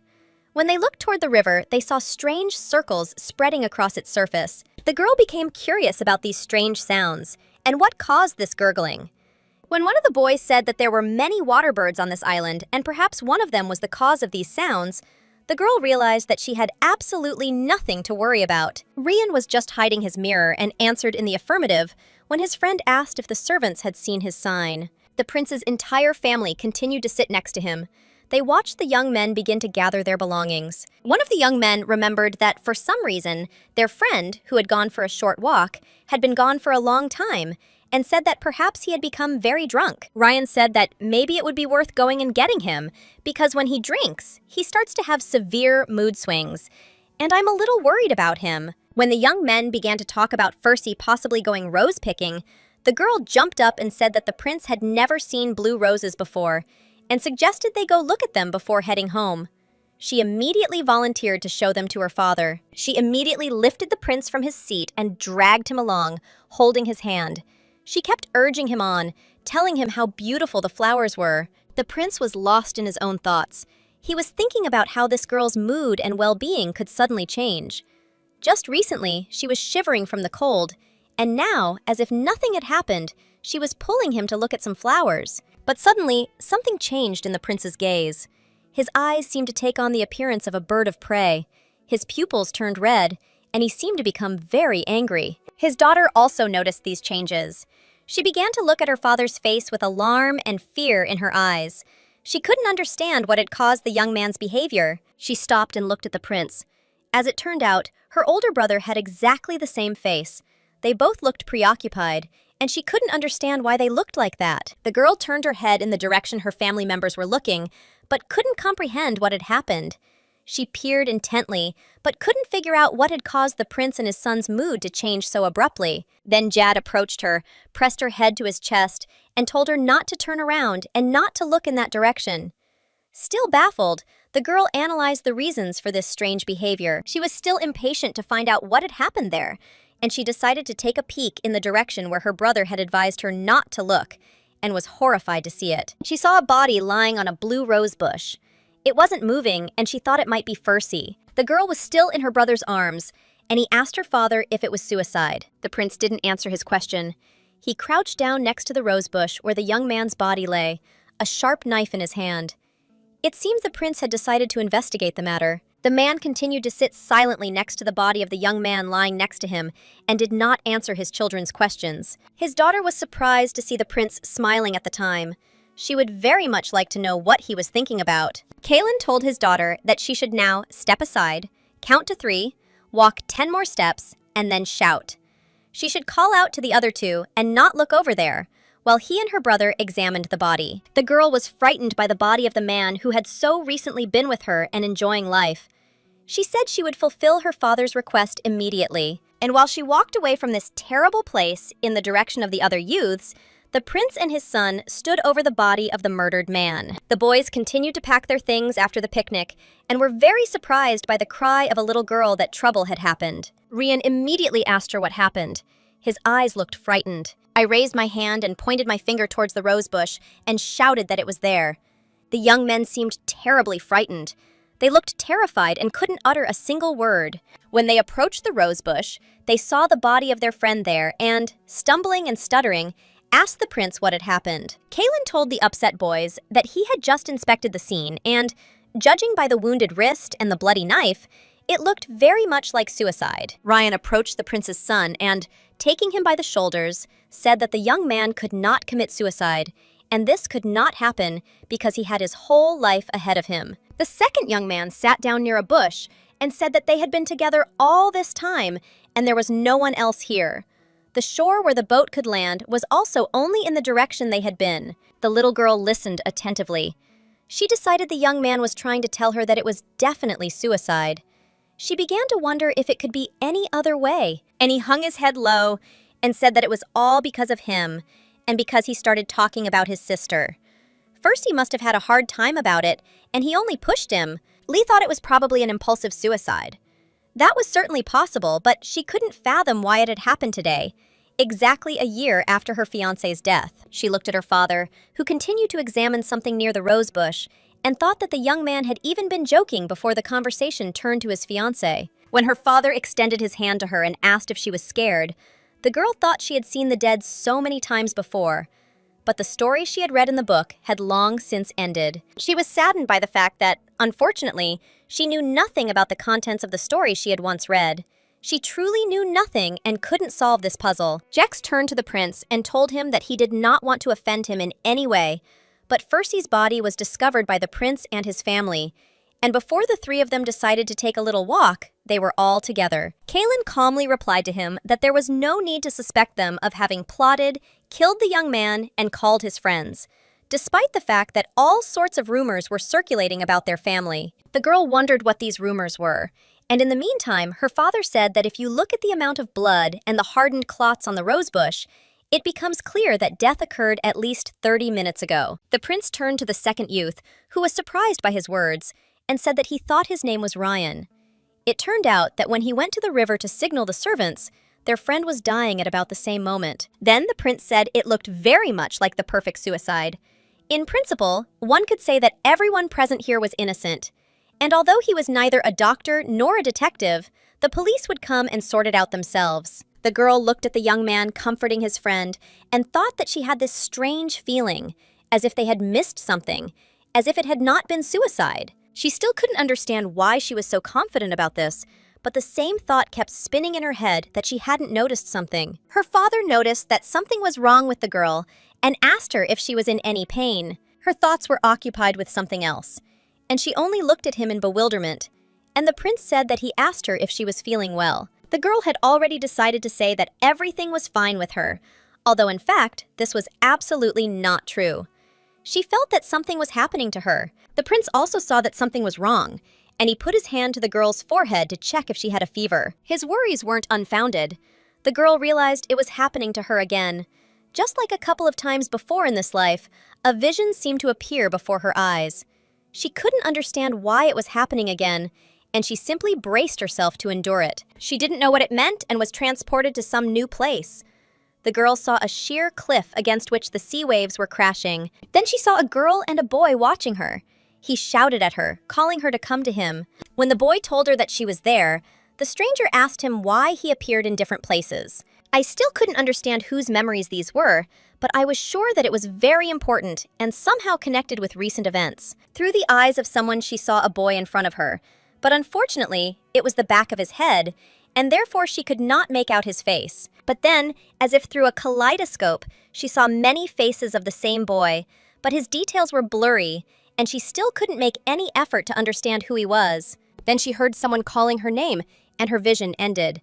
The girl was still in the same place, standing with her eyes wide open. Her father and brother stood before her. The boy said she seemed very frightened, and the prince asked her to be patient until they met the police and went back. The girl saw 3 empty boats appear on the shore. They were probably the police arriving to conduct their investigation. She wondered if her eyes had been open when she saw the girl and the boy in her vision. The prince and his son were very worried about the girl's health and decided that it would be good if the girl rested after they returned home. When her brother put his arm around her shoulder to hug her, the girl asked him if it was murder. He replied that it was, of course, murder, but there was something strange about it. They looked at the boats off the island's shore and decided that there must be someone else on the island besides them. Although, on the other side, a boat could only moor in one place. It had been very quiet the whole time. Otherwise, they would have heard the boat's noise. The boy looked towards the river and said that the killer could also be a mermaid. The prince merely smiled upon hearing his words and said that it would become clear after the investigation. They had been very lucky today. The girl replayed the details of the day in her head. She wondered if someone had been hiding on the island from the very beginning, or if the criminal was among the people. She wondered which was more likely. Suddenly, Lee remembered her vision and thought that perhaps it was not at all accidental and was somehow connected with today's incident. She began to examine the crime scene again and seemed to have come to some conclusion. Looking again at the 2 young men, the girl thought that if her guess was correct, then the criminal had made a mistake. She looked closely at the 2 young men who were grieving for their friend and thought that the one who killed Percy would die at the hands of her father. When they began to carry away the body of the dead young man, someone said that it was a great pity, since he had a wonderful future ahead of him, but he himself had cut his life short by cutting his wrists. Lee heard Jex tell the policeman that Percy was an excellent fencer, and with such abilities, he was able to cut both a vein and an artery at once. The policeman listened attentively to his testimony and carefully wrote it down in his notebook. Another policeman told the prince that many strange things had been happening around him lately. He replied that the city itself was strange and nothing could be done about it. The prince added that it was just a simple coincidence. The girl looked closely at the man who was now talking to the prince. She had seen him before near the tailor's shop, and when the prince asked his name, he replied, "Inspector Sheldon," and that was exactly what he could call him. When Kaylin asked the man if he could go, he took off his hat, bowed, and said, "Of course." He also thanked him for his help. The father offered her his hand and said that it was time for them to go home. But the girl was still busy with her observations. She kept a close eye on the action unfolding nearby. The police were questioning witnesses, and one of them continued to cry, then asked if perhaps they could come along. Lee ran up to the prince, pulled him by the sleeve of his cloak, and said that she was very sorry for Ryan. Jad, who was following them, asked what was the matter. Lee answered him that when she heard the story of his dead sister, she felt very sad at heart, and she felt very sorry for this young man. So could they not take him home? The girl turned her head back and saw her brother, and 2 other young men behind him, and told him that she would like to console the dead girl's brother on the way. And then his late sister's fiancé had died, and he must be in a very bad way now. The prince said that if the 2 friends were left alone now, they would certainly begin to blame each other for the death of their friend. The girl reached out to her father and hugged him, saying that this was what made her sad. And that's why she was asking him to help this poor young man. The little girl's brother immediately approached Ryan and started nudging him. He said that if their child wanted it, there was nothing they could do, and he would have to go with them. The girl thought that perhaps this was a way to save Ryan. At least it was better than being alone with Jex. She was glad that her father and brother listened to her opinion. She turned back, looked again at this damned island, and thought that, impossible, her guesses would turn out to be correct. Lee turned back again.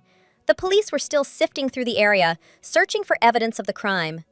It seemed to her that the remaining young man was very confused and frightened, but she could do nothing to help him. The prince, his family, and the young man they were eager to help got out of the boats and approached the outskirts of the city, where the carriage the prince had left was already waiting for them. Ryan was very reluctant to go with them. He kept repeating that he could get home on his own and didn't need anyone's help. The little girl was relentless. She continued to pull him by the hand toward his father's carriage. The girl said the young man was too pale and was about to faint. The prince smiled when he heard the young man thank his daughter and say he didn't want to cause so much trouble. The man said they should hurry and get into the carriage. In their house, it was customary to indulge children's every whim, and if that was what his daughter wanted, it would be nothing for him to give the young man a ride. Ryan was simply stunned, unwilling to enter the carriage. He said it was completely unnecessary and he could handle it himself. But the prince nudged him from behind, and he was forced to comply. It was already getting dark when the carriage with its passengers set off and headed towards the city. Lights had already been turned on in the nearby houses. A little girl sat down in the carriage seat next to her father, and two young men sat opposite them. The family's guest looked as if he had been frightened by something. Lee kept thinking about what had happened during the picnic today.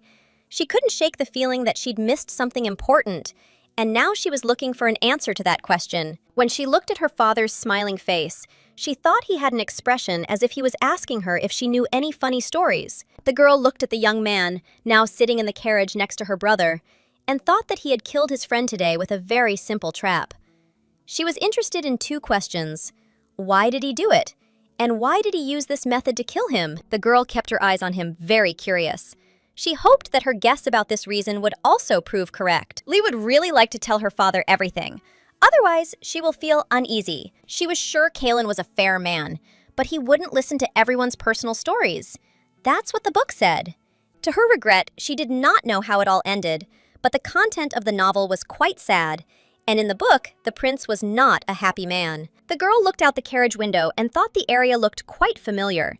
It seemed as if she had been here before. Lee thought that, according to her calculations, they should have arrived by now, and it should have been somewhere right here. Deciding it was time to act, she turned to her father and said she had something to tell him. He immediately interrupted his thoughts and asked his daughter what had happened. The girl pointed towards the carriage door and said that the bow that was on the teddy bear had fallen out the window. The prince was forced to knock on the window, demanding the coachman stop. When he asked if the teddy bear had a bow, his daughter replied that Maria had tied one exactly like hers that morning. The coachman heard his master's demand, and their vehicle slowly stopped at the very place that, in her opinion, the girl needed. The prince handed his servant a coin and told him that his daughter had lost a bow on the road and asked him to look for it. The crippled young man sitting next to them was sweating all the time and constantly looking around, as if something was bothering him. Then he began to pull his cap over his face and told them that he would get off here. The girl seemed a little surprised because she asked here and said that this was a rather deserted place, and besides, it was dangerous. When the young man said it was nothing and he didn't want to inconvenience them any further, Day thought he must have a reason for getting off in that particular alley. That's exactly what she suspected. She grabbed Ryan's hand and said that she wanted to ask him something. He was very surprised and began to pull his hand out of her palms. The girl told him it wasn't particularly important, but she needed to know if they'd met before. The young man replied that it was unlikely, as he wouldn't forget such a sweet girl. The little girl's next question surprised him greatly. She asked if they had indeed met. Who was he? The girl said that she had met Ryan before, and that it had been a long time ago. Elle, who was sitting next to the young man, immediately asked her what she was talking about. But Elle did not answer him, but said that she had one more question and asked what color the clock tower at the station was. Ryan immediately said, "How could anyone not know this?" and explained that it was, naturally, gold. This was true. The tallest clock tower at the station was a bright gold color. But when they were on the island, Ryan said something different for some reason. That time, he said she was blue. Hearing this, the boy sitting across from her seemed very upset. He felt like he'd made a mistake and began looking for some excuse. The young man said he couldn't have said that. Perhaps it was because he'd had too much to drink and simply made a mistake. Lee replied that he was not mistaken at all, because the tower was not only gold, but also blue. She thought that his mistake had made it easier for her to solve the puzzle. The station's clock tower is painted with a special color, making it appear golden during the day. But this paint has a special property, thanks to which the tower turns blue at night. Street children usually use it as a meeting place. The phrase, "meet me at the blue tower," means they want to meet at night. The girl remembered that once her friends invited her to look at the trains during the day, and so they secretly entered the station. It was then that she noticed and told them that this tower was actually blue. Ordinary people don't go to the stations at night. All trains in the kingdom stop running at 6 p.m., and entry to the station is closed at night. The only people who use the tower as a meeting place are the guys from the lower village, mostly pickpockets. Lee went on to say that she had once seen a young man sitting in front of her at the station. She said she was born in the same place as him. Ryan remained silent, so she asked, Because he was from the lower village. Then she said she was very worried about today's incident, but he seemed to have said he was born in the village. The prince listened attentively and asked what was going on. He said it was too complicated for him and he couldn't understand. There couldn't be two Ryans, two people. Ryan immediately began to stutter. He tried to begin his story a couple of times, but each time, for some reason, he stopped. The next moment, someone from outside suddenly pulled the handle of their carriage and opened the door. Although the girl was prepared for something like this, she was still simply taken aback and very surprised when she saw this man in front of her. The young man who leaped into the carriage quickly yanked her hand away, grabbed her with both arms, and held a knife to her throat. He looked exactly like the man sitting with them in the carriage. He dragged the girl behind him and ordered the prince and his son, who were in the carriage, not to move and to stay where they were. The man who grabbed the girl demanded that she release Ryan. She thought they were twins. And so, that vision, the vision in her head, was a memory of Ryan. At first, she thought it was just a hallucination, and she was seeing two Ryans. But that was not the case. They were twins. The prince turned to the man and told him to let his daughter go, and promised that if he did so, he would kill him without pain. The villain didn't let go of the girl and continued to hold the knife to her chin. He shouted that Ryan had to be released first. Otherwise, this girl... The prince asked differently, what would happen to this girl? Perhaps he would leave a mark on her cheek from the slap.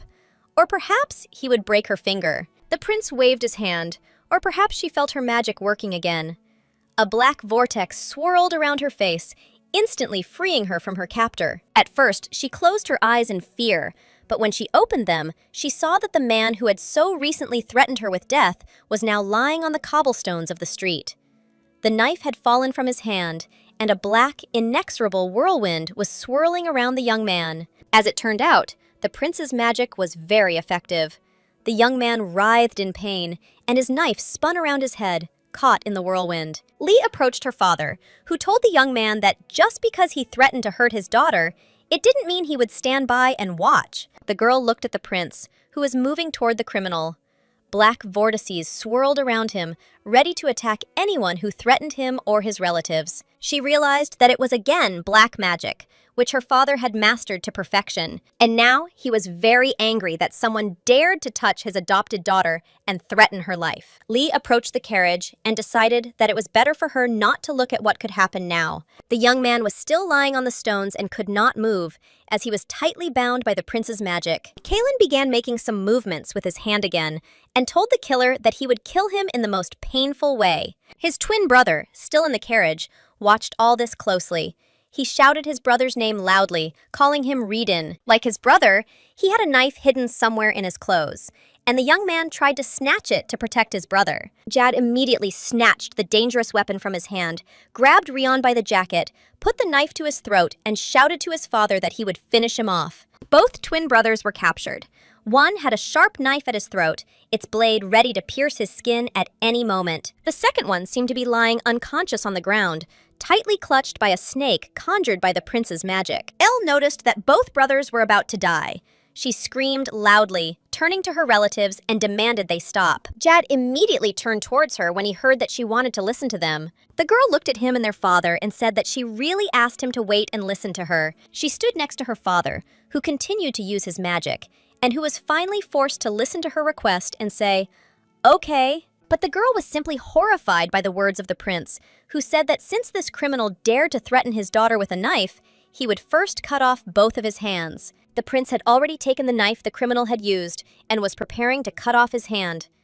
But the girl thought that this was the same as murder, and if he cut off both his hands, the boy would die. When the girl ran up to him and assured the prince that she was fine, and the young man had not even touched her, he said that he did not like to listen to the stories of murderers, but if she asked so, then nothing could be done. Near the place where their carriage stopped, there was apparently an abandoned, derelict house, and it was there that both criminals, along with the family who had captured them, went. Both youths were strongly bound by the prince's magic and were kneeling at the feet of the prince and his children. Between their bodies, a black snake with glittering, predatory eyes wriggled all the time. To her surprise, the girl only realized it was a snake today. Until now, she'd thought it was a chain and couldn't understand how her father had summoned it with magic. She looked closely at the young men and was literally stunned. She noticed that one of them was completely soaked. Jad approached Rion and his brother and asked since when they started to trade with each other and which of them killed Fursey. Both criminals remained silent because, in addition to their bodies, their mouths were also bound by the sinister snake. Kalen was intrigued by another question. He decided to ask his daughter how she knew all this. Lei was a little taken aback by this, but she still decided to say that this was not the main thing now. The girl smiled and asked her relatives if they didn't want to know how exactly the murder happened. Her father looked at her closely and thought that, it turns out, his daughter had a talent for manipulating him. The girl exhaled heavily, as if preparing for a long conversation, during which she decided to tell the details of this crime. The prince leaned over both twins and freed the face of one of them. This was necessary in order to speak with him. Kalen, grabbing him by the chin, lifted his head up and said that he would give him the opportunity to speak, and if he did not say anything, then he would have no choice but to torture him until he died. The prince's son told his father that when he spoke such words, he should cover his little sister's ears. The girl thought she had heard this many times before. The prince said they would now begin the interrogation, as his daughter had wished. He ordered the young man to speak and asked why he had done such a thing. He began to stutter again, probably unsure where to begin his story. He was deeply worried about his brother's fate and was ready to tell everything. Fursey's murder turned out to be just as the girl had predicted. It all hinged on a twin swap. When Rian went off to pick roses, his twin brother Raiden had already replaced him. While Raiden was talking to them at the picnic site, Ryan, who was hiding in the bushes at the time, killed Fursey and disguised it as a suicide. After that, he sent a signal to the mirrors, and they switched places again. It was a fairly simple substitution trap. The girl noticed that the young man who had been murdered had died without even screaming, and asked if they had given him some kind of potion to drink. The young man explained that if that had been the case, she would have guessed everything immediately, since she was so perceptive. It happened differently. He covered his mouth with a handkerchief soaked in the potion, and he temporarily lost consciousness to lure Fursey to blue roses. He always gave his ex-fiancée only blue items, and talking about these items managed to stir his memories of the past. Kneeling before them, the young man said that he had absolutely no regrets, since that scoundrel Fursey had bullied their sister. He also said that their family was quite poor, so when they were born, his twin brother had to be given to a foster family. But, unfortunately, the family soon went bankrupt, and Raiden found himself on the street. The young man said he was very surprised by the girl's words about how she too grew up on the streets. And perhaps that's when she saw him, when he tried to steal something at the train station. Rion recounted how he met his brother when they were just over 10 years old.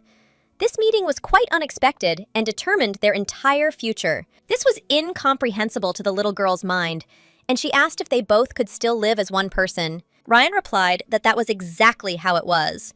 They swapped places and attended classes at the academy. No one noticed the switch as they looked so similar.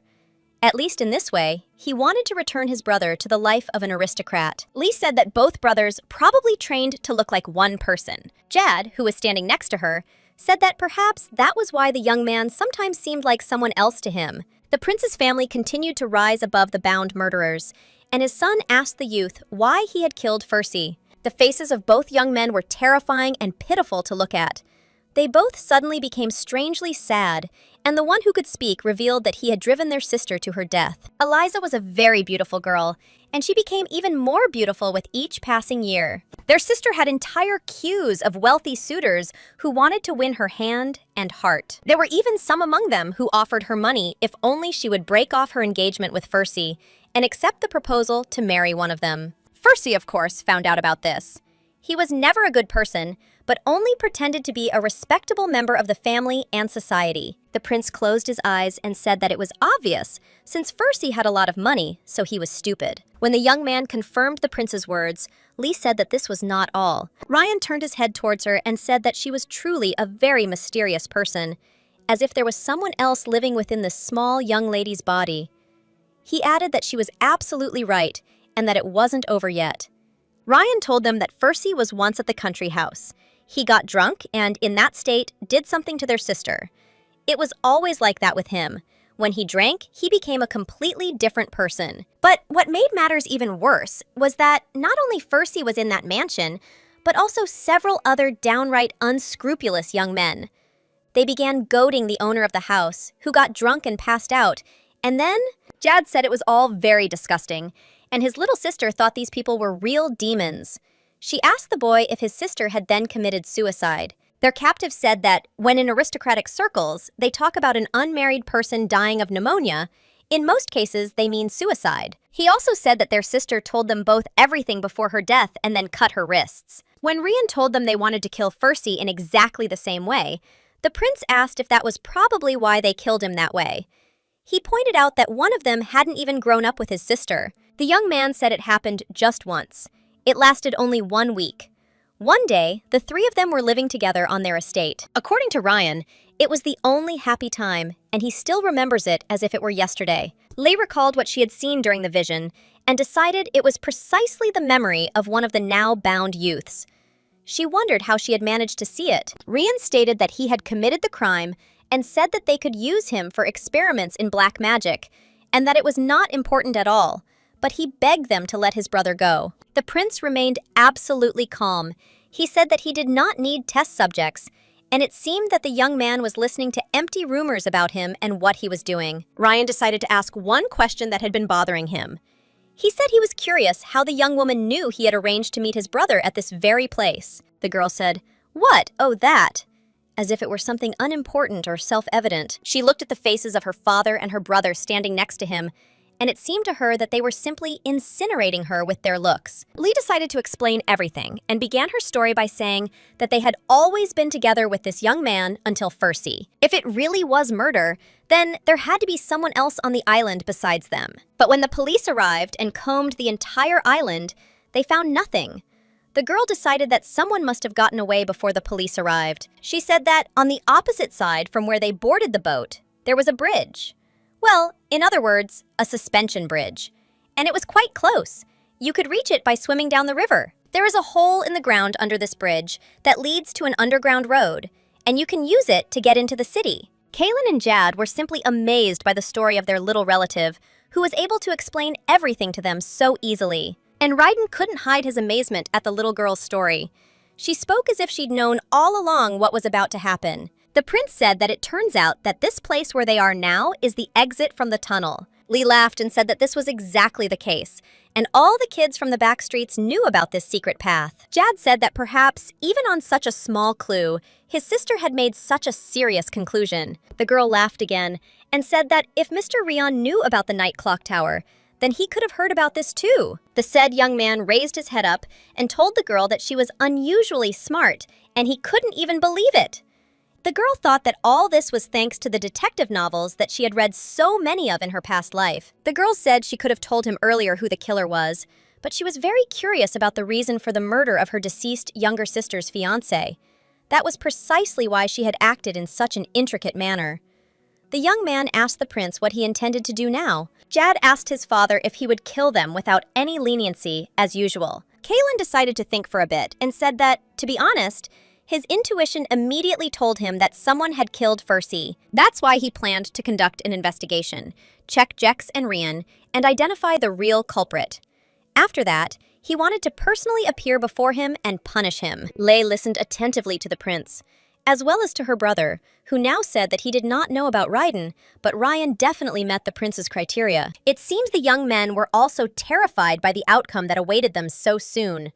They exchanged glances and awaited the prince's decision. When the prince asked his son what he thought about it, the boy stroked his sister's head and said that he sympathized with them. When the prince was surprised and asked him about this again, Jad replied that this was so, and, since he was now also an older brother, he understood the actions of these young men. He started walking around the room and said that if anyone dared to touch his little sister, he didn't even want to imagine it. Jad leaned over both boys and said that right now he was ready to kill one of them, just to vent his anger. But then he added that overall, this time, it seemed they could be forgiven. Then the prince turned to his daughter with the same question, who was very puzzled by it and did not know at all what to answer him. Lei couldn't understand whether the prince was now asking her to decide the fate of these two young men. And when he asked her if she could side with her brother, she thought, is that really impossible? The prince said that if that was the case, he wouldn't want to leave them alive. He wasn't the kind of father who lacks generosity of spirit. Upon hearing his father's decision, his son seemed to change his mind and said that, in that case, he too would vote to kill those young men. The girl immediately clutched her head. She didn't understand what was happening or what she should do, since the prince was insisting on the death penalty, and it seemed to her that her relatives were jealous, as if they were little children. Elle didn't know what to do, and she clenched her fist in frustration. She even thought that this was just some kind of "don't take anyone's side but mine" mentality. She thought that everything could have been exactly like that, and she would have completely agreed if she had not had a vision. But remembering what that happy girl looked like, she decided that she felt very sorry for her.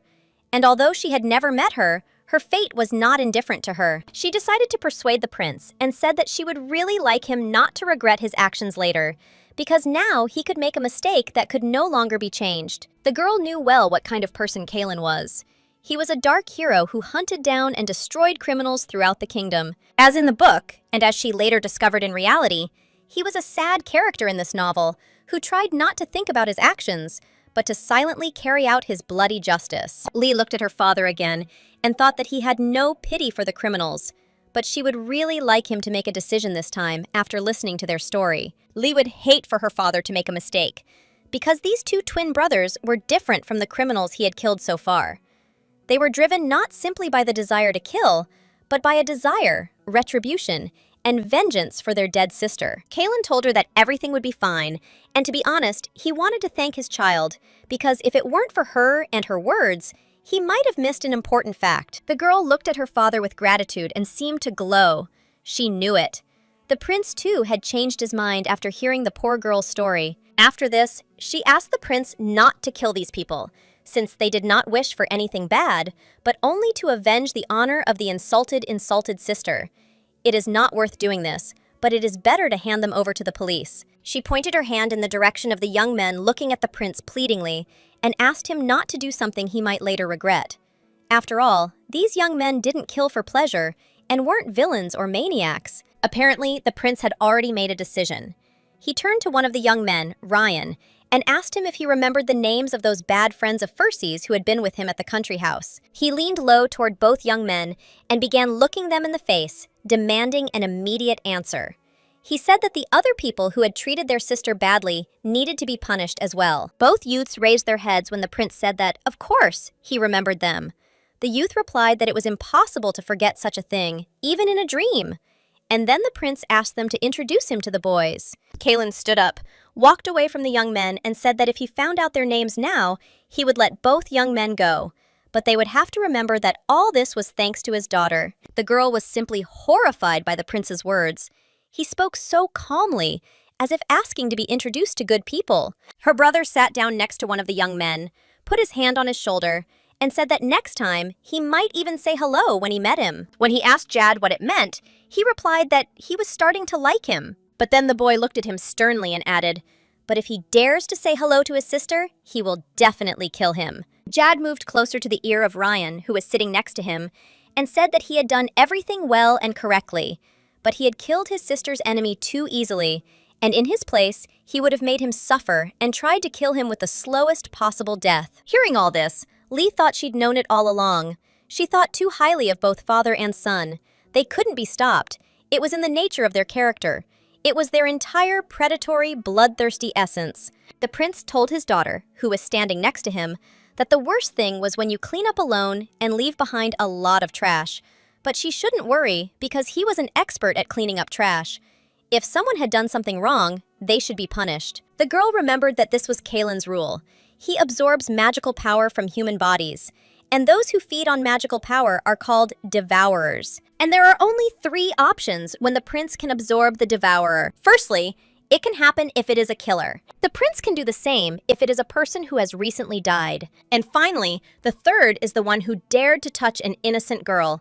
This crime, in the prince's opinion, is even more serious than murder. The girl thought that, in the end, for her father, a murderer and a rapist were on the same level, although, in her opinion, even that was not enough for them. In the end, The prince heeded the requests of his daughter and, probably, common sense, and freed both young men, who immediately stood up on their feet. Both twins immediately grabbed each other's hands and couldn't believe their luck.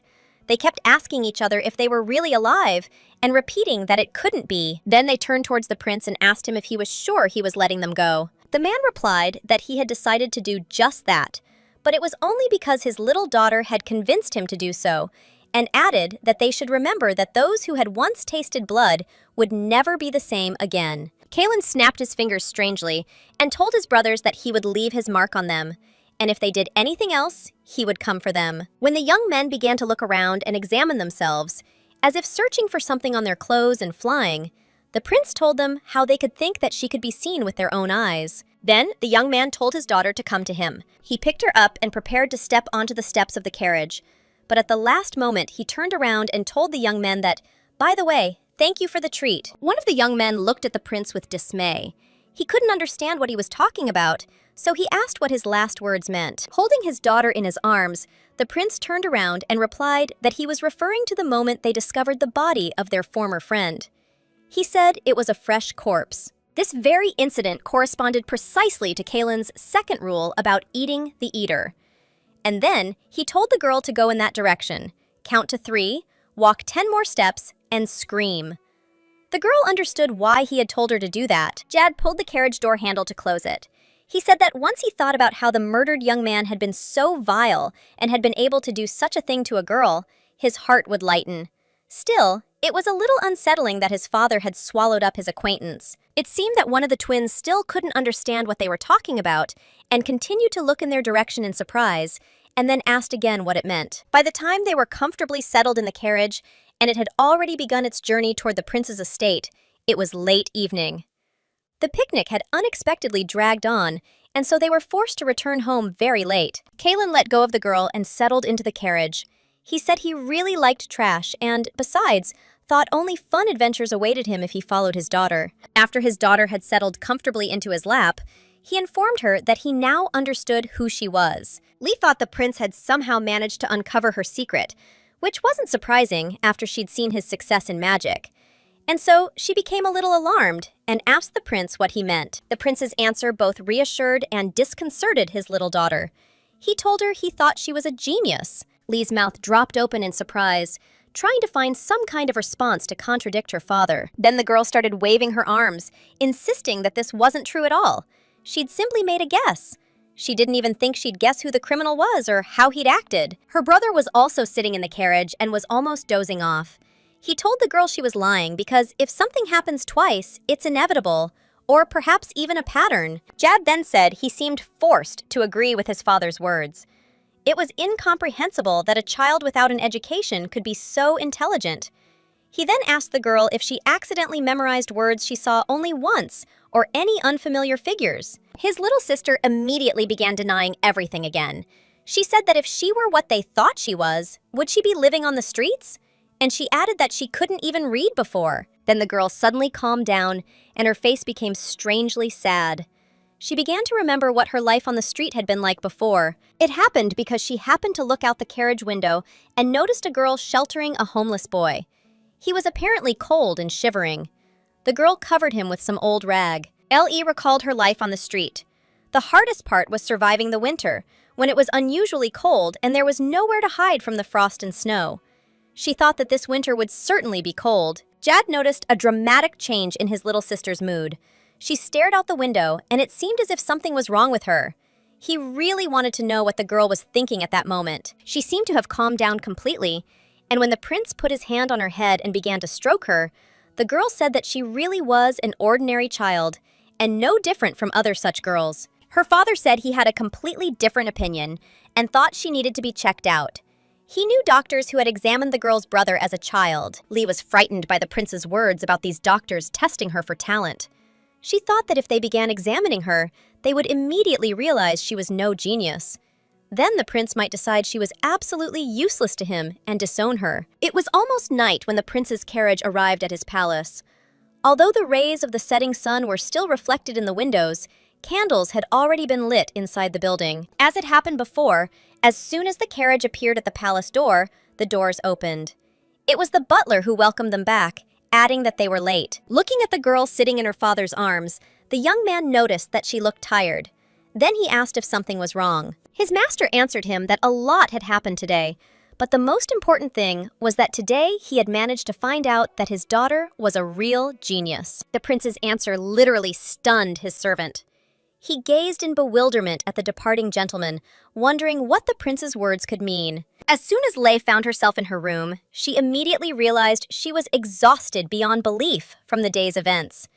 She immediately collapsed flat on her bed, too lazy to even move. She remembered today's dinner and could not forget that the prince had spent the entire dinner talking only about her, praising her successes today, and tirelessly repeating that she was very talented and insightful. She was worried that the prince considered her a genius and decided to take her to the doctors for a checkup. She was afraid of not living up to his expectations. After a while, there was a knock on her door. It was her older brother, who said he was worried about how she was feeling and had come to make sure she was okay. Lee told him that she was fine. It had just been a very long and hard day, and she was probably a little tired, but he seemed unsatisfied with his sister's answer. He asked the girl why she had looked so sad when they passed an intersection in a poor neighborhood. Lee decided there was no point in making anything up, and should just tell the whole truth straight away. She reminded her brother that she used to live in an alley near this intersection, and at that moment, she remembered her past life. The girl hugged her favorite teddy bear and explained that every time she passes by those places, she remembers how cold it was. It's probably because it's ingrained in her body. As soon as she thinks about it, she immediately gets cold. Her brother leaned over to her and asked if it was all true and if she was feeling okay, because if something was bothering her, she needed to tell an adult right away. Lee told him that she also thinks about her friends when she drives past that intersection, and she does this very often while sitting at home. But then the girl laughed and told her brother that he really shouldn't worry. After all, street kids have a rule. They forget about each other as soon as they leave the confines of the alley. The boy stroked her head and asked her to get some rest. After this, Jad left her in her room and wished her good night. She continued to sit on her bed for a while, thinking. There was a question that deeply intrigued her. It was connected to the events of the day, and she couldn't shake the feeling that it was crucial and that she needed to understand why and how it was happening. Lee raised her palm and began to examine it. Today, she had a vision when the prince touched her. Today's events were different from what she had read about in the book in her past life. She absolutely had to understand what it was. Without lowering her hand, the girl thought it was unclear when and why these memories of completely different people came into her head, and why it happened precisely when the prince placed his hand on her head. She pondered this for a long time, but still came to no definitive conclusions. Clutching her soft friend in her arms, she fell asleep on the bed. For several days after that, the prince didn't even mention his daughter's genius. He was busy with his usual affairs and didn't remind his daughter of his promise. So she assumed he'd forgotten all about it. But one of the following days, she was very surprised and frightened by the prince's question about whether they could go somewhere. She decided that this was exactly what she had been so afraid of. Lee immediately jumped up to her father and, burning with impatience, asked him where they were going. Her mouth started to water after her father said that Maria had told him about the cafe that the girl had liked so much last time, and added that he had business nearby, and they could take advantage of the opportunity and visit the cafe. The girl shouted that she would quickly get ready and they could go. She didn't wait a second and quickly rushed to her room. The butler walked behind her. He asked his mistress not to run and said that she should order the servants to attend to her. Still sitting in his chair, the prince laughed as he saw how quickly his little daughter rushed off, hurrying to get ready for the cafe. While the girl was getting ready and tidying herself up, the prince also managed to get ready, and a harnessed carriage was already waiting for them at the entrance to the palace. The last few days had been quite cold, so Lee had been forced to dress warmer than she had before. The prince told her that she looked beautiful and attractive. He was surprised by the girl's request when she said if she could hold his hand. After he agreed to do so, the little girl jumped up, wrapped both arms around his neck, and began hugging him. In response, the prince told her she was simply driving him crazy. The girl kept waiting for the prince to take her hand and asked him to make sure to do so. After it happened, she looked a little surprised. It seemed her theory hadn't been confirmed, and she hadn't had any visions after her father touched her. After the incident on the island, Lei tried to grab her father's hand at every opportunity, but nothing happened. The same thing happened now. When they sat up in bed, she was still thinking about the same thing and could not understand what kind of abilities these were. They drove up to a house that had a huge sign on it with something written on it. She lifted her head up, trying to read what was written on the sign. She read slowly, syllable by syllable. Dr. Sibel's Laboratory. When they approached the door, Lee asked where they were. Her father replied that it was the doctor's lab, and he would try to run a short test there. The girl wondered if they were really going to experiment on her. And she remembered that in her past life, she'd been promised a similar test of genius. But it turned out they'd been taking her to the dentist. Now the prince had promised they'd go to a cafe, but he'd decided to deceive her. The prince said it wouldn't last long. He'd quickly finish his business and come back for her. Then he added that it was all for her sake. Lee absolutely didn't want to go to this doctor. She dug her heels in and said she didn't want to do it and would rather wait for the prince in the carriage while he went about his business. The man literally dragged his daughter by the hand into the open door of the house they had approached, while she called him a lying prince. As they were leaving the house, they were met by a rather young man. He said, "Welcome," and asked them to come into the room. The girl couldn't believe this man was the doctor because he looked so young. The prince told him he had business to attend to and therefore needed to leave, but a guard would be stationed outside. Any unnecessary movement toward his daughter could get the doctor into serious trouble. The girl clung to her father's leg, still hoping he'd change his mind and take her with him. The doctor replied that he would treat her with extreme caution. She again, like a capricious child, clung to his sleeve, demanding that he stay and asking where he was going. Kaylin told her that he needed to leave immediately on business, and that she should talk to this man in the meantime. He stroked her head and asked her not to worry about anything, adding that he would be back soon. Lee continued to follow him until the prince pushed her aside and locked the front door right in her face. The girl was forced to comply with the prince's request and turned around. The doctor said he was very pleased to meet his mistress, and again gave his name. The girl was offended that they treated her like that, and so she puffed herself up like a turkey and quietly mumbled her name. She had no intention of being nice to this doctor. She was simply afraid of what he might see in her and then tell the prince about it. She wondered why this doctor was smiling, so she asked him. The young man laughed again and said that she was so cute, just like a puppy that had lost its owner. When he again confirmed to her that he was a doctor, the girl told him that she thought all doctors had gray hair and must be old. Her answer didn't faze the man standing before her at all. He thanked the girl and said that he had only recently reached adulthood. The doctor also told the girl that other people call people like him, who were able to obtain an academic degree at a young age, geniuses. He smiled sweetly at her and asked her not to be afraid of anything. After all, the prince had brought her here to check if she, too, was a genius. After all, someone like him could help her. Despite the fact that the doctor told her that both the prince and he wanted to help her, the girl immediately replied that she absolutely did not need anyone's help and thanked him for his kindness. The doctor was puzzled by her words that she was not a genius and therefore did not want any experiments to be conducted on her. As before, he laughed again and told her not to worry. He said that such things sometimes happened in aristocratic families. Lee immediately asked him what was happening, and the doctor, as if nothing had happened, told her that sometimes stupid parents consider their child a genius and bring him to him. The girl immediately considered this doctor arrogant for daring to call the prince stupid.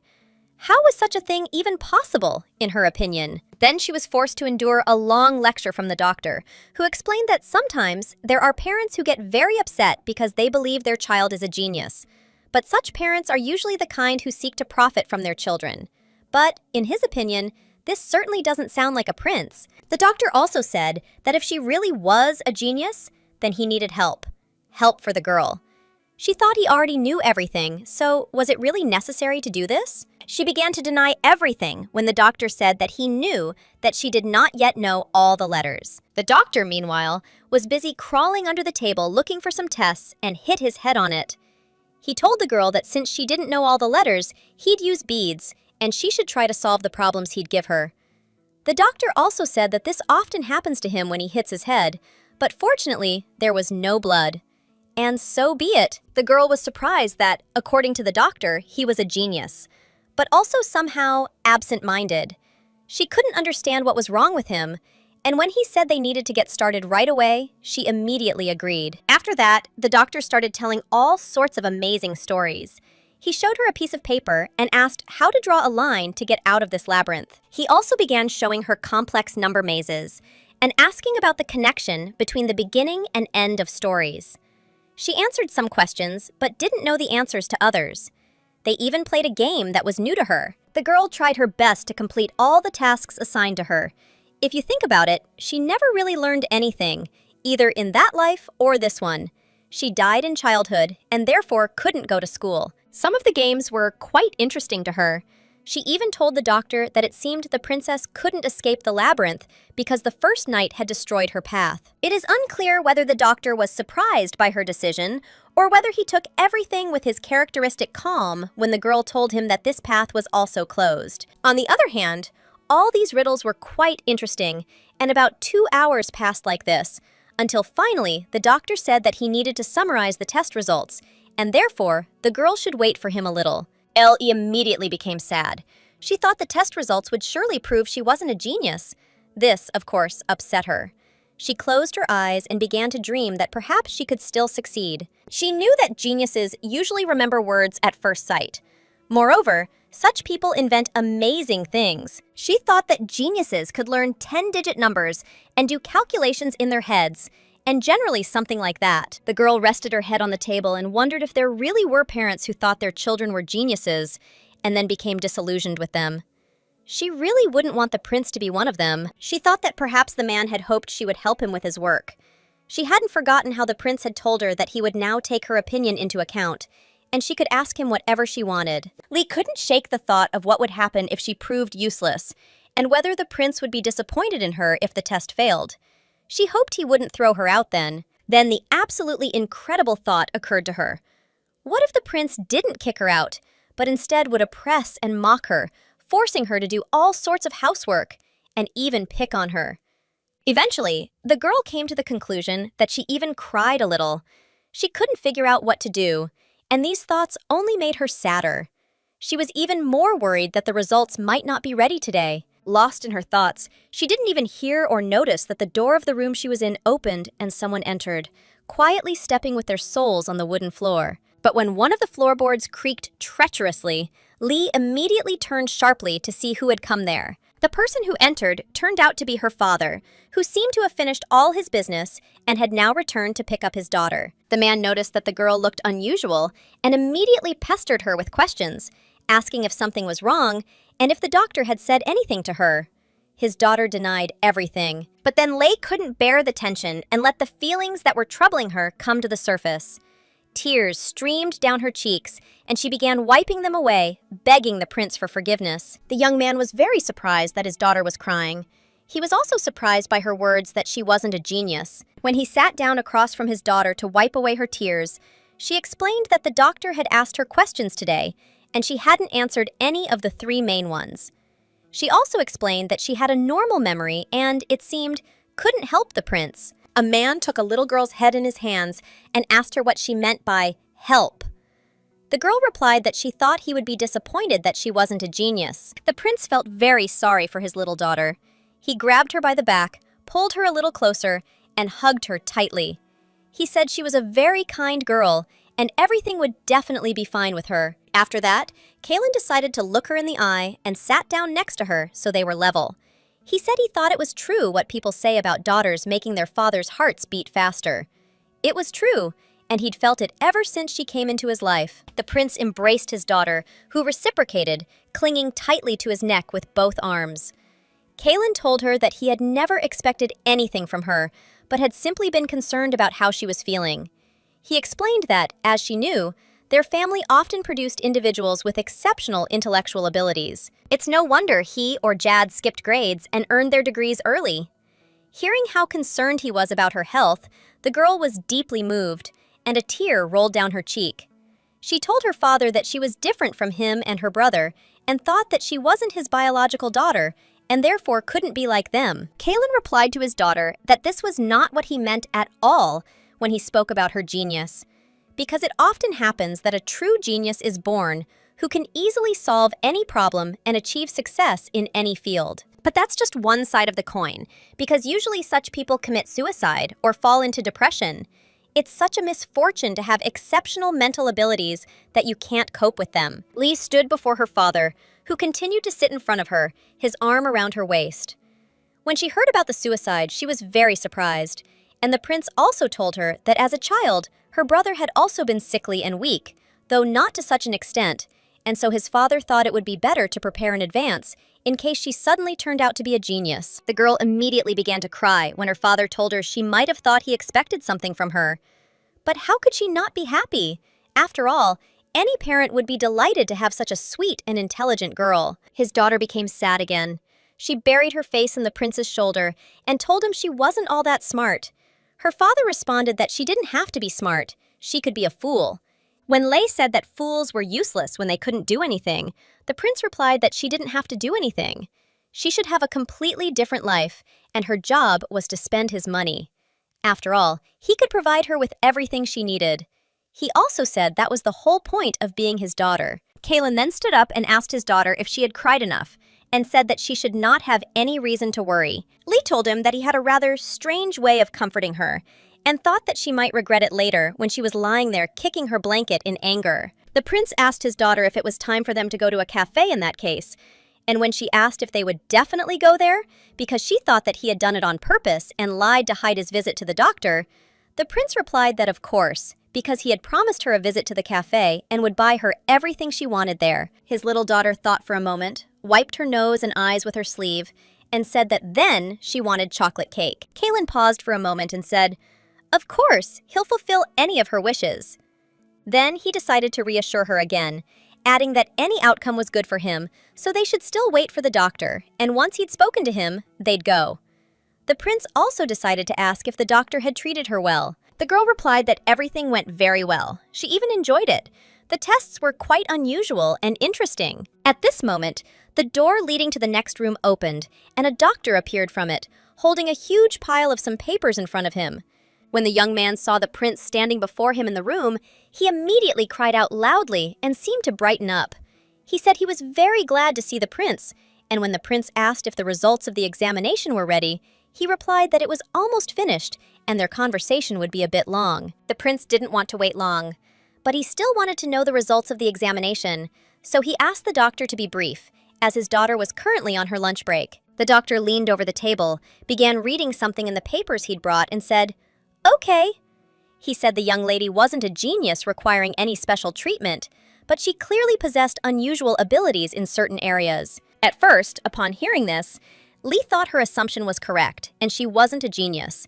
Besides, the doctor had said that with such abilities, she could be called gifted. She wondered what that word could mean. It was clearly different from genius. Her father, too, seemed puzzled by the doctor's verdict. He paused and began to reflect on what he had just heard. Then the young man launched into a heated interrogation of the doctor, who seemed taken aback by his treatment. The prince asked what this all meant and demanded an immediate explanation. The doctor immediately began searching through the sheets of paper he'd brought, as if searching for an answer to the question posed. He reported that the young lady had extraordinary language skills. She expressed her thoughts well, given her current level of education.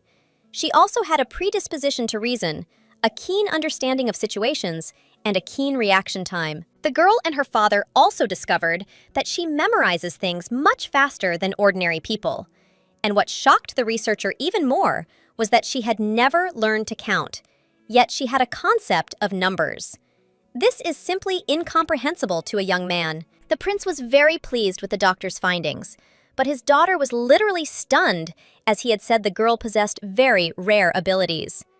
Although she would need a great deal of study, the prince smiled and said he already knew his daughter was a genius. Lee frowned and glanced at her father standing next to her. She reminded him that the doctor had said she wasn't a genius. Kaylin smiled even wider and told her that a gifted person is a genius, and she is also small, so she is definitely a genius. The girl smiled after her father touched her nose with his finger. She still asked what that had to do with it, and said that just recently he'd told her she could be a fool. The prince touched her nose with his finger a couple of times again, and told the girl that she might be a fool, but life was much more interesting for smart and rich people, and she needed to learn to write as quickly as possible, and in general, still have a lot to learn. The doctor's guests didn't say goodbye. They simply turned toward the front door and continued chatting among themselves. The prince said it was time for chocolate cake. The doctor seemed reluctant to let them go home. Hesitantly, he turned to the prince and said he understood they were busy. But he still had a consultation with the young lady, and he considered it very important. His distinguished guest immediately turned around and seemed angry at being forced to stop. He sternly told the doctor that he thought he'd spoken to his daughter long enough. His little daughter turned to him and, tugging at the sleeve of his coat, said that perhaps it was worth listening to the doctor, who said that there was still something left. The doctor seemed pleased that they agreed with him. He pointed toward the door he had just exited and added that he conducts consultations inside. This seemed to surprise and anger the prince a little. He also seemed tired, but he nevertheless agreed and asked if they could talk here. The doctor immediately began explaining everything to him. He explained that, to ensure a frank and confidential conversation, the consultation should be conducted without the guardian's accompaniment. He pointed toward the door again and said this was necessary for the integrity of the examination. Lee was ready to go with the doctor. She liked the test today, so she said there was nothing wrong with it and she would be happy to go for a consultation. When she looked at her father, she could easily see that he was very displeased. He was glaring at the doctor as if he thought he would dare to harm her. When they entered the room where the consultation was to take place, the girl was surprised to notice that this room was significantly different from the one they had been in before. The entire space was filled with books. Besides the books, she noticed some other instruments and tools here. There was a lot of equipment on the tables and in the cabinets. She couldn't figure out why the doctor needed all this stuff, and so she planned to ask him about it later. She immediately began to turn her head and look around, wanting to examine everything. The girl asked the owner of the room what it all was. The doctor seemed to be heading toward his desk, which stood in the corner of the office. He told her that this was his personal laboratory, where he researched various objects relating to many fields of knowledge. The doctor seemed very happy and pleased after the prince allowed them to continue their examination. He told the girl that, frankly, there was a special educational course for gifted children like her. However, the prince valued her so much, and in his opinion, he would not allow this course to be conducted, as it was organized by a specialized institution located quite far away. Lee barely listened to or heard the doctor anymore. Her entire attention was consumed by the objects collected in this laboratory. She stared at the contents of this room, her mouth hanging open. Suddenly, the girl felt something happening to her. She couldn't explain it, but it felt like a strange, uneasy feeling. The doctor noticed this and said that perhaps she already understood what was going on. The doctor settled comfortably in his chair across from the girl and began explaining everything to her. He said she might already have guessed that this room was the final test she needed to undergo. The girl was very surprised by the word test. She didn't yet know what it meant and was ready to undergo any test. She listened attentively to the doctor and prepared herself for this task. She seemed completely attentive. The doctor asked her if she would like to try solving the latest riddle he had posed, just for fun. He said it involved finding something hidden inside this room, and it needed to be found. Lee decided she had nothing to lose and would try to please her father and find the answer to this riddle. The girl stood up and began to examine the room's interior. A brown desk, a visitor's chair, identical bookcases. She noticed that the layout of the previous office and this lab was identical. She thought that the books and other things lying around here were completely unnecessary compared to the previous room. And if the documents and equipment were removed from here, most likely it would look absolutely identical to the previous one. The girl immediately imagined the previous room, where she had spent the previous couple of hours with the doctor. And sure enough, the room was exactly the same. And in her opinion, the game was about spotting the differences. Lee decided that if she needed to find obvious differences, then the documents and devices clearly did not correspond to this. And so she began to examine the walls and noticed a picture hanging on one of the walls. This painting looked quite unusual. Somewhere on the lawn, the artist had depicted a wooden fence in the shape of a circle. The girl found the subject matter unusual, so she decided to take it into account. She remembered seeing a painting somewhat reminiscent of this one before. In the same spot, in the second room, there hung a painting depicting a lawn with two paths intersecting in the shape of a cross. A rather strange landscape, in her opinion. The girl realized that this was the difference. The other painting depicted a crossroads of forest paths, while this one depicted a round fence with flowers along it. Lee wondered what all this could mean. She abstracted herself a bit and thought of the paths as a cross and the fence as a circle. This led her to the conclusion that the words cross and circle might be present in the answer. The girl decided she might be close to solving the mystery, so she went to the doctor and asked if there was a book in that cabinet with the words cross and circle in the title. She would have looked for it herself, but she hadn't yet learned to read very well. The doctor immediately jumped up from his seat, and from his movement, the girl realized that she had probably managed to solve this simple, in her opinion, riddle. The young man stood up from his seat and walked over to the bottom cabinet.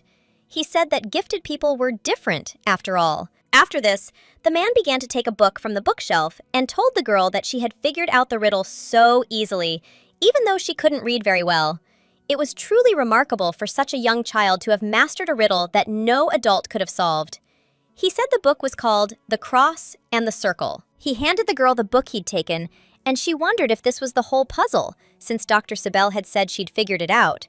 So she told the doctor that the book might, of course, be the correct answer, but she didn't think it was quite that simple. The girl glanced toward the bookcase, where the book had recently been kept, and noticed a mark there.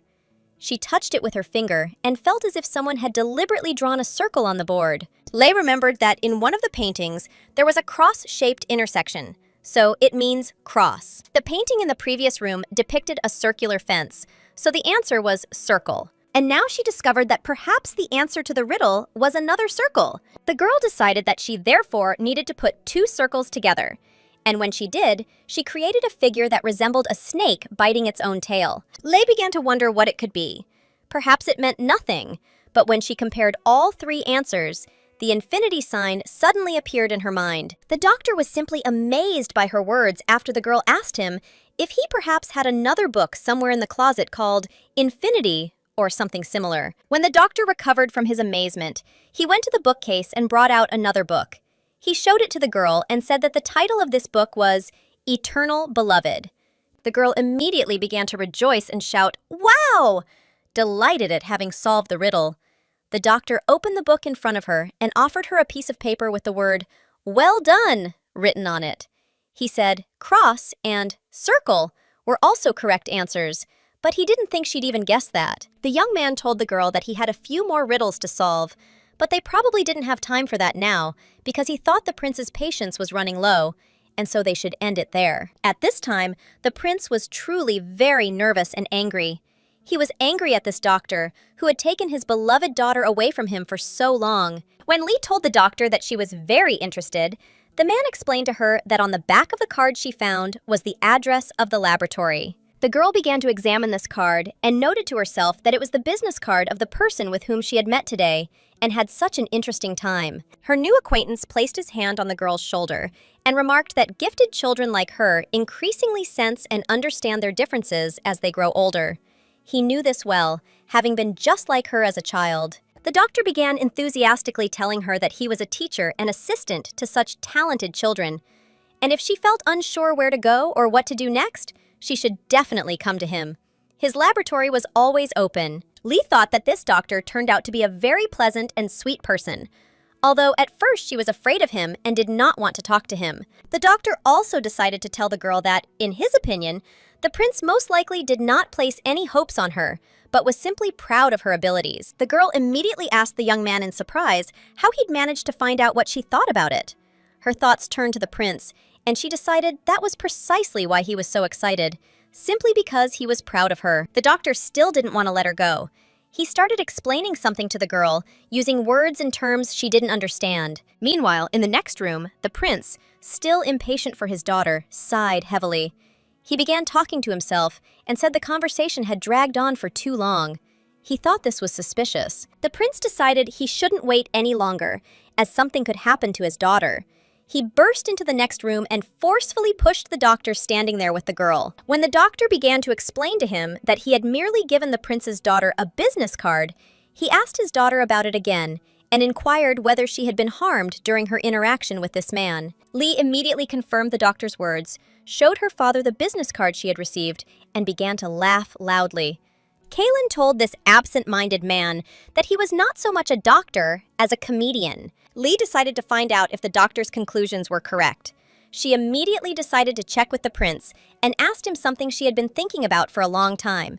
She said the doctor had told her he was very proud of her. When her father stroked her head and said that the doctor was absolutely right, Lee said that she too was proud of the prince and it would be great if he continued to do so. Kaylin stroked her head again and told the girl that he would really like her to call him Daddy, and added that in any case, he was not going to rush her into it. After this, the prince turned to the young man again and told him that they would already be leaving and promised to send him payment for his work with his servant. The doctor still seemed dazed by the prince's prod.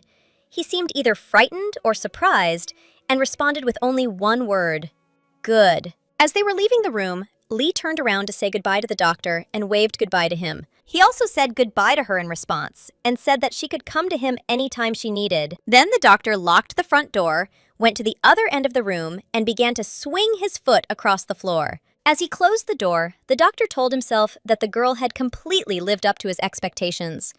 As he'd heard before, she was quite interesting. He walked over to the bookcase and stuck his hand into the gap between the books and the top shelf and said that this girl was so close to the right answer, and she was just a couple of answers away from solving it all. He pulled out a wooden box that was lying somewhere on a bookshelf and said that the answer to the riddle was not in the business card. The doctor opened the wooden box and gazed at its contents with affection.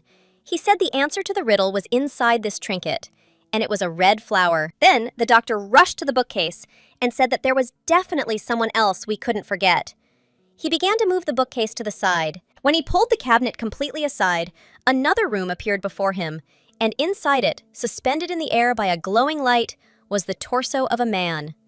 The doctor said the next mystery was where the real Dr. Sibel was. The young man began to pull the edge of her hair with his hand, apparently with the aim of getting rid of it, and said that since all of the girl's answers were correct, but she had not managed to find the right one, then this was already a problem of imagination. The man with the very strange tattoo on his arm also said that perhaps the imagination of this precocious and insightful girl would develop when more violence appeared in her life. The man let down his hair, which was tied with a rope at the back of his head, took off his glasses, and said goodnight to the real doctor, noting that he would need his name again soon, since it had been quite useful so far. When this man got rid of his glasses and changed his hairstyle, he looked like a completely different person, who was now thinking about the young lady he had met that day.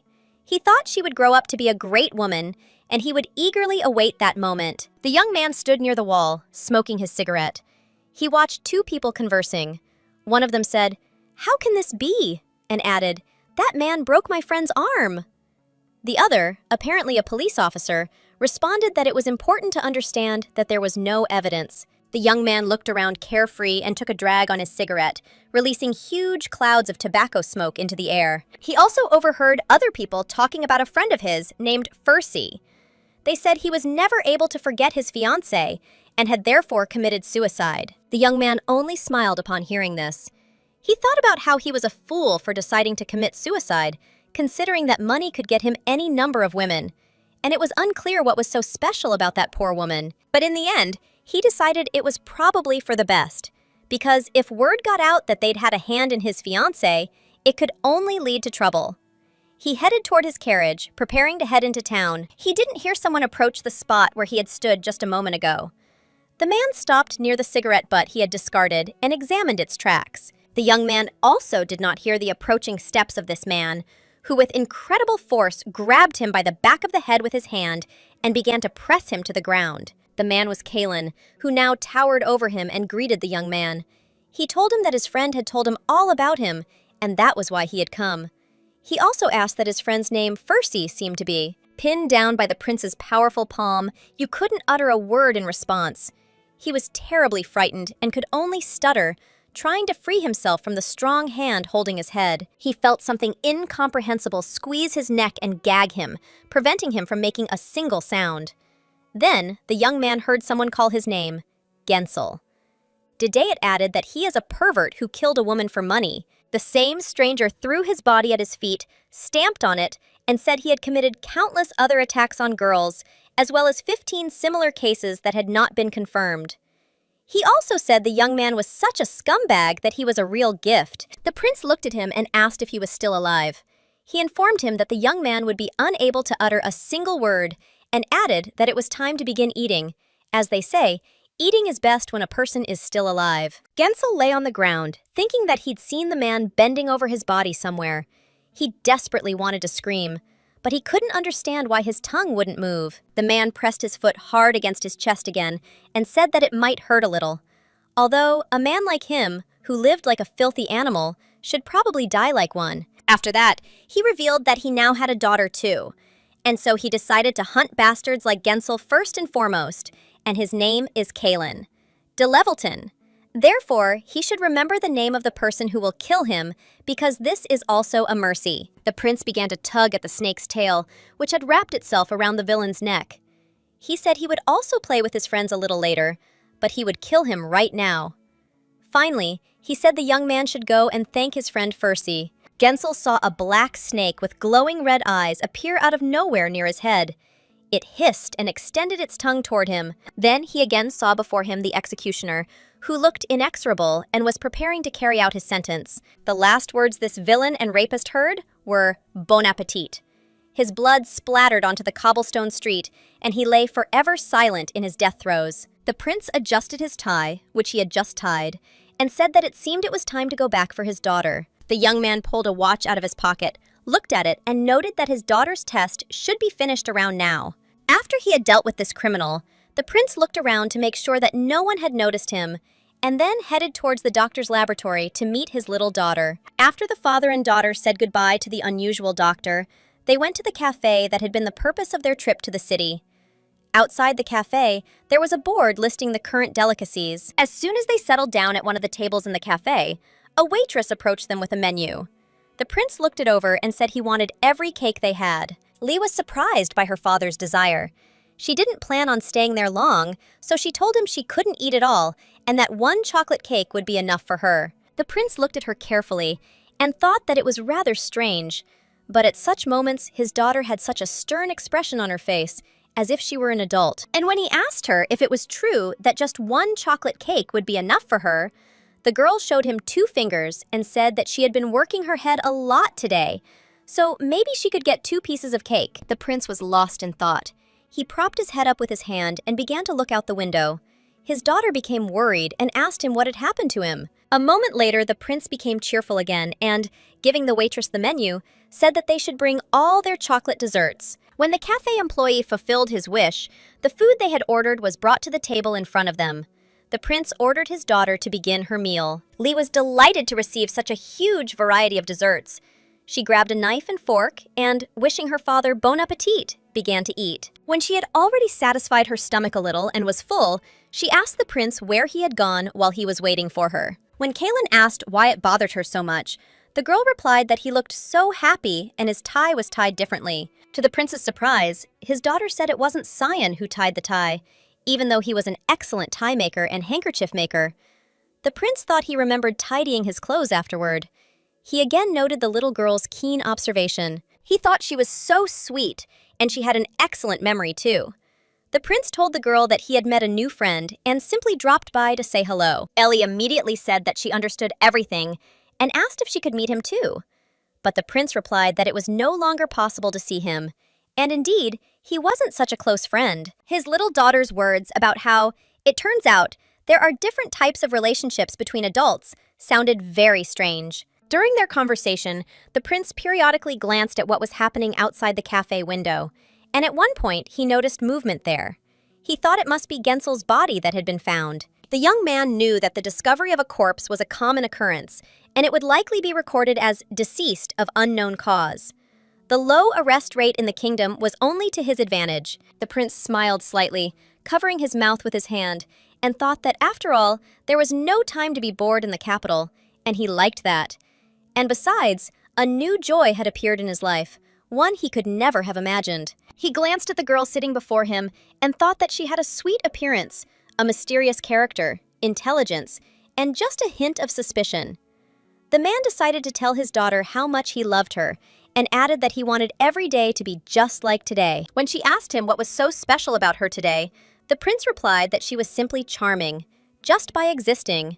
And although she told him she felt a bit awkward, he replied that it didn't matter as long as his words brought her joy. The little girl was so pleased to hear such words from her father. She was simply happy today, and the prince had said such important words to her. She also wondered if he had been like this when he raised Jod. Then Ellie broke into her wide smile again and told him, calling him prince, that he still looked, for some reason, very pleased. The young man looked at his young daughter with tenderness in his eyes. He wondered when she would start calling him Daddy, deciding that today everything was perfect, except for this one detail. As they were leaving the cafe, the waitress decided to escort such sophisticated clients outside and told them to come back again. Lee was also grateful to her for such a delicious treat and bowed deeply before her. She didn't even notice any presents next to her. Only when she heard someone say, "Hello," did she turn her head toward the speaker. The girl saw her older brother sitting in the carriage and their butler standing next to her. She immediately asked them if they had come to pick up her and her father. It seemed her brother was also admiring the girl. He invited her into the carriage, saying that something very interesting awaited her. The girl wondered what kind of day this was. When everyone was comfortably seated in the carriage, it moved off, and its passengers began to discuss the events of the day. At some point, the little girl discovered that, for some reason, she felt very cold, which seemed very strange. Lee looked out the window and realized why it had happened. It was because they were passing the alley where she had spent so much time, and that was precisely why she felt cold. Then she was very surprised because, for some reason, they did not take the usual road that led to the prince's estate, but turned into an alley where there were many houses and their inhabitants that were familiar to her. It was the girl's first time on this street since she'd gone looking for work at the prince's palace. She recognized the familiar surroundings, of course, but she felt something was off. Even when the carriage stopped and the girl stepped onto its running board, she realized that this street had changed significantly since the last time she had been here. She quickly ran out of the carriage and began looking around as the prince followed her. The girl saw that the street where she lived had changed dramatically and looked completely different. And that house, near which she and the boys gutted the trash can, and the owners pretended that they did nothing, and that warehouse where they often sat close to each other because of the cold that surrounded them and froze, to the little girl's great amazement, all the familiar places had vanished. Now she stood before a huge, pleasant-looking, decorated house that hadn't been there before. She noticed another sign near the house, something that definitely hadn't been there before. She wondered what it might be. Her basic reading skills were enough to allow her to look at the plaque and see that this house was not just any house. It said it was home to friends of L.E. She became so curious about what this meant that she couldn't stand it any longer, ran to the window and began to look inside the house. The sight that greeted her was very pleasant. The room's interior was simply magnificent. It was clean and cozy. It was filled with a multitude of toys, and there was even a fireplace. When Lee turned back to ask her father what it was, he replied that it was a joint creation of him and Jad. They did it because she was worried about her comrades, and they wanted to do something special for her. Her brother said that every time they passed that street, the girl always had such a sad expression on her face. That's why he started thinking about how to change that. Lee was surprised by his words. She really wanted to thank her brother and father for what they had done. Jad also said that they did it so that she wouldn't frown. The girl's father approached her, leaned towards her, and said that sometimes it happens that adults know children better than they know themselves. Lee was surprised by what these people had done for her. She was even more grateful for what they had done for her friends. The prince said that she hadn't meant to break the promise she had made to her friends. She remembered the words she'd spoken to her brother one evening. She'd said there was nothing to worry about, since the rule of the street kids was to forget each other. When she asked the prince if Jad had told him about this conversation, the boy only spread his arms out to the sides and smiled slyly. Kalen told his daughter that he bought all the houses on the street and paid their owners handsomely. They were very happy about it. He then connected the buildings and created one large house. He told his grateful daughter that only children could come into this house and warm themselves here at any time in winter. Lee almost cried when she heard that her friends would now be able to play in the warmth with the toys the prince had bought. She thanked her father for what he had done for her. Kalen told her there was no need to thank him because he was her dad. And when the girl repeated the word daddy, Jad explained that his words meant that the prince wanted her to call him daddy. And he personally liked both Jad and his brother. Lee decided she wasn't ready to do that yet. She remained silent, staring with her wide eyes into the face of the man sitting opposite her. Before this, she couldn't call him dad for several reasons. And, unfortunately, she couldn't explain all of this to them now. The girl feared that one day she would have to leave this family. She feared that she would expect too much from the prince, as if he were her own father. But now, it seemed, everything had changed. Today had been a turning point, and she understood how and why the prince treated her this way.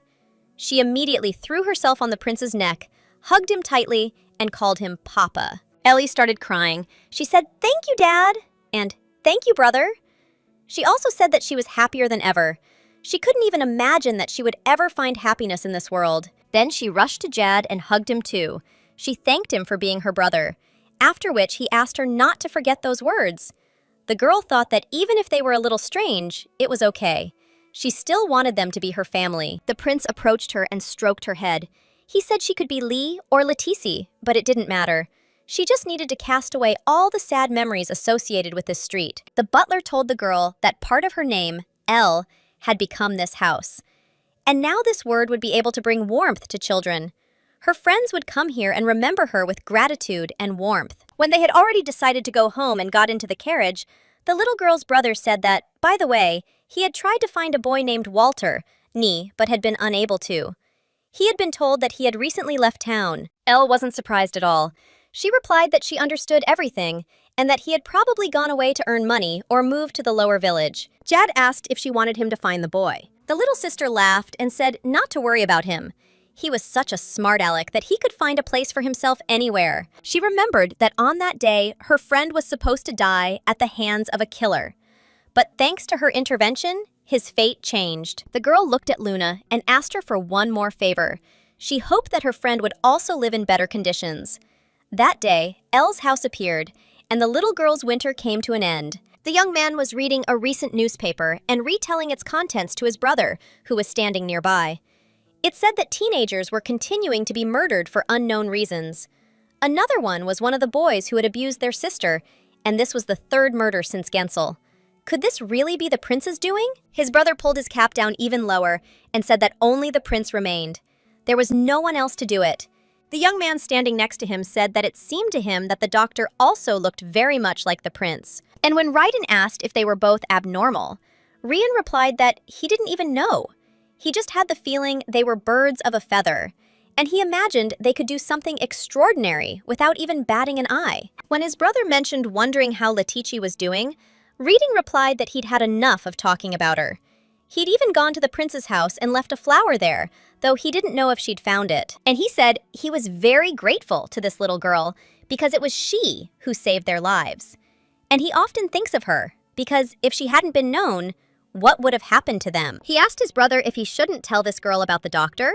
Reeton replied that it was the doctor who had suggested the method for killing Fercy. He was the one who planned such things. His brother recalled how one day he was sitting on a bench in front of the academy, and Fercy and his friends came out. He himself didn't understand how he had uttered the rumor that he would kill him if he could. He heard someone approach him and say that was exactly the expression on his face. Turning around, he saw a pleasant young man who turned out to be the doctor. Ryan asked him who he was. And then, this very strange man said that his name was Dr. Sibel, and that he sometimes came to the academy. Then he asked if it was him. The young man looked in the same direction his new acquaintance was looking. He looked at the frolicking teenagers who were discussing the sister of the boy sitting next to him. The doctor said that this was the same man who had insulted his sister and driven her to death. Ryan's ear, and told him that he understood him and how sad he must be to see this man. He also asked if he needed help killing this man. It was the doctor who came up with the plan to kill Fercy. Carrying out the murder plan he devised was quite simple and proved easy for both twins. But on the island, the prince's family and his little daughter intervened in the matter. After Ryan and Raiden's failure, there was nothing left to do but tell the doctor about everything that had happened. They told him that a girl named Letici had guessed their involvement in the murder. It was also from them that the doctor learned that the prince had decided to let them go, and thus they escaped punishment for murder. The doctor didn't require any further explanation. He sent both young men to deliver the flower. But Ryan and Raiden decided to leave a blue rose there instead of a red flower. They did this as a sign of respect, apology, and gratitude to the little girl who had saved their lives. And at the same time, this flower was supposed to serve as a warning to her. And now, both twin brothers were at the train station, discussing how they had already disobeyed the doctor's orders and brought a non-red flower. The second brother said that he just wanted to warn the girl that this doctor knew about her. Reedon replied that it was he who had told the doctor about Leticia. Now, if the prince found out about it, he would kill them. Rion said they had to leave this city, and they would do it right now, as if nothing had happened. Reedon turned around and started walking toward the train standing on the platform. He said it was the last train, so he needed to hurry. The young man turned around, shouted to his brother, urging him to go faster, and asked why he was standing there. His brother's face was gone. He seemed to see a ghost in front of him and said that this man looked very strange. Two people were talking on the platform. One of them was a man with long blonde hair and glasses. He said he hadn't noticed his companion. A fat man standing across from him warned him to be careful. Reedon put his hand on his brother's shoulder and said that they needed to get out of here quickly. But unfortunately, the twins didn't have time to do this, because a young man, who was actually a doctor, came up to them from behind and asked where they were going and if they weren't going to catch a train. The young man began to pull the edge of her hair with his hand, apparently with the aim of getting rid of it, and said that since all of the girl's answers were correct, but she had not managed to find the right one, then this was already a problem of imagination. The man with a very strange tattoo on his arm also said that perhaps the imagination of this precocious and insightful girl would develop when more violence appeared in her life. The man let down his hair, which was tied with a rope at the back of his head, took off his glasses, and said goodnight to the real doctor, noting that he would need his name again soon, since it had been quite useful so far. When this man got rid of his glasses and changed his hairstyle, he looked like a completely different person, who was now thinking about the young lady he had met that day. He thought she would grow up to be a great woman, and he would eagerly await that moment. The young man stood near the wall, smoking his cigarette. He watched two people conversing.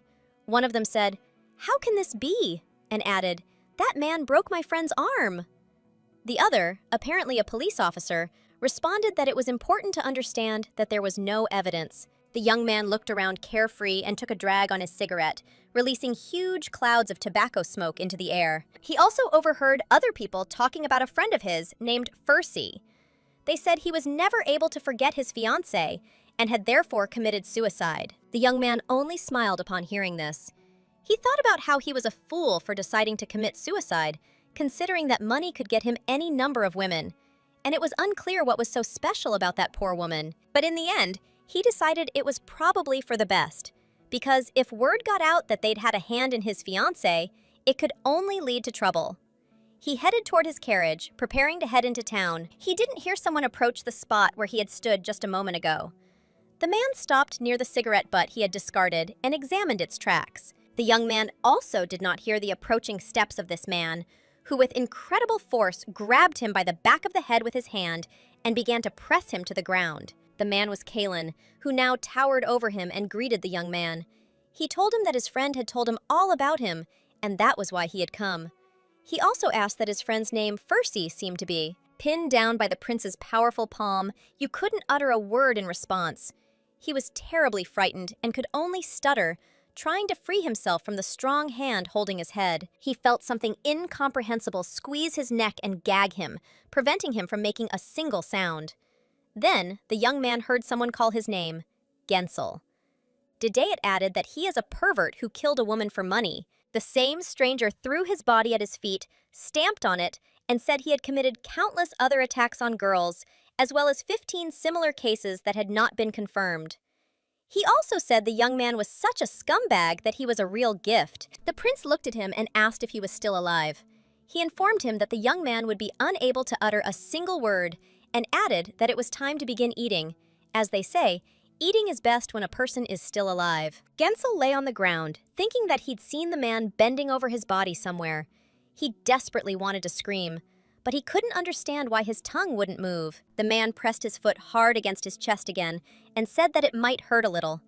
Although, a man like him, who lived like a filthy animal, should probably die like one. After that, he revealed that he now had a daughter too. And so he decided to hunt bastards like Gensel first and foremost, and his name is Kalen. De Levelton. Therefore, he should remember the name of the person who will kill him, because this is also a mercy. The prince began to tug at the snake's tail, which had wrapped itself around the villain's neck. He said he would also play with his friends a little later, but he would kill him right now. Finally, he said the young man should go and thank his friend Percy. Gensel saw a black snake with glowing red eyes appear out of nowhere near his head. It hissed and extended its tongue toward him. Then he again saw before him the executioner, who looked inexorable and was preparing to carry out his sentence. The last words this villain and rapist heard were, "Bon appetit." His blood splattered onto the cobblestone street, and he lay forever silent in his death throes. The prince adjusted his tie, which he had just tied, and said that it seemed it was time to go back for his daughter. The young man pulled a watch out of his pocket, looked at it, and noted that his daughter's test should be finished around now. After he had dealt with this criminal, the prince looked around to make sure that no one had noticed him, and then headed towards the doctor's laboratory to meet his little daughter. After the father and daughter said goodbye to the unusual doctor, they went to the cafe that had been the purpose of their trip to the city. Outside the cafe, there was a board listing the current delicacies. As soon as they settled down at one of the tables in the cafe, a waitress approached them with a menu. The prince looked it over and said he wanted every cake they had. Lee was surprised by her father's desire. She didn't plan on staying there long, so she told him she couldn't eat it all and that one chocolate cake would be enough for her. The prince looked at her carefully and thought that it was rather strange, but at such moments his daughter had such a stern expression on her face, as if she were an adult. And when he asked her if it was true that just one chocolate cake would be enough for her, the girl showed him 2 fingers and said that she had been working her head a lot today, so maybe she could get 2 pieces of cake. The prince was lost in thought. He propped his head up with his hand and began to look out the window. His daughter became worried and asked him what had happened to him. A moment later, the prince became cheerful again and, giving the waitress the menu, said that they should bring all their chocolate desserts. When the cafe employee fulfilled his wish, the food they had ordered was brought to the table in front of them. The prince ordered his daughter to begin her meal. Lee was delighted to receive such a huge variety of desserts. She grabbed a knife and fork and, wishing her father bon appetit, began to eat. When she had already satisfied her stomach a little and was full, she asked the prince where he had gone while he was waiting for her. When Kaylin asked why it bothered her so much, the girl replied that he looked so happy and his tie was tied differently. To the prince's surprise, his daughter said it wasn't Cyan who tied the tie, even though he was an excellent tie maker and handkerchief maker. The prince thought he remembered tidying his clothes afterward. He again noted the little girl's keen observation. He thought she was so sweet, and she had an excellent memory too. The prince told the girl that he had met a new friend and simply dropped by to say hello. Ellie immediately said that she understood everything and asked if she could meet him too. But the prince replied that it was no longer possible to see him, and indeed, he wasn't such a close friend. His little daughter's words about how, it turns out, there are different types of relationships between adults sounded very strange. During their conversation, the prince periodically glanced at what was happening outside the cafe window, and at one point he noticed movement there. He thought it must be Gensel's body that had been found. The young man knew that the discovery of a corpse was a common occurrence, and it would likely be recorded as deceased of unknown cause. The low arrest rate in the kingdom was only to his advantage. The prince smiled slightly, covering his mouth with his hand, and thought that after all, there was no time to be bored in the capital, and he liked that. And besides, a new joy had appeared in his life, one he could never have imagined. He glanced at the girl sitting before him and thought that she had a sweet appearance, a mysterious character, intelligence, and just a hint of suspicion. The man decided to tell his daughter how much he loved her and added that he wanted every day to be just like today. When she asked him what was so special about her today, the prince replied that she was simply charming, just by existing. And although she told him she felt a bit awkward, he replied that it didn't matter as long as his words brought her joy. The little girl was so pleased to hear such words from her father. She was simply happy today, and the prince had said such important words to her. She also wondered if he had been like this when he raised Jod. Then Ellie broke into her wide smile again and told him, calling him Prince, that he still looked, for some reason, very pleased. The young man looked at his young daughter with tenderness in his eyes.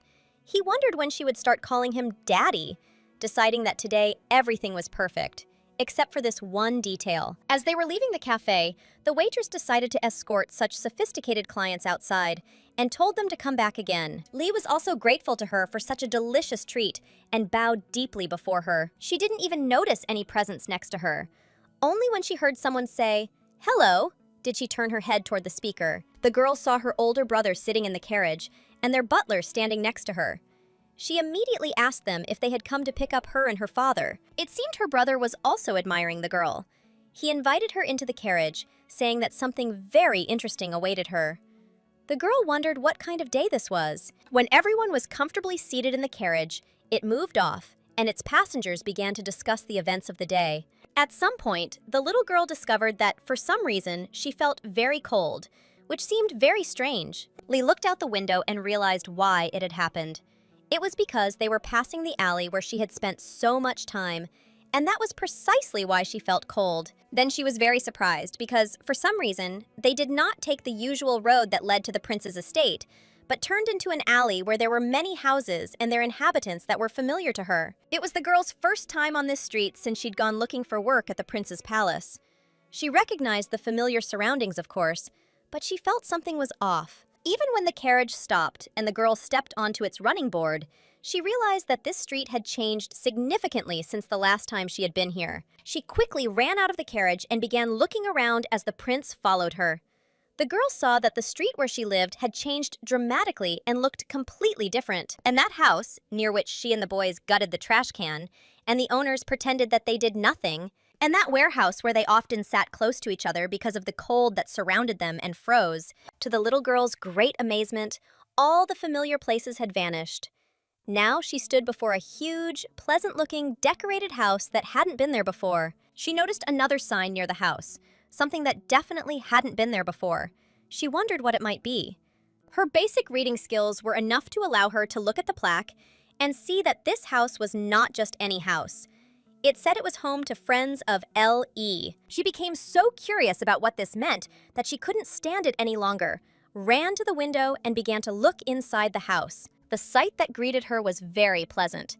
The room's interior was simply magnificent. It was clean and cozy. It was filled with a multitude of toys, and there was even a fireplace. When Lee turned back to ask her father what it was, he replied that it was a joint creation of him and Jad. They did it because she was worried about her comrades, and they wanted to do something special for her. Her brother said that every time they passed that street, the girl always had such a sad expression on her face. That's why he started thinking about how to change that. Lee was surprised by his words. She really wanted to thank her brother and father for what they had done. Jad also said that they did it so that she wouldn't frown. The girl's father approached her, leaned towards her, and said that sometimes it happens that adults know children better than they know themselves. Lee was surprised by what these people had done for her. She was even more grateful for what they had done for her friends. The prince said that she hadn't meant to break the promise she had made to her friends. She remembered the words she'd spoken to her brother one evening. She'd said there was nothing to worry about, since the rule of the street kids was to forget each other. When she asked the prince if Jad had told him about this conversation, the boy only spread his arms out to the sides and smiled slyly. Kalen told his daughter that he bought all the houses on the street and paid their owners handsomely. They were very happy about it. He then connected the buildings and created one large house. He told his grateful daughter that only children could come into this house and warm themselves here at any time in winter. Lee almost cried when she heard that her friends would now be able to play in the warmth with the toys the prince had bought. She thanked her father for what he had done for her. Kalen told her there was no need to thank him because he was her dad. And when the girl repeated the word daddy, Jad explained that his words meant that the prince wanted her to call him daddy. And he personally liked both Jad and his brother. Lee decided she wasn't ready to do that yet. She remained silent, staring with her wide eyes into the face of the man sitting opposite her. Before this, she couldn't call him dad for several reasons. And unfortunately, she couldn't explain all of this to them now. The girl feared that one day she would have to leave this family. She feared that she would expect too much from the prince, as if he were her own father. But now, it seemed, everything had changed. Today had been a turning point, and she understood how and why the prince treated her this way. She immediately threw herself on the prince's neck, hugged him tightly, and called him Papa. Ellie started crying. She said, "Thank you, Dad," and "Thank you, brother." She also said that she was happier than ever.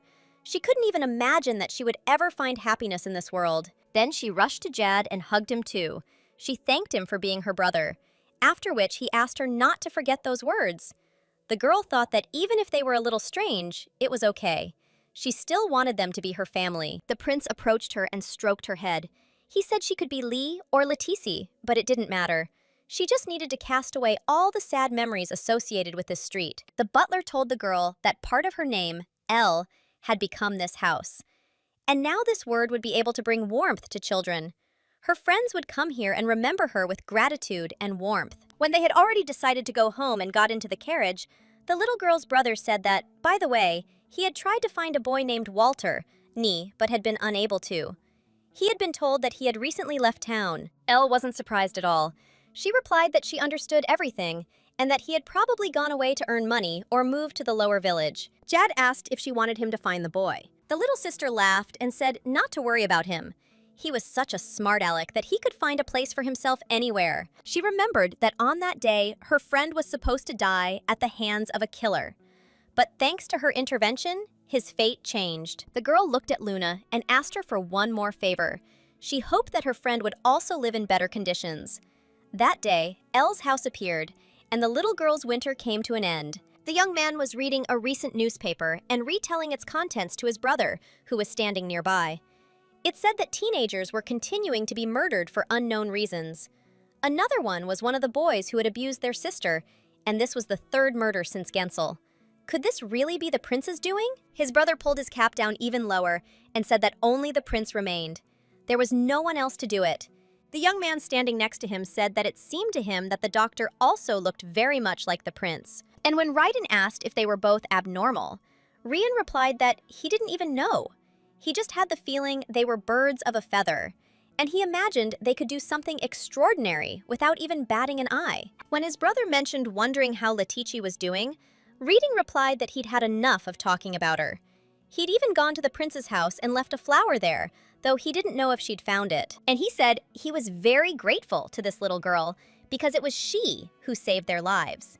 And he often thinks of her, because if she hadn't been known, what would have happened to them? He asked his brother if he shouldn't tell this girl about the doctor. Reeton replied that it was the doctor who had suggested the method for killing Fercy.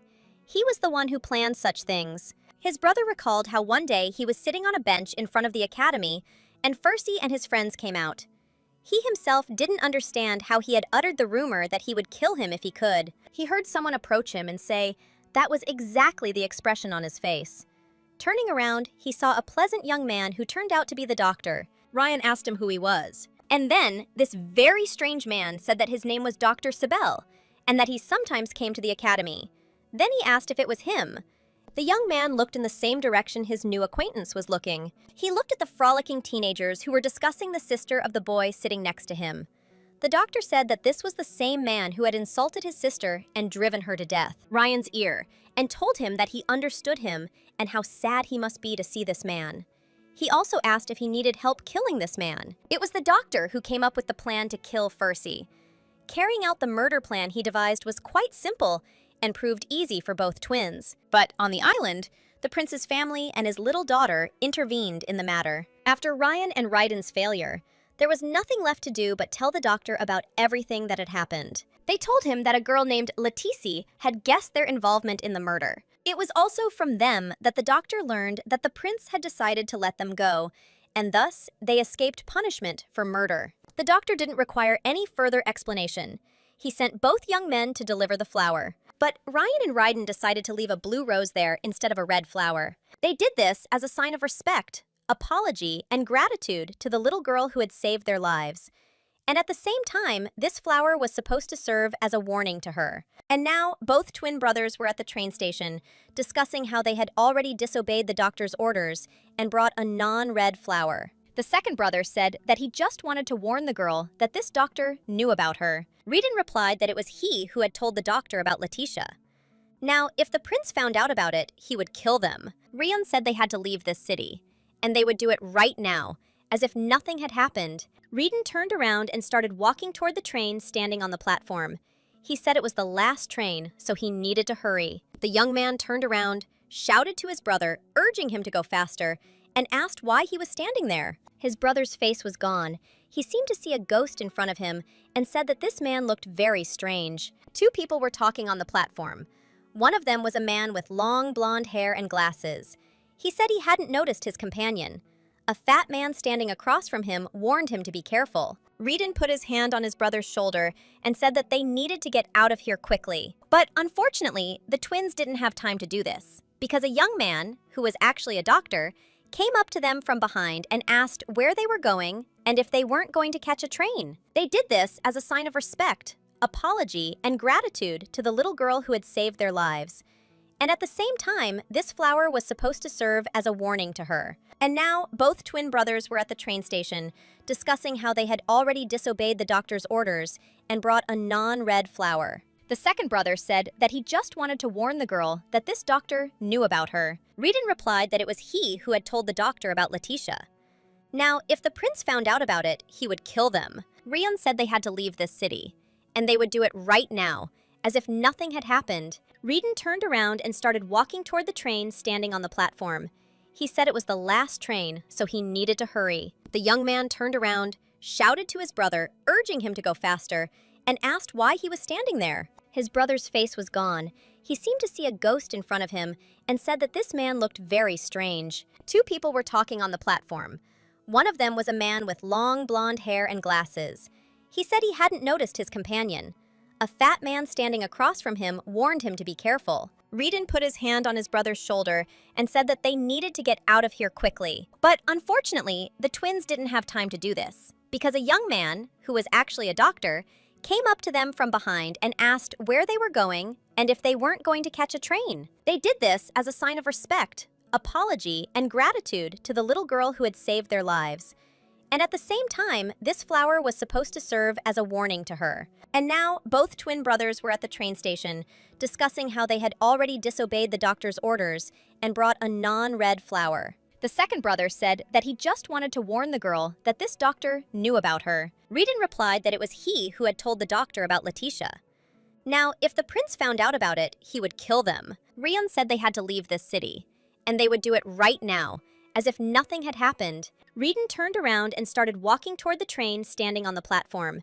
He said it was the last train, so he needed to hurry. The young man turned around, shouted to his brother, urging him to go faster, and asked why he was standing there. His brother's face was gone. He seemed to see a ghost in front of him and said that this man looked very strange. Two people were talking on the platform. One of them was a man with long blonde hair and glasses. He said he hadn't noticed his companion. A fat man standing across from him warned him to be careful. Reedon put his hand on his brother's shoulder and said that they needed to get out of here quickly. But unfortunately, the twins didn't have time to do this, because a young man, who was actually a doctor, came up to them from behind and asked where they were going and if they weren't going to catch a train. They did this as a sign of respect, apology, and gratitude to the little girl who had saved their lives. And at the same time, this flower was supposed to serve as a warning to her. And now, both twin brothers were at the train station, discussing how they had already disobeyed the doctor's orders and brought a non-red flower. The second brother said that he just wanted to warn the girl that this doctor knew about her. Reedon replied that it was he who had told the doctor about Letitia. Now, if the prince found out about it, he would kill them. Rion said they had to leave this city, and they would do it right now, as if nothing had happened. Reedon turned around and started walking toward the train standing on the platform. He said it was the last train, so he needed to hurry. The young man turned around, shouted to his brother, urging him to go faster, and asked why he was standing there. His brother's face was gone. He seemed to see a ghost in front of him and said that this man looked very strange. Two people were talking on the platform. One of them was a man with long blonde hair and glasses. He said he hadn't noticed his companion. A fat man standing across from him warned him to be careful. Reedon put his hand on his brother's shoulder and said that they needed to get out of here quickly. But unfortunately, the twins didn't have time to do this, because a young man, who was actually a doctor, came up to them from behind and asked where they were going and if they weren't going to catch a train.